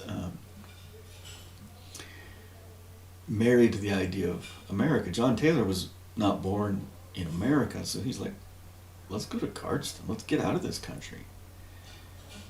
You know, Brigham and others seem to have a stronger attachment to this concept of America. And so as we examine America, Ami, my beloved, Arika, Arikat, my beloved great works. Possibly America. So the word rica, riqueza, doesn't seem to be a Spanish word, but if you trace it back, it's a word tied to the runic scripts of these Goths or these Vikings that showed up somewhere before Spanish. So was that a play, knowing where Colon-mbia was coming from, that you were going to go and try to make them better people so they wouldn't come and destroy your people? That would be what someone that believes in God's good love may try to do. So you got fight, flight, you got suicide, you got negative death rate, you got all sorts of manners to deal with this atrocity that is Colon-mbia. And America gets transformed into America. It's a beautiful play on words, but it doesn't flow in the country currently called America. So then you add this thing about Bountiful, this thing about liberated Jews, or liberated Gentiles coming to find. Now, that could be a really nice contrast in a literary style. You had this beautiful nation with these beautiful people, and then you had these other people that were being oppressed in another nation, so they came to live with these beautiful people, and they became just like their oppressors from where they came. And they exploited and killed and destroyed a beautiful place. That's a nice literary juxtaposition, but that's not what we have. And so when I read the anachronisms, specifically within the legend of Nephi, I've got the water ox, the Lamb of God. And I wonder how many of these kites Joseph would fly. Like how often would he get corrected? So the Lamb of God is mentioned in John, the Gospel of John. You can be a shepherd. I can be the ox of God. The ox means you're castrated, but I can be the bull of God. And I can still be a shepherd of lambs. And this is totally the Ferdinand the Bull story. I wonder where that originated from.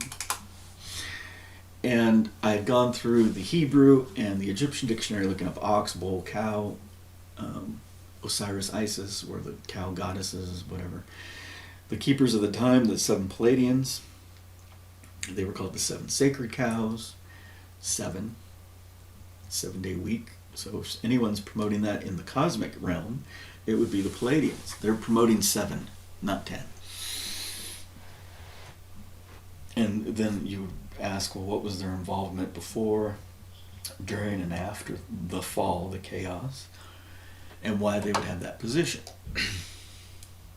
And to me, the Palladians are kind of like someone that thinks they're the older sister that's trying to help the brother deal with the younger brother deal with something, but they actually create a wake and a bigger problem in their efforts to supposedly fix things.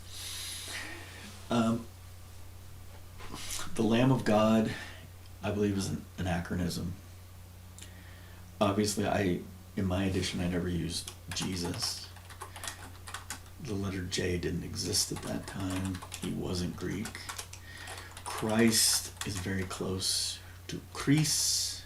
So we got Christos, we got Chrysos, where I dropped the T, and that means Christ equals gold. Doesn't fit with me, but they do put gold in the interior of the temple. But the anointed one is Messiah or Meshua. That one I don't have a problem with. And Meshua is also meaning the son of Yah, right? So Thut, Mos, Ramses. This Mos, Mes means son. So we've got the son of Yah, of Jehovah. So language matters. So I believe Mormon is an important keyword in understanding God's good love. I shy away from Jesus and Christ because it's Roman tradition of his name. What are the names of the 12 apostles in Hebrew? Maybe one, Nathaniel. What is John the Baptist's name in Hebrew? Closest I have is Yeye. I don't know how you pronounce that. Out of an Arabic tradition. Could be Yahya, like Jehovah, like twice, like he's Jehovah squared, like he's a prophet of prophets. Nathaniel, what's Peter's name? No, I don't want to know his Roman Catholic name, his change of his name from Cephas to this, his justification. What was his brother's name? Andrew was the first called.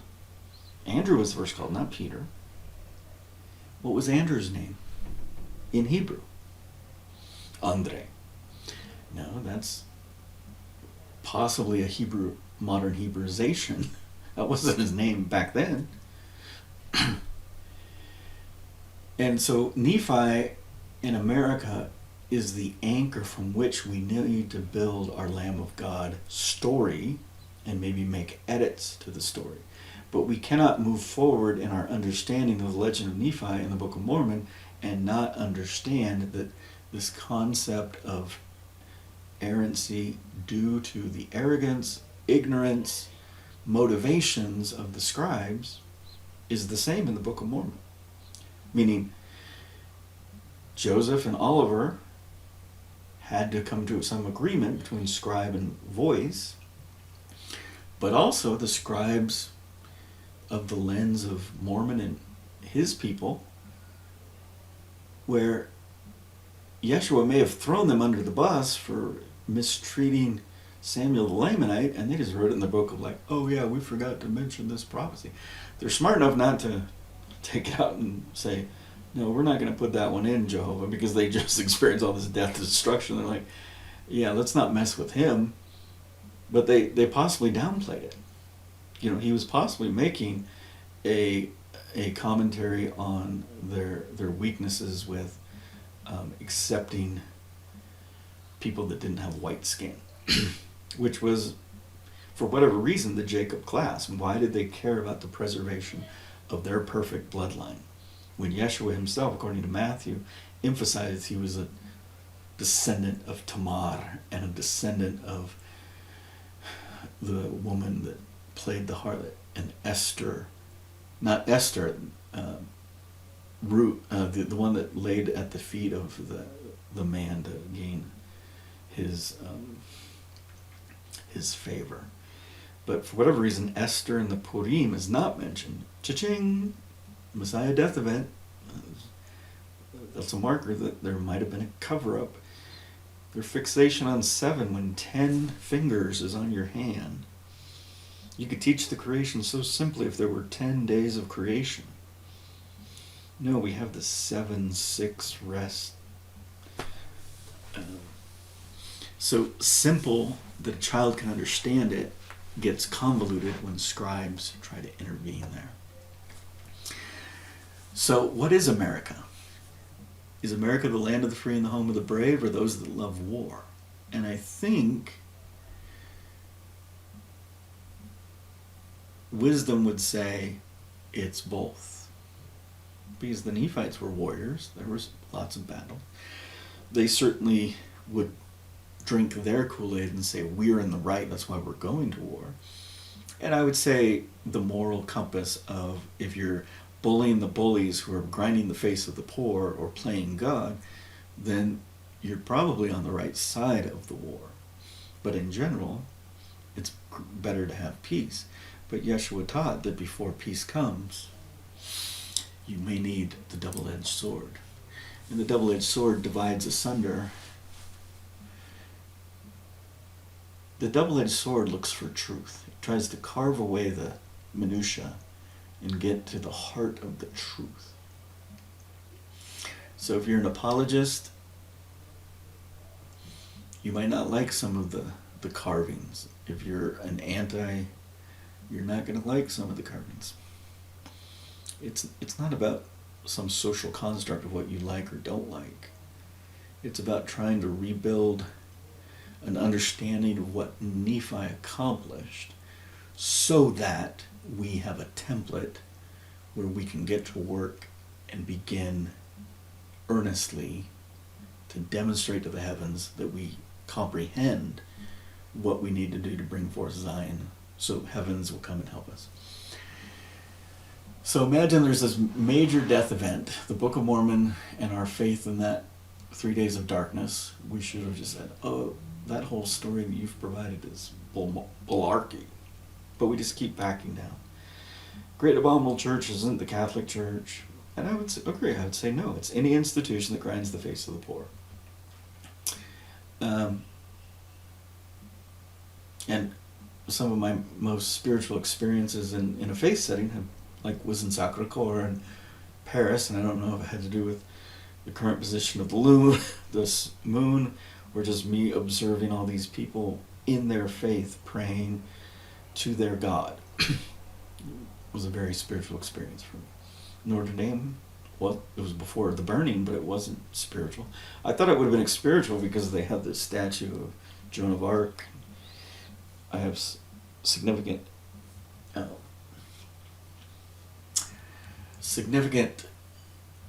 praise and honor for her because she saw visions and she executed those visions. If I were to be measured, would I believe words out of a book or would I believe the visions of someone telling me a story? I always prioritize visions over any written, articulated phrase. So a friend of mine, she told me about a vision that happened in 1973 in Colon-mbia. A bunch of 10-year-old-ish boys are playing. 2 really tall white folk men show up and say, hey, come through this door and let's go do something. I don't know what they were supposed to be doing. They go through the door. They feel like they're hanging out with these men. I don't know exactly what they were doing, what they were learning. But big, tall white men, kind of the,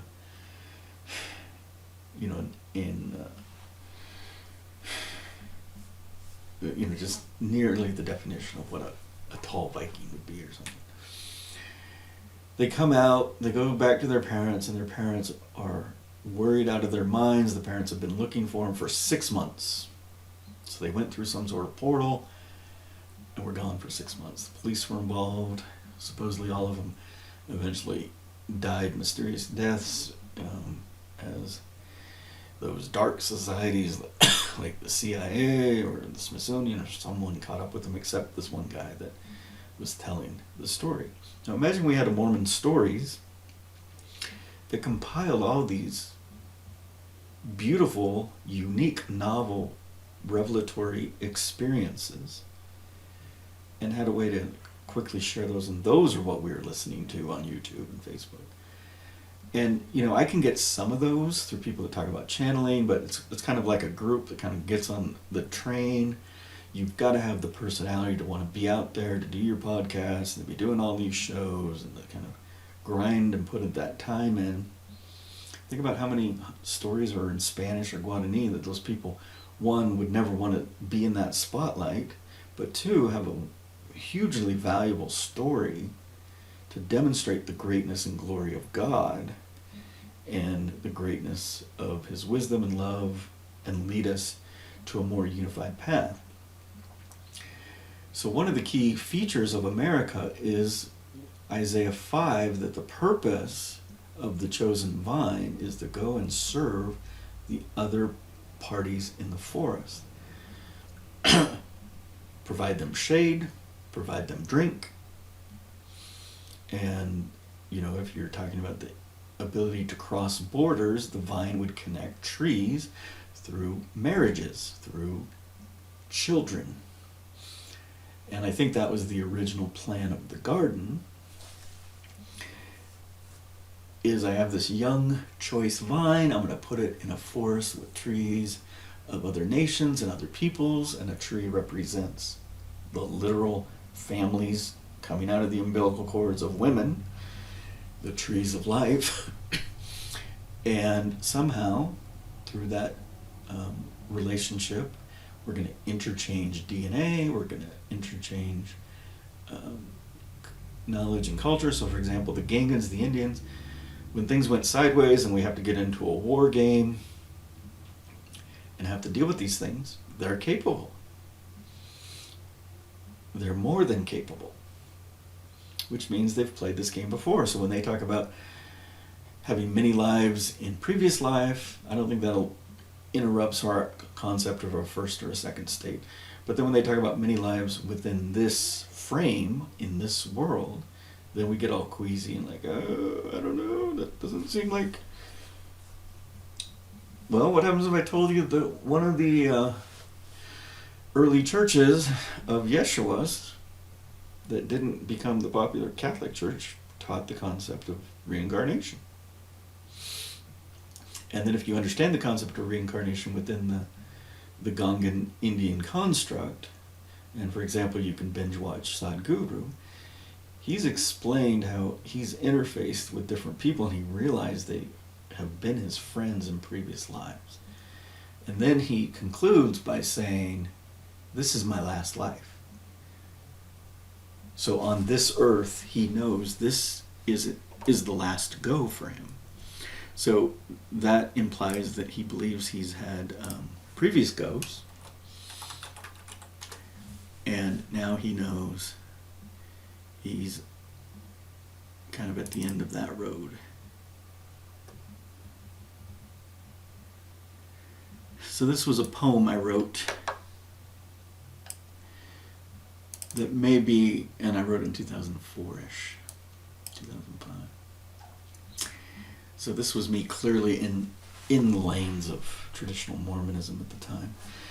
And it's called Eternal Friendship. Love esteems her own, timeless unfeigned ties of treasured trusts, to manage the unknown, thoughts too deep for tears, and being alone. To love and to be loved, a thought eternal and divine, invisible forces of attraction, of light, virtue, truth, integral in God's design. Noble bonds of brotherhood to combat clever conspiring cur, devout duty to deepen dues of doctrine, exercising earnest encouragement to endure. To this end we were born, for this purpose did we condescend. Premortally we have sworn to love and comprehend, to serve and defend. Remember and attend to your eternal friend. So this clearly has the possibility of premortality. Classic Mormon thinking does not open the door for having past life loyalties to this friend within this iteration of this life cycle, meaning this earth and its creation. The concept of a premortal state and returning between a first and second state, and the concept of Abraham saying we can rank order the spirits. How can you have a level 3 spirit and a level 33 spirit in the same batch? Somehow there has to be a difference in light acquired over the different life experiences, which means somehow there were other life experiences. So in our Mormonism we say, well, he's the savior of many earths within this universe, but we don't get to the idea of, did I have a lifetime as a Nephite? Did I have a lifetime as a Nephite in Argentina and another lifetime as a Nephite in, Boquete, Panama? Did I have a lifetime in Kiev, Ukraine?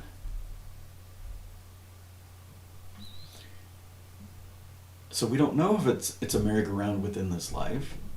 Other non-monogenesis belief systems are fine with that. And so then, how do you get to the essence of it? You have to say, well, what did Jesus teach? How do we know what Yeshua taught? We have to clear through the mud that how he lived and died has been heavily altered and redacted to fit a narrative to help a certain class of people maintain power. And it seems like the Romans did a better job and the Masoretes were reacting, but both of them made significant edits to the Old and New Testament to cover up the great Messiah death event.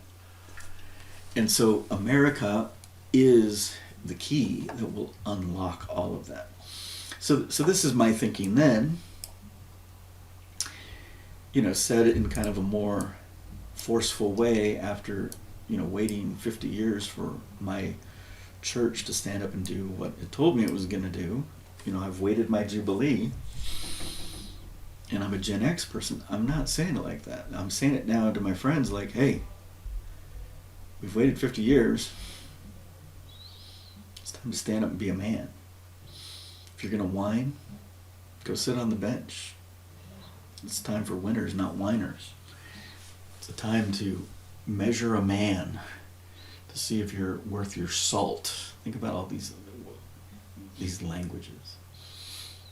Or it's time for you to measure yourself as a woman and woman up. Prove your salt. Again, strange that we prove your salt. What great language.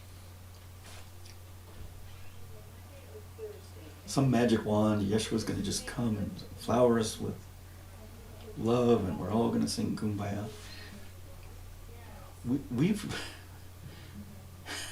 I'm a math teacher. What's the answer? The answer's 5.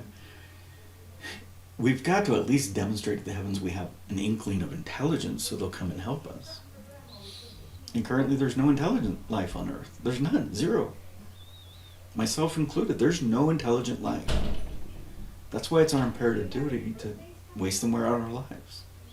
And then once your mental capacities start linking up with your serendipitous spiritual capacities, then maybe. We think it's about the mind, which, I have a strong mind. It's not. It's about the heart. And that's where I personally work, is on my heart, because I let the Ruach kick off when I see stupidity and let it go down those roads. This is Monty from Montana. My spiritual name is Nephi John. I'm signing off. Shalom.